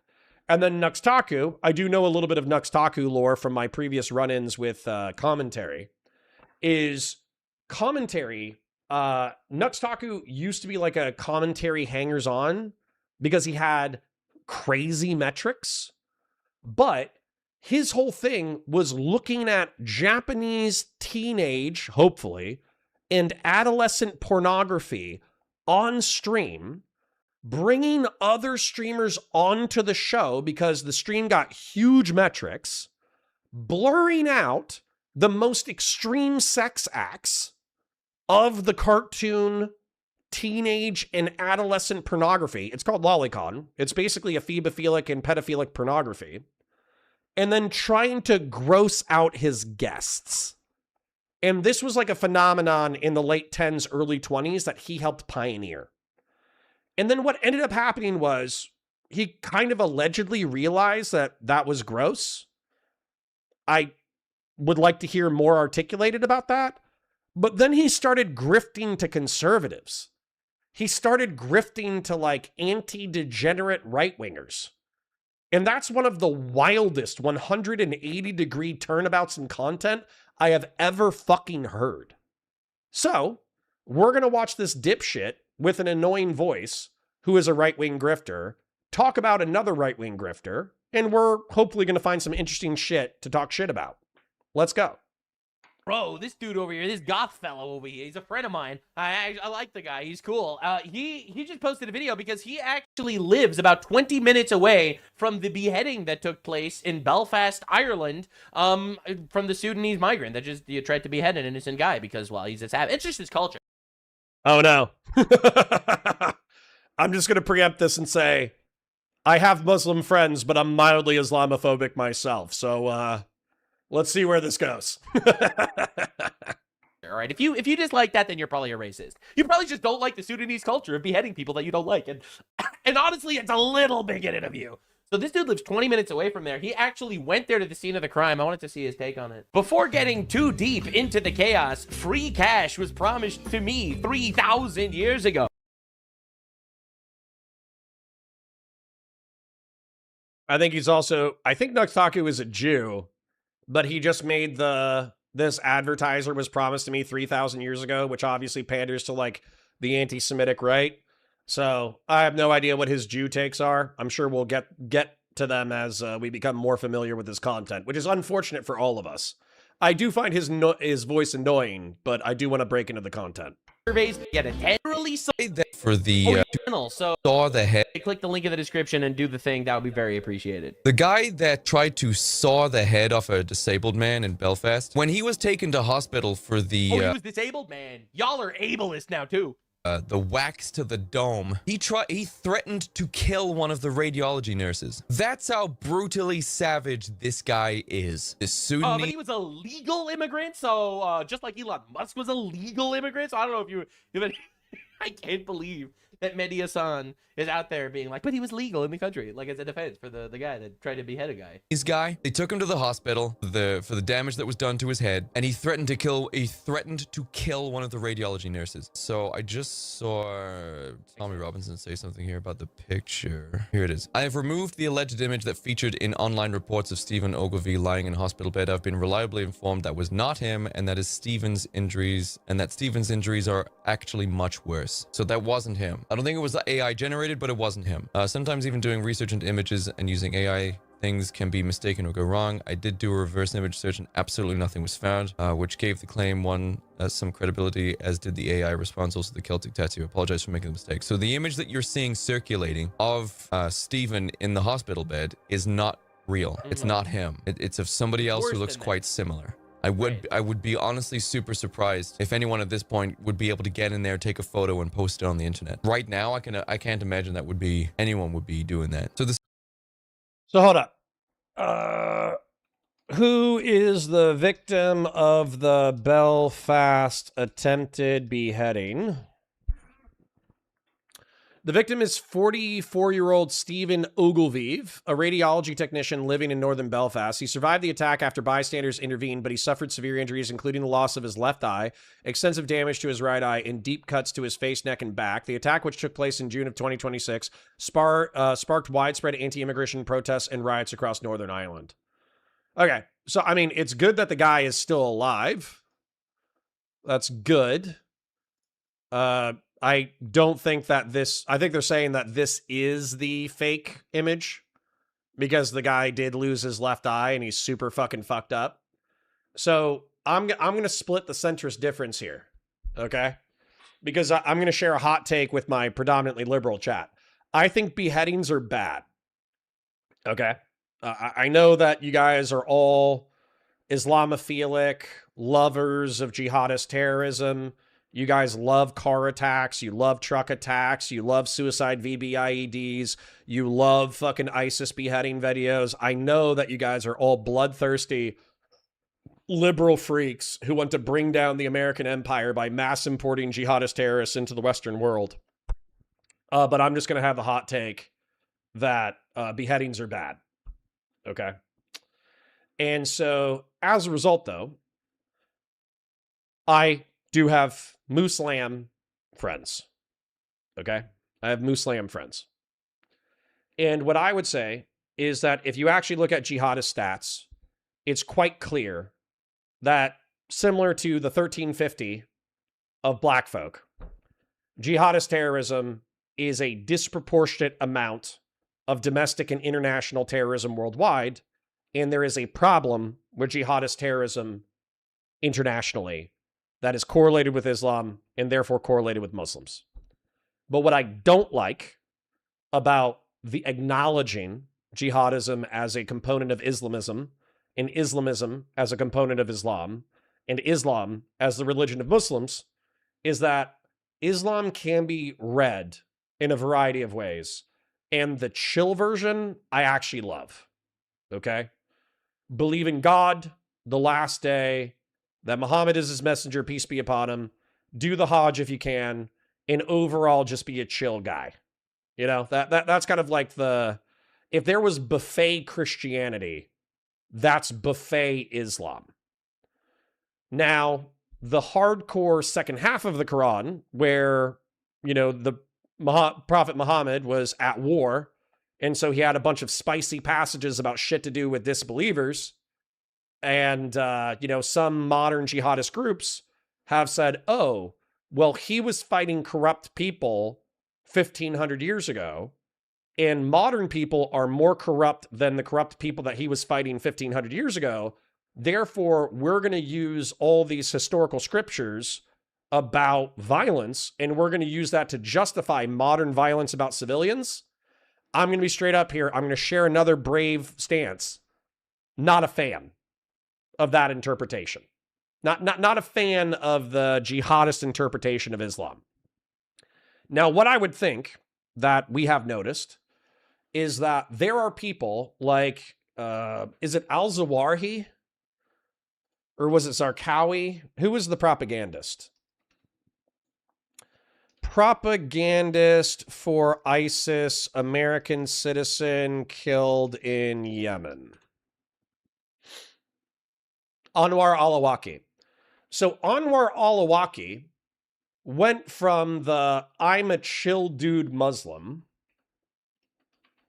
I'm a chill dude, chill guy Muslim meme, where immediately after Islam, immediately after 9/11, 2001, Anwar al-Awlaki thought that the way to gain peace between the Middle East and North Africa, and the way to gain peace between Muslims in the Western world and their Christian and Jewish brothers in the book, was to be a chill dude. And so he actually preached immediately after 9/11, 2001, that Muslims needed to be chill. They needed to reject jihadism. They needed to reject the geopolitical grievances of jihadists. They needed to reject Osama bin Laden. They needed to reject excusing the violence of civilians. This was Anwar al-Awlaki immediately after 9/11, 2001. But I think it was a combination of the invasion of Afghanistan and a combination of the invasion of Iraq where he actually became sympathetic to the jihadist narrativization of events. That the Ummah is slowly being corroded by this imperial, oppressive, secular, satanic force, that those who actually make peace with the secular decadence and corruption of Western society are actually making peace with Satan. And so as a result, if you're a true Muslim, if you actually believe in God, the last day, you want to do good works and all that kind of stuff, you can't stand by while the American empire is endlessly massacring. By the way, not true. We've already debunked that thing before. But while they're endlessly massacring Muslim civilians. So he actually ended up going from being like a chill Muslim dude to being Al-Qaeda's propagandist. And it really seemed to only have taken American geopolitical grievance in Afghanistan and Iraq to shift that mentality. And so I think there's like a casual distrust, no offense to my friends, my Muslim friends, but there is a casual distrust of Muslims where a geopolitical event overseas might trigger a shift in mentality from chill dude Islam into jihadist Islam. And jihadist Islam is actually quite fucked up. Like, what did that random radiological tech in Belfast have to do with American imperialism besides being a civilian in the Western world? And then the Sudanese guy, who knows if he has mental health issues, but combination of mental health issues, geopolitical grievance, jihadist propaganda, whatever, he decides to start trying to chop his fucking head off in the middle of the street. It's fucked up. And it's not a part of our society that we want to maintain. And so I've said this before. I'll say this again. I think this is the correct perspective. I am a civic nationalist. If you are Muslim, if you are fascist, or if you are communist, or you come from a majority Muslim, communist, or fascist society, I think the United States and the Western world in general has the right to ask you, are you an Islamist? Do you believe that Islam should be married with the state? And if the answer is yes, then we should say, sorry, but you're not welcome in our society. And same thing with fascists, and same thing with communists. If you go, hey, do you believe in political corporatism and flexible authoritarianism? Do you believe in right-wing dictatorship? Do you want to make a white supremacist right-wing dictatorship in the United States of America? If somebody says yes, even if they haven't committed another crime, we should say, sorry, becoming American is a privilege, not a right to all of the peoples of the earth. Therefore, your application to move to the United States of America is declined. And same thing with authoritarian communists coming from China. And then vice versa. I know I'm taking a while to articulate this. But if the same person says, no, I fucking love America. I love liberalism. I love freedom. I love blue jeans. I love rock and roll. I love alcohol. I love strip clubs. I love big old fucking fake tits. And I love decadent Western TV shows. Okay. Come on in. You know? So anyways, what I don't like about the commentary so far, even though I'm a liberal fascist, so clearly we need to tolerate liberal fascists. I'm a conservatarian liberal fascist. So the point is that with Nuxtaku and this fucking goth guy, what is their prescription? Because if their prescription is have a secure border and vet people at the border, okay, we agree. If their prescription is let's be dickheads to every Muslim we ever meet, then I would tell them to fuck themselves. What about Christian immigrants that want to integrate their religious beliefs into government? Yeah, any theocrat. We could ban any theocrat. let's say that there was a majority theocratic Christian country that believed that in order to exist as a nation state, the state should become Christian theocratic. Then yeah, we could reject them 100%. It's ideological. It's not racial. The Sudanese guy was living in a flat with another Sudanese guy. Why couldn't he stab him? Why not stab him? What perfect? You're in proximity. I wonder Because they're both Muslim, right? why. No one wants to ask that question. It's us, though, isn't it? It's us they need to attack. Yeah. We're the ones, I've and noticed. it's not terrorism because There's an entire generation of white girls getting raped. Notice how they don't rape the Muslim girls. Yeah, I don't know. Liberal fascist is an oxymoron. I'm saying being authoritarian about freedom. It's an oxymoron. Listen, and I'm not advocating for. I don't want them to rape anybody. Honestly, I prefer if they didn't rape, but if they must, listen, man, they put the burqas on children and shit because they otherwise they just rape them. Like, can you really blame them for not raping people without burqas? But you know, sir, it was literally this lady over here. She's not wearing hijab. I just had to rape. No, sorry. Listen. Okay, I think this is quite vile. I already find this to be quite vile.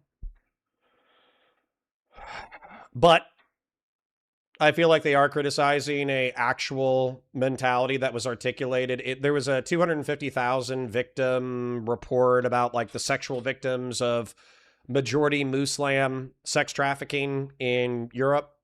Might have just been the UK over the past 2 or 3 decades, but it only came out in the past 48 hours. And one of the quotes from the whatever report that previously documented the shit was, I've heard Muslim imams say this shit before, and I think it's a shitty mentality, obviously, is they will say, oh, well, a piece of candy in a wrapper is worth more than a piece of candy that's on the ground and covered in dirt and hair. That's true.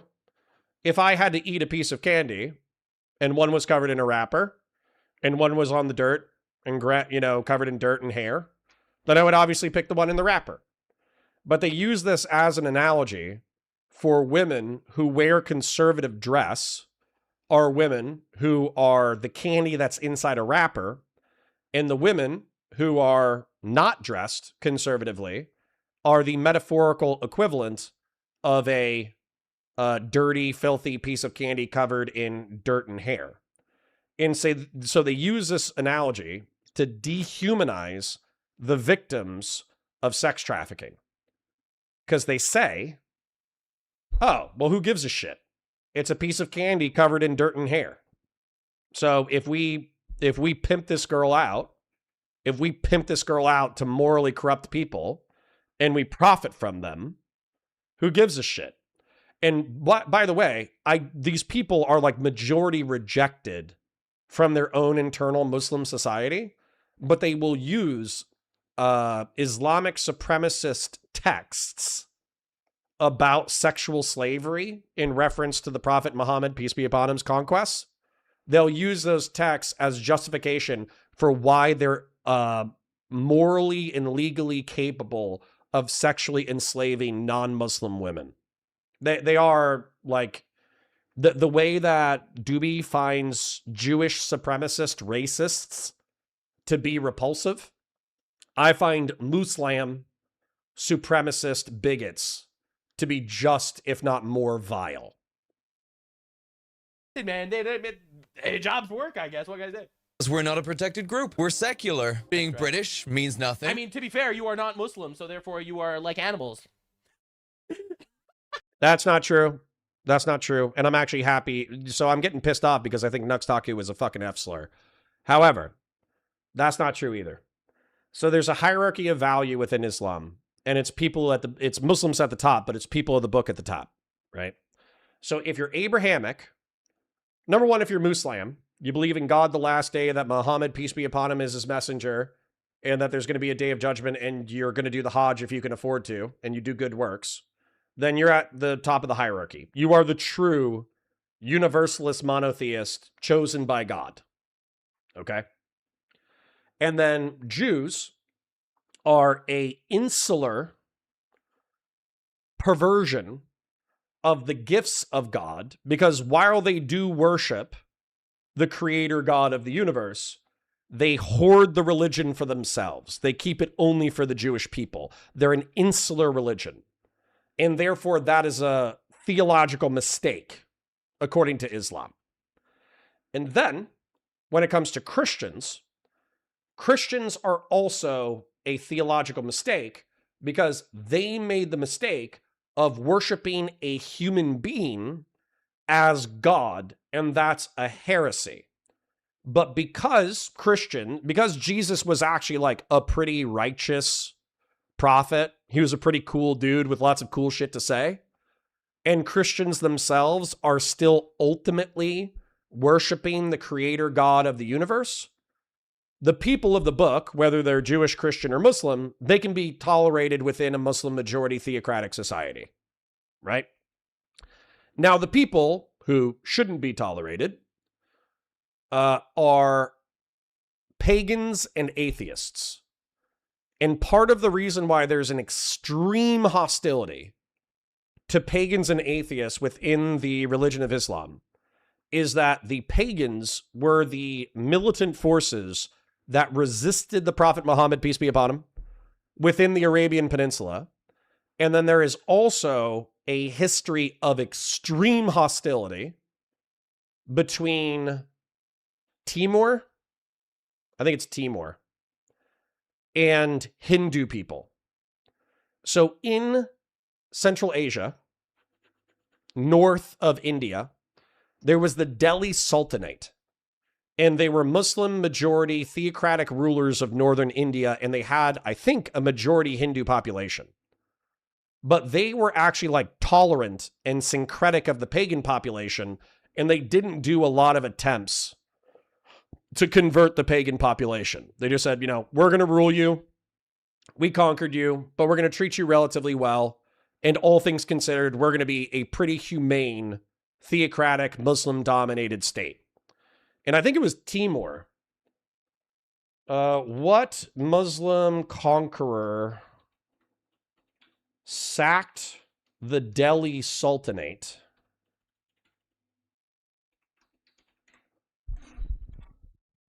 The Central Asian conqueror Timur, also known as Tamerlane, sacked the Delhi Sultanate in 1393.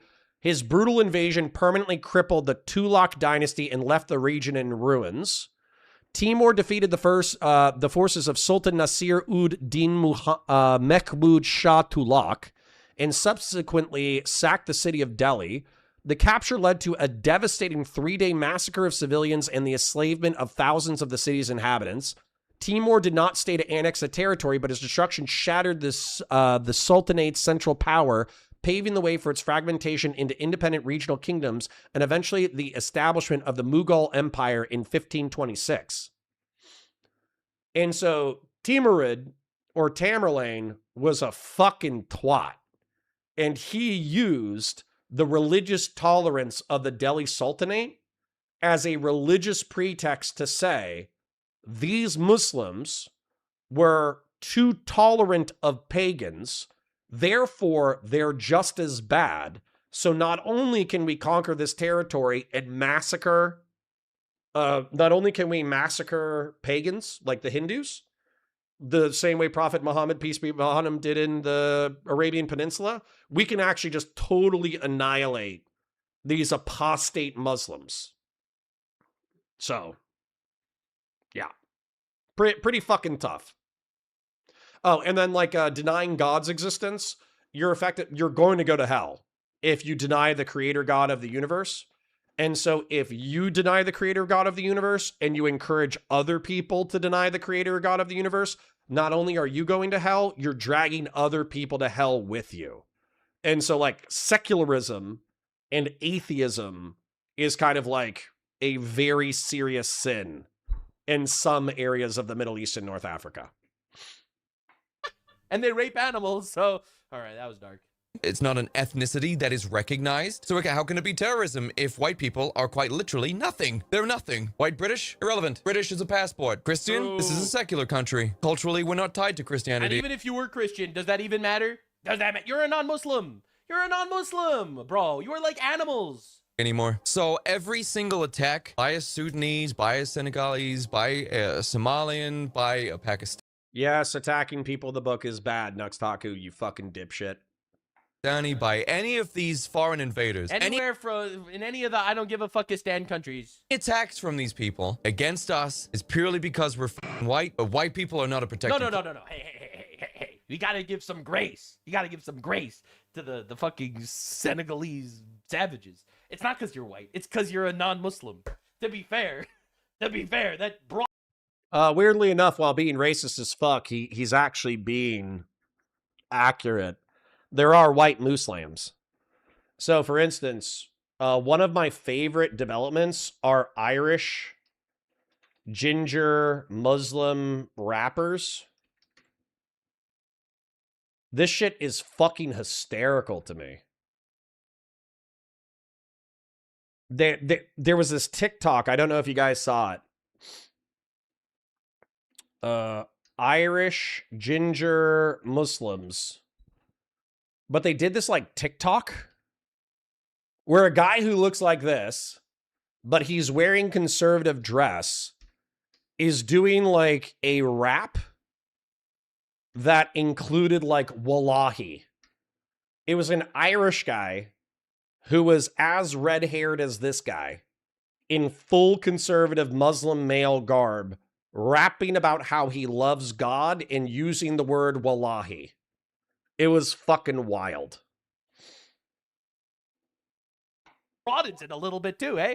And therefore it's not terrorism. That's essentially what's going on here. Basically, But this Sudanese guy that was taken to hospital, yeah, he threatened to kill one of the he threatened to murder one of the radiology nurses. Nice. I can only imagine what it's like escorting this around the place. It seriously must be like Dude, why are we like executing these people?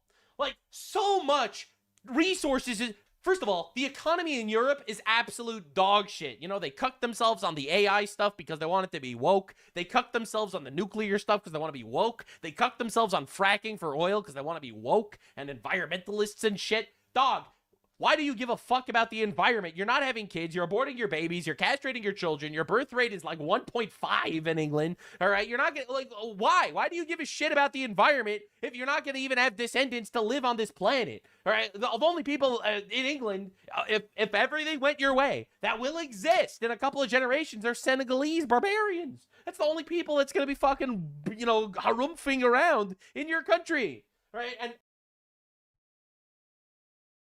Man, I really, by no longer watching the right wing, I really did not realize how good or like how bad it's been. 2 million fucking subs. This was terms of service 4 years ago, don't you think? Am I tripping, or was this terms of service like fucking 4 years ago? Does YouTube still have religion or nationality as protected characteristics for terms of service?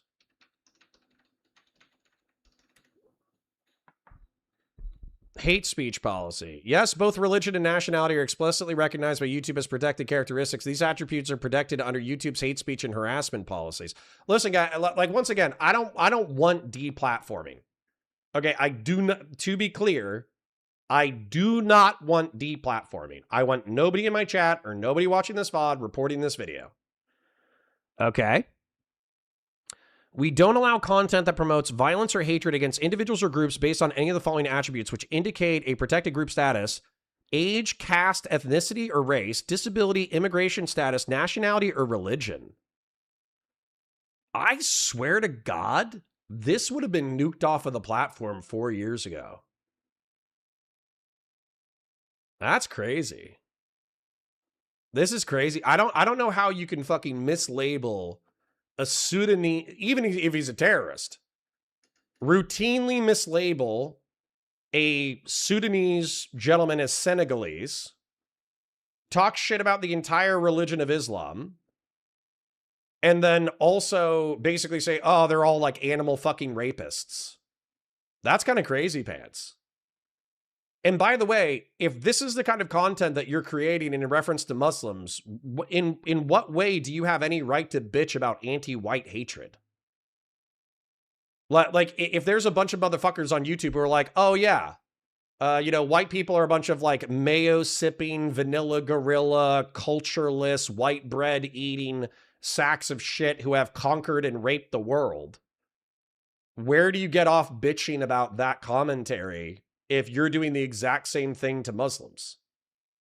I guess from like a conservatarian perspective, it could technically be better that it felt like anti-white hate speech was like permitted in the late 2010s, but like anti-Muslim, anti-brown, anti-black hate speech was getting policed pretty aggressively. But I think this is kind of fucking wild. This is kind of wild. I'm going to tell you right now that this is a similar moment to me where I did not realize how bad Asmongold was. Because I thought he was such a laughable, like, roach-infested, Nurgle-like cultist that he was such a dipshit that nobody of substance would ever take him seriously. But then I go check out his metrics, and he's like, he has more views than Tucker Carlson, and he's effectively like a white identitarian. That's a huge fall over the past 5 or 10 years. And then same thing with Nuxtaku. Nuxtaku's just out here being like as racist as the fucking Groypers. I think some of the Groypers. Do you guys know Kai? Is it Kai Schwimmer? Schwimmer, debater, conservative. He's like an ultra-conservative Christian nationalist who was hanging out with the Groypers for a while, but I think him and the Groypers had like a really bad falling out, and so as a result, he kind of identifies as his own thing. And so, but this is arguably more vile than the shit that Kai says. Kai is actually like, at least from what I've seen, he's tactful. And while he still wants Christianity to be supreme in the United States, and he might be race realist, he has the dignity of talking like a sane human being. It's a crazy world where Nuxtaku, the fucking lolicon reviewer, is more unhinged than Groypers. That's fucking crazy. Now, Tagop for 5 says, my father is Muslim, my bagels are Jewish, the Pope's on our side, Nixon 5. That's the most New York shit I've ever heard in my entire fucking life. Yeah, didn't he get swatted on stream? He absolutely did. Wow, Jeb Kush. I understand. Okay, so hold on. I need to apologize to my liberal audience real quick. I understand why you guys are so black-pilled about the right. I really do. I really do. Because normally you would look to the internet for more of like the chill, conservatarian, gamer bro culture that kind of like isn't as serious as like your uber Christian homophobic parents. And what's crazy is your uber homophobic Christian parents who say, well, I don't like gays, but they can do it in their bedroom. And as long as they don't tell me about it, I don't give a shit. That is more chill than what's happening in the conservatarian gamer bro space. That's crazy. This is actually fucking crazy. So, in a country that's like in an actual economic death spiral because they woke too close to the sun, on top of that, add hospital bills and jail bills and food bills that the British taxpayer needs to somehow come up with to fund for the barbarians that are beheading you in public. Oh, who's going to pay for the radiology appointment that the Senegalese barbarian is going to have? I do. I know who. This guy who lives 20 minutes from the hospital, it's his tax dollars that's going to be paying for the radiology appointment of this Senegalese barbarian. People can't even begin to wrap their minds around the level of diabolical evil that is actually happening here. Escorting a animal. This guy must be barely sentient. Barely sentient. Like, how the did he even get here? I understand that he flew legally, actually. He filled out 10 pages of documents. He never had an interview, and now he's just as Irish as you are, sir. I hope you like that. He just flew from Sudan to Paris. He just flew to Paris and didn't go home. Did anyone stop him? No, they didn't. He flew from Sudan to Paris with a one-way ticket. No, that didn't flag anyone. Like, that's suspicious. And then he stayed in Paris for a little bit. Well, 'cause it's inhumane to deport them. I was told by so many Muslims that it's inhumane to deport Muslims when they invade your country. But I was told it's inhumane. Wajah Jahat Ali over here and Ro Khahana, they're American because they have papers that say they're American. They're paperwork Americans. So Yo. That's just like white identitarian shit. It got so much worse. This is bad. We have a lolicon Jew talking white identitarian talking points to his 2 million subscribers for 107K views, which 107K is not a lot for a 2 million sub channel, but I'm sure he's doing well financially.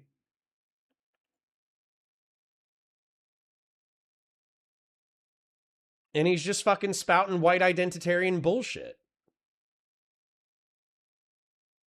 Wow. This is, yo, chat, are we fucking cooked? Are we fucking cooked? I guess, like, the only silver lining I have is that all these people are antisocial fucking porn-addicted freaks who stay in their basements and they don't actually contribute to society. I guess that's good. I guess that it's good that these people aren't reproducing because they're such antisocial, dysgenic fucking freaks. Yeah, well, QC John says, hi, liberals, conservatarian here. Not all of us are mind-raped crazies. I just want to see people be a little bit more self-sufficient. There's like 6 of us. Dude, it's like you, me, and grassroots. Holy shit. You, me, grassroots, and lactoid.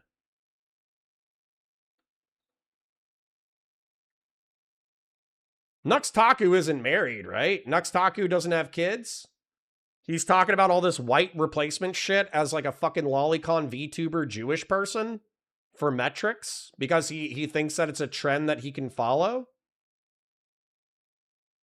Damn, how much is this motherfucker pulling in though?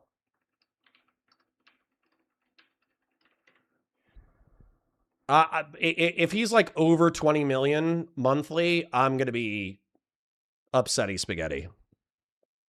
Okay, 6 million, thank God. That's still a lot of cash. 7 million recently. 8 million in March. 1 million in February. 2 million in January. This is Nuxtaku. I typed that in right, correct? Yeah. And then he actually wasn't pulling as big of numbers as I thought. 2 million is like $4,000 a month, depending on length. 3 million is good. 2 million, 2 million, 1.5 million, 1.37 million, 2 million, 8 million, 8 million, 7 million. I guess the grift is working. Because that's a pretty big pop from 1.2 million to 8 million. Jewish lolicon white supremacist. Chat, I am confused. So they said it's inhumane to deport people, actually. And having Supreme Court term limits. We should be for abolishing ICE and replacing it with a immigration enforcement office that actually follows human rights and that focuses on sex trafficking, child trafficking, drug offenders, not... Wait, hold up. CJ Mosley, I don't know if you're being sarcastic or not.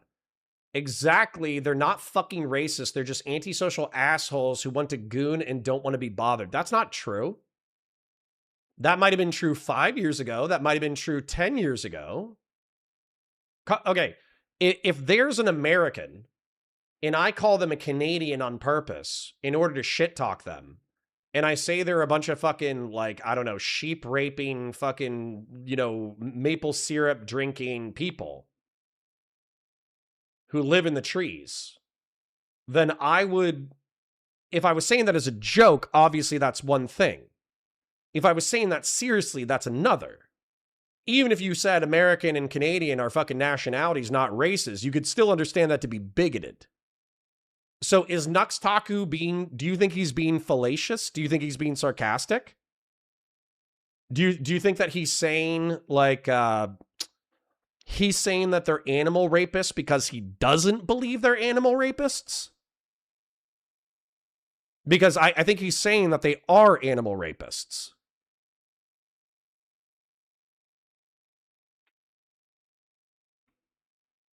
That's bigoted.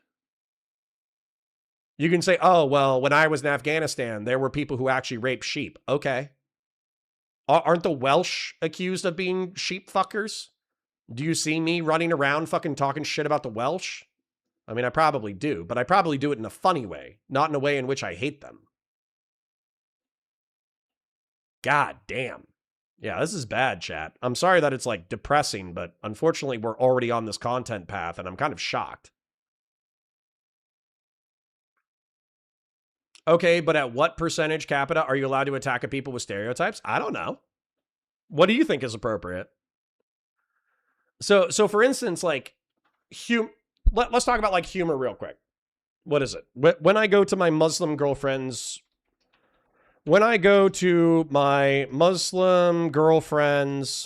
house for dinner, bomb suit meme. Okay? This is a meme that I would have shared 10 years ago because I think it's funny. I do think it's funny. When your Muslim girlfriend invites you over to dinner and it's a guy wearing a fucking EOD suit.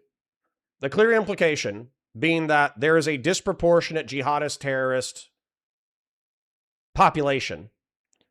And as a result, you would be afraid for your physical safety because you're worried about your Muslim girlfriend's family fucking suicide bombing you. Right? But at the heart of this joke is the understanding, Muslim girlfriend, that they're human beings that you could try to understand, have dinner with, and even have sex with. So while this is a racist joke, bigoted joke, a little fucked up, it's obviously said in good spirits. It's said in fun spirits. Whereas just saying that all Senegalese or Sudanese people are fucking animal rapist fucking jihadists and being completely sincere about thinking that way and treating people that way, I think is actually quite vile. If you walked up to a random Muslim at work or in public space and you treated them like shit on virtue that they were niqabis or hijabis or fucking wearing conservative Muslim garb, I would think that you're a fucking prick. So, I mean, what kind of people are watching this? And what kind of people are they becoming as a result of watching this? Kai is a Mormon, not a groyper. There's more Mormons outside of the U.S. than there are inside the U.S. Sure. Like, if you have good reason to have anger towards a group, then you should be allowed to say, hey, this stereotype is true and it's bad. I hate it. Sure. And by the way, I think the way that you do it is by being accurate. You say, if you look at jihadist terrorism punches way above its weight statistically, and the correlation between jihadism, Islamism, Islam, and Muslims is quite clear. Therefore, any Muslim, Middle Eastern, and North African immigrants to Europe or to the United States, I want to be vetted to an extreme degree so we don't have jihadist terrorist attacks. But I don't walk up to my local fucking Muslim coworker and treat him like shit on virtue of him being Muslim. Connor, Trump walked into the Oval Office making people believe that Haitians were stealing people's pets and eating them. How far in the sand has your head been trapped? Well, I mean, I've been too busy, to be honest. I've been too busy with like the liberal left-wing civil war. So, I mean, I've pulled my head out of the sand sufficiently in order to at least take a look around at what's happening on the online political right, if you can call this politics. So, sorry, you guys were occupying me. You guys were occupying me with your gay, leftist, liberal civil war that I thought I had to cover in order to keep 50 to 80 fucking DGG adjacent people happy. But this is obviously infinitely more important, in my opinion, is that you have these like 5 or 6 midwit dipshits radicalizing hundreds of thousands of young men to be bigoted pieces of shit. But I think you also you can't be too soy about your criticisms. You can't go, oh, you're bigoted against Muslims, therefore all Muslims are good. That's actually, dude, this is actually exactly why I'm comfortable with this content, by the way. Because I don't think I'm as, not conservative liberalism. Conservative liberalism is not very soy. But obviously what happens is when somebody gets beheaded in Ireland, all the fucking liberals and progressives run to Twitter and they go, hashtag not all, hashtag not all, hashtag not all. Religion of peace, religion of peace, religion of peace. And so as a result, the right wing says, no, that there's like something real here that you're failing to contend with. And failing to contend with it is making me want to act against you. The reason why I'm able to articulate this is because that was my entire mentality through the 2010s. It's not that I didn't think that the liberals weren't well-intended human beings. It's that I thought their head was in the sand about jihadism or promiscuity or sexual immodesty or the collapse of the birth rate or economics. You know? Yeah. Millions of young people truly don't understand the nation's proposition. Yeah. Yeah. Yeah. Yeah, I'm more soy because I actually say the peace be upon him. I did see that you commented on that earlier. So why am I saying peace be upon him? So obviously Muhammad is a criticizable historical character. You know, he was a warlord. He killed people. He conducted warfare. He allegedly was betrothed to a 6-year-old and married her at 9 and consummated the marriage at 9. You know, in any other circumstance, I would be, oh, pedophile, obviously, right? But the truth is that there are, regardless of like truth, there are things that need to be reconciled.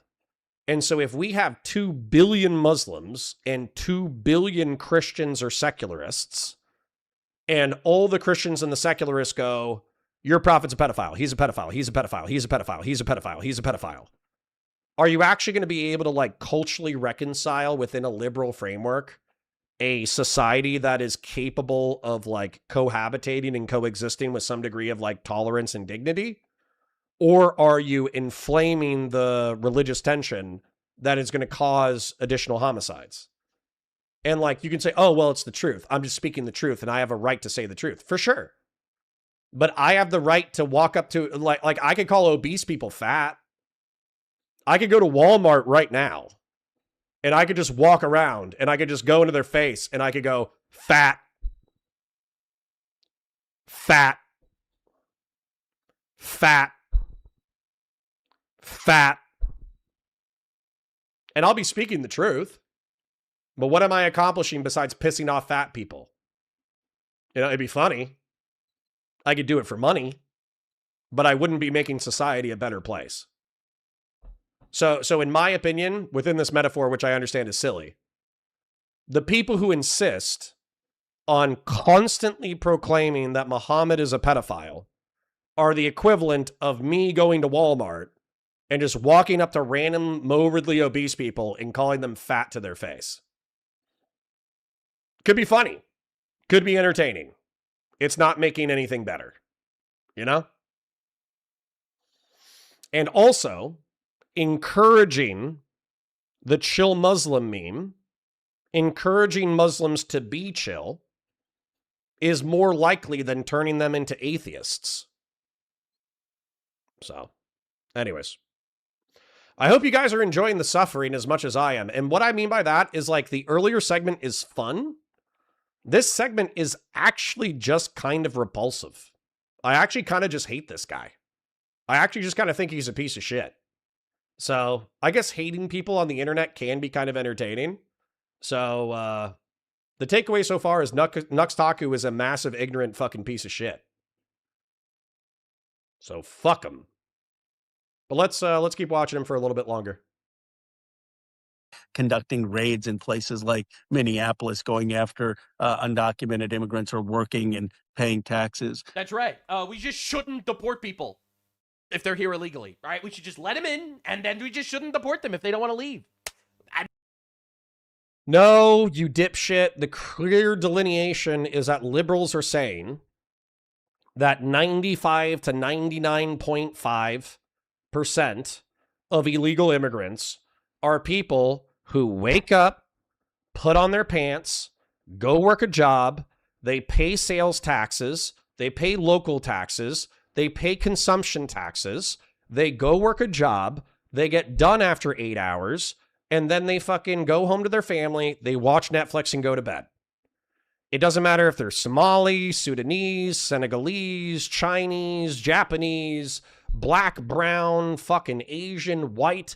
That's what 99%, 99.5% of every community does, including black folk, who are statistically, quote unquote, the most violent demographic.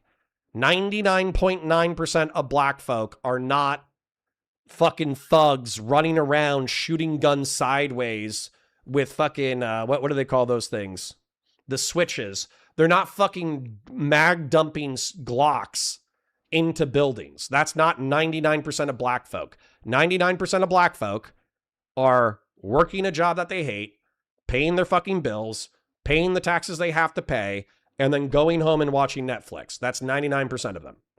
So if you have a problem with the 0.1% to 1% of people who are engaged in violent crime, rape, murder, drug trafficking, terrorism, etc., then your attacks on those communities should be targeted towards the people who are actually engaged in the negative antisocial behavior that you're describing.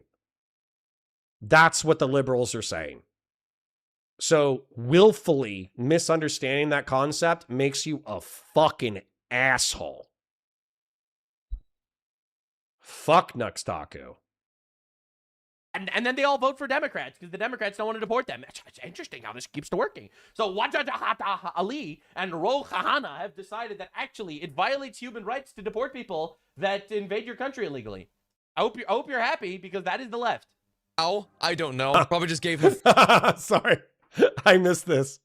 Well, QC John says, if you actually went and did that content at Walmart, you would actually have more social value than clavicular.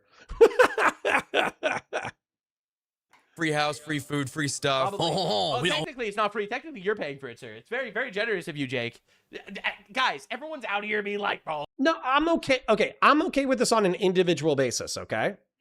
So hold on. Agus Puig says, is it bad to not even want chill Muslims? Like, not in a hateful way, just genuinely not wanting to share your country with them. You're not expected to allow anyone into your home, even if they are okay people. So Agus Puig, I think that's going to depend on the individual, right? So there are people who have a secular view of America. They're saying that the liberal founding and its extension through the 20th century has become an increasingly secular project, and therefore it should be ideologically neutral whenever possible, and therefore making judgments about religion, specifically, like a chill Muslim, is bad.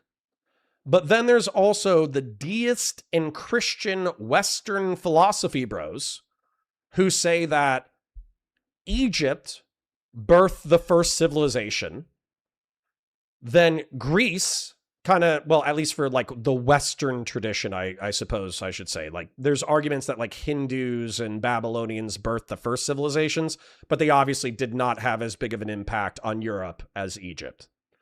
So Egypt birthed one of the first civilizations that Europeans give a shit about that affected their trajectory.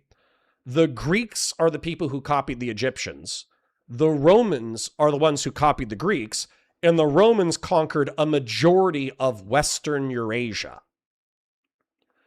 And so as a result, that linguistic, historical, military, economic evolution of social institutions is tied to the people of Northwestern Eurasia.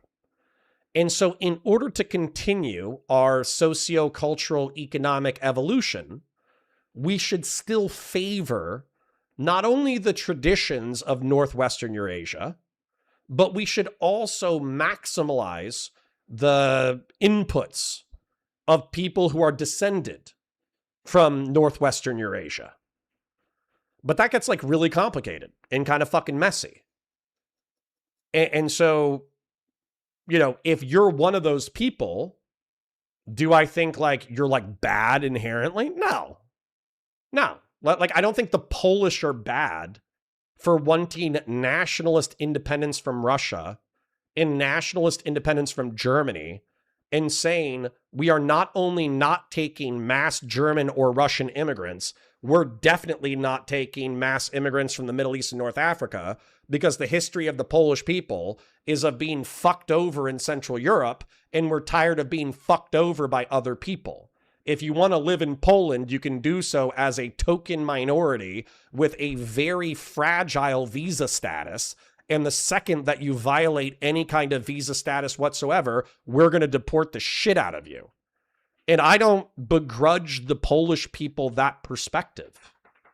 But I do think that like America, like it's going to depend on whether or not you agree with that secular 20th century interpretation of the American project, or if you're more in line with like the Western civilizational, traditionalist, evolutionary perspective. And truth be told, I kind of lean more towards the Western civilizational approach. I'm just not as hostile to Muslims or Asians as a lot of Western civilizational people are. So, yeah, no skin off of my ass, August Puig. Some liberals might not like it. Randy Chang says, all my lefty friends get upset when Ted Cruz starts quoting the Bible, talking about church-state separation. None of them care when Mamdani quotes the Quran. Yeah. I know. I mean, in America, you're right. I'm just sad that in Europe, most people don't want Muslims, but we get them anyways because we can't really vote on it. I love all people, but it's done in the most wrong way. Yeah. Aren't you, are you from Portugal? Or are you from Spain? I forget, August Puig. You remind me. But one of the things that you guys have is that you're still in Eurasia. The other problem that you guys have is that you have fucking some of the worst birth rates on the planet. So while you've established some of the most peaceful, equitable welfare states on the planet, you also failed to have children. And I mean, the entire planet is failing, but in Europe, it's particularly bad. And so what Western technocrats have done without the consent of the people in, you know, like an actual democratic referendum is they've said, oh shit, our economic models only kind of work with perpetual growth. So if we're not having enough kids, we're just going to use immigrants in order to make up for, we're going to make up for lack of birth rate with immigrants. So Catalonia. Well, yeah, aren't the Catalonians also wildly famous for their like political independence? Wasn't there like an entire early 20th century separatist movement in Catalonia that wanted to neither be a part of France nor be a part of Spain? And they were effectively like asymmetric partisans for Catalonian independence. So you're also coming from like a wildly independent European culture.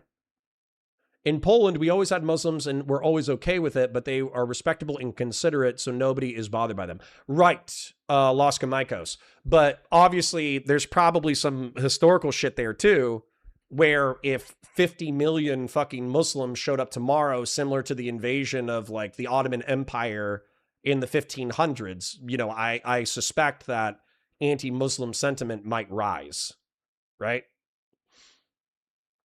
Also, Spain is just Middle East 2.0. Fuck you. I'm not even Spanish, and I'm offended. I'm offended on August Puig's behalf by your statement, Nameless Henchman. We tried super hard, but we wanted it to be peaceful, so unlike Ireland, it didn't work. Sorry to hear about that, buddy. Sorry to hear about that. All right. Sorry. We're going to keep it moving for the sake of content flow. We got about another 15 minutes. You guys have been incredibly generous over the past 48 to 72 hours. So any anxiety that I had about like not being able to do this job anymore has kind of disappeared in the past 48 to 72 hours. I'm just going to keep grinding content. It is what it is. Also, Warhammer's doing okay. It's not doing great. It's doing okay. And, you know, my sci-fi and Star Wars channels are kind of, you know, they're kind of peaks and troughs, but I feel like I'm getting some momentum behind them. So my anxiety is reducing a little bit compared to when I was, I don't know, having 1,000 people coming into my chat to call me a piece of shit. So I think we're going to be fine. But, you know, like the stream, share it with your friends, engage with chat, super chats if you got it, memberships if you got it. My parasocial love you. Thank you for being here. I haven't been mean for like an hour. Well, thank you. Thank you for setting that record. Sorry, I'm going to read this and then I'm going to move. August Week says, motherfucker, my family literally moved in from other parts of Europe to kick out the Moors. Call me Middle Eastern to my face, motherfucker. See, I knew that was going to happen, dude. You can't look at 600 years of bloody conquest in the Reconquista and call a Spanish person a Muslim. They are going to be fucking pissed. And by the way, I don't know if you guys can see this. I'll go full screen on it for a second. This sword right here, I should show you guys the hilt sometime. I don't want to move it, but this is a Spanish Reconquista replica that my parents gave me for my first birthday. So, you know, while I think the reputation of the Reconquista was that it was a bloody, violent, horrific, trudging 600-year war, my parents decided to gift me a sword from a 600-year fucking Christian campaign. Do with that information what you will. Oh, Jake doesn't do enough charity work. Jake Monroe literally paid for this Senegalese guy's housing. All right, let's be real. What a fucking guy. What a guy. Oh, we hate Frenchmen. Please, before you leave, make sure you stab someone. He then flies from Paris to Dublin. Again, there's no visa on this guy's record. Why is he flying from Paris to Dublin? Not even this guy knows. This guy is just... I mean, do you blame the French for letting him fly in? I blame the British for letting him in. Blankly staring, walking in directions like a fucking lemming. And then he flies from Paris to Dublin. No one stops him. Why are you coming? Do you have a visa? Why do you have no return flight? Bro, he probably doesn't speak English. How would you even ask him these questions? He filled in 10 papers, though, so, like, I would let him in. Flight to Sudan. That was a joke, by the way. Fuck this guy. You know, like America does. Whenever I fly to America, how long are you staying? Who are you seeing? These are questions for white people that speak English. All right, they just assume this guy is 67 IQ and won't understand, so they just let him in. You here last? You just violate his human rights by asking him basic comprehension questions. Yeah, Rob says your parents giving you a sword explains a lot, or actually explains everything. Yeah, your folks sound very interesting. They're good people. Your first birthday? Yes. Literally, I was 0 years old, turning 1 year old, and they gave me a sword. And the hand-and-a-half bastard sword that I have from Cold Steel, that is a functional replica, I have this awesome picture of my firstborn where basically, I think he's in my mom's lap and I'm taking the picture. I forget. But basically, I gave him the hand-and-a-half sword, which was still in a scabbard. So it's like 4 feet tall.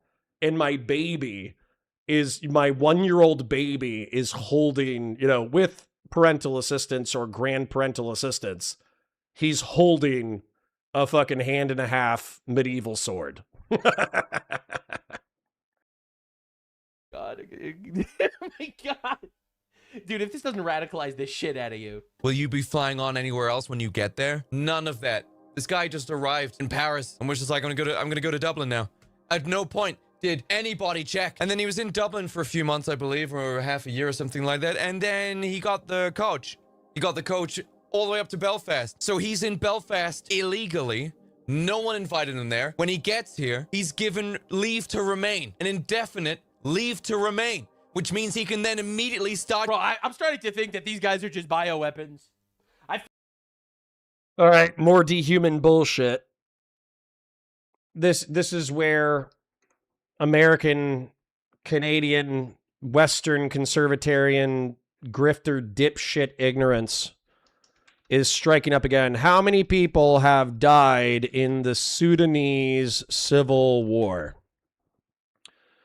So, In the ongoing civil war between April 2023, estimates of the death toll vary widely due to the severity of the conflict and restricted access to data, while direct combat fatalities tracked by organizations like ACLEDP are in the tens of thousands. Comprehensive mortality models and independent observers estimate that at least 150,000 to 400,000 people have died from violence, conflict-exacerbated famine, and disease. So, by the way, I am not defending the guy who tried to behead somebody in a random Belfast or Dublin street. If that guy was sane and he didn't have any like documental mental health diseases, I think he should be euthanized. Like if he's a jihadist terrorist, he should be euthanized. If he has paranoid schizophrenia or some kind of documentable fucking disease, he should be incarcerated in a mental hospital for the rest of his life. New Fed FOMC is starting now. See you guys later. All right, see you, buddy. Thanks for hanging out. Appreciate you, Solidus. But the point is that like these people are just acting like a random Sudanese guy is an economic migrant. And if he was Senegalese, like I'll check it out right now. Is Senegal in civil war right now?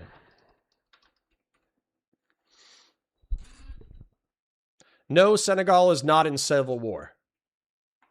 So the point is that African stability, I don't know, maybe making sure a shitload of them don't have fucking AIDS, maybe making sure that they have access to low interest loans for economic development, maybe making sure that European militaries are training African militaries in order to secure Africa, so it's not an anarchic fucking shithole filled with disease and death.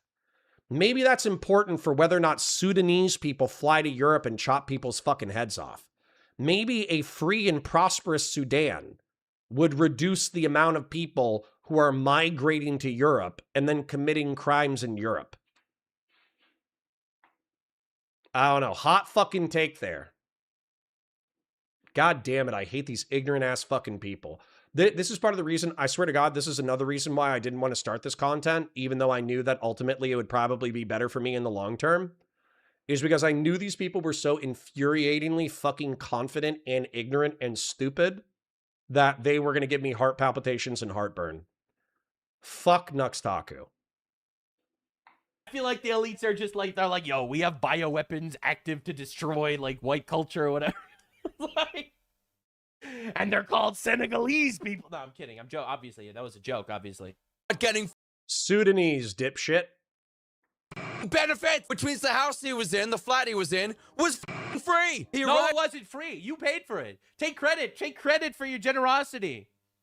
And this makes me sick. Lived here illegally. No one checked him all the way from Sudan through Paris. The Jewish take is, yeah, he beheaded him in public, but oh, you're paying for his housing? No, I'm kidding. I'm joking, obviously. It's just a nightmare from beginning to end. The whole thing is bad. Dublin into Belfast, and then when he got here, he was like, asylum please, and they were like, all right, mate, here's the keys to your free flat. Here's your free food. Have a good one. What the actual... This is not open borders. This is no borders at all. This isn't people checking their shit and being like, well, okay, well, the border's open, so you can go in. No one's checking I would just like to make the point that this Senegalese guy was let in, but Hassan Piker wasn't. Sudanese, you dumb fuck. Senegal doesn't have a civil war. Sudan has a civil war that's killed 500,000 people. What a fucking dipshit. Hedonic Samuel for the 5 says, smug and wrong, you gotta love it. Dude, it is a lethal combination. And then somebody says it. Conservative liberalism says, this is the real problem, though. Glad that you're wrestling with it. This is who you're party with right now. Yeah. Yeah. These guys, weirdly enough, this is another problem. Another problem is that these guys are considered the chill people because they're video gamers who don't know shit about fuck.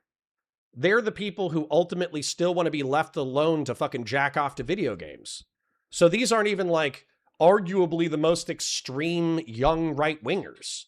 The most extreme young right-wingers are Christian and white nationalists.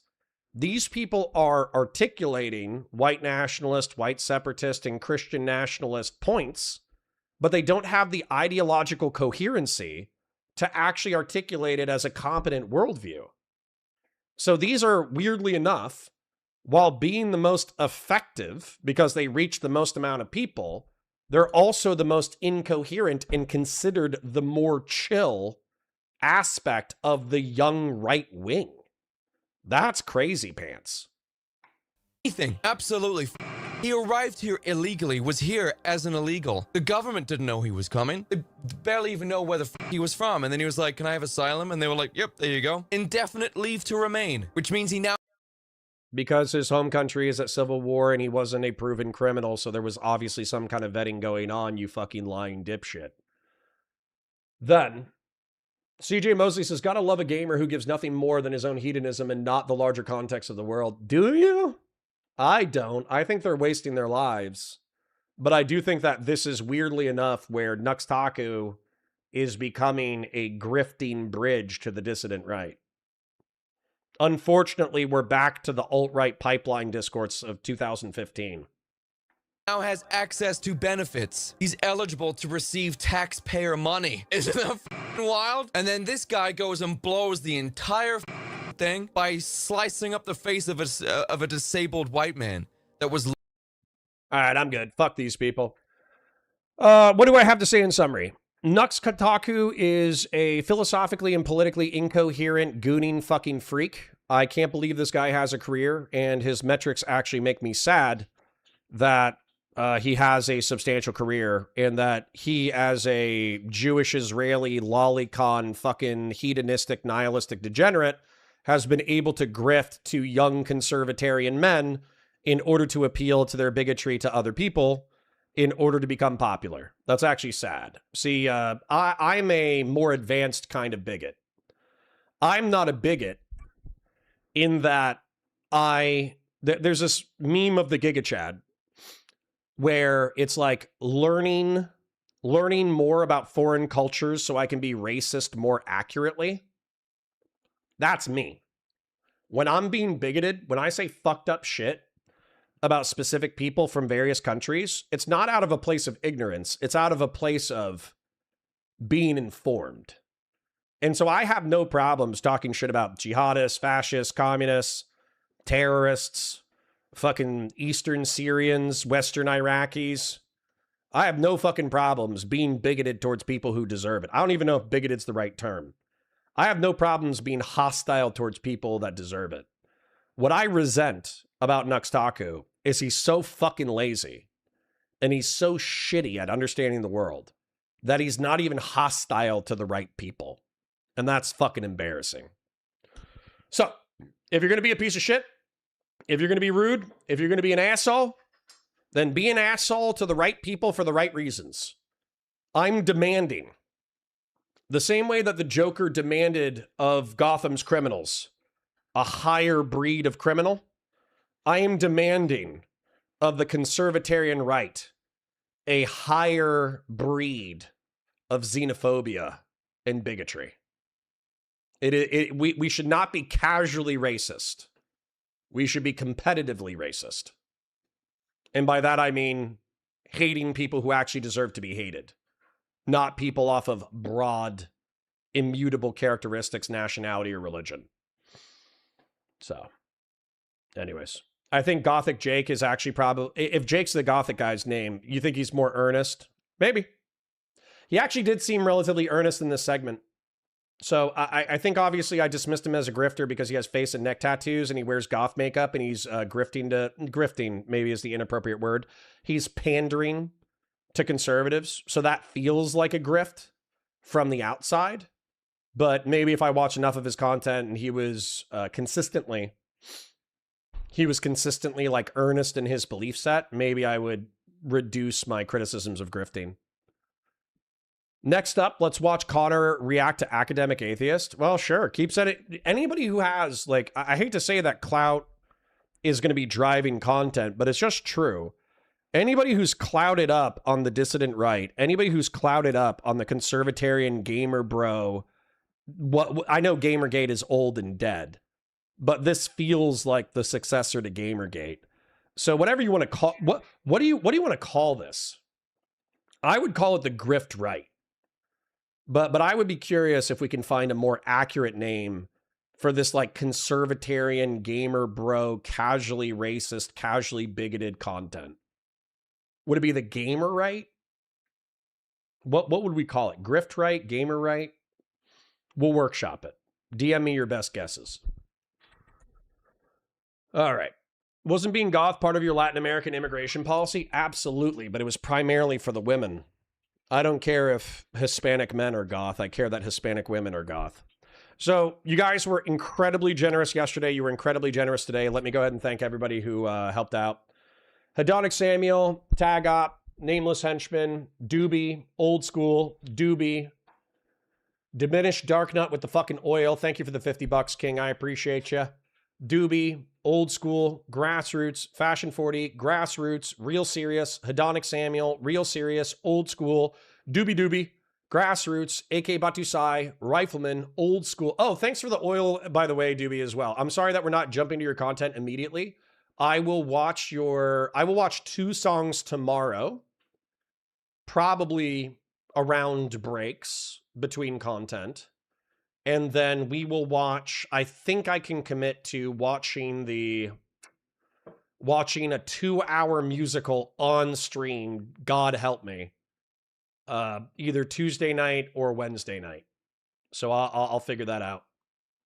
Rifleman with the 5, Rifleman with the 2, Rifleman with the 10, thank you. Grassroots, Doobie, Grassroots. Thank you, Kings and Queens, for your financial support. Thank you kindly for, even though we're a small community, 50 to 150 people is not very big, but we do have a disproportionate, I say this again, it seems like we have attracted a higher quality of chatter. We have attracted a higher quality of person who has both the intelligence to engage in chat in a way that's fun, and also some people have means with which they're able to continue to support the content financially, and I do appreciate you guys for doing that. You didn't say me? Well, Nameless Henchman, thank you for the donation as well if I didn't see it. Are you timed out again? No, not this time. Yeah.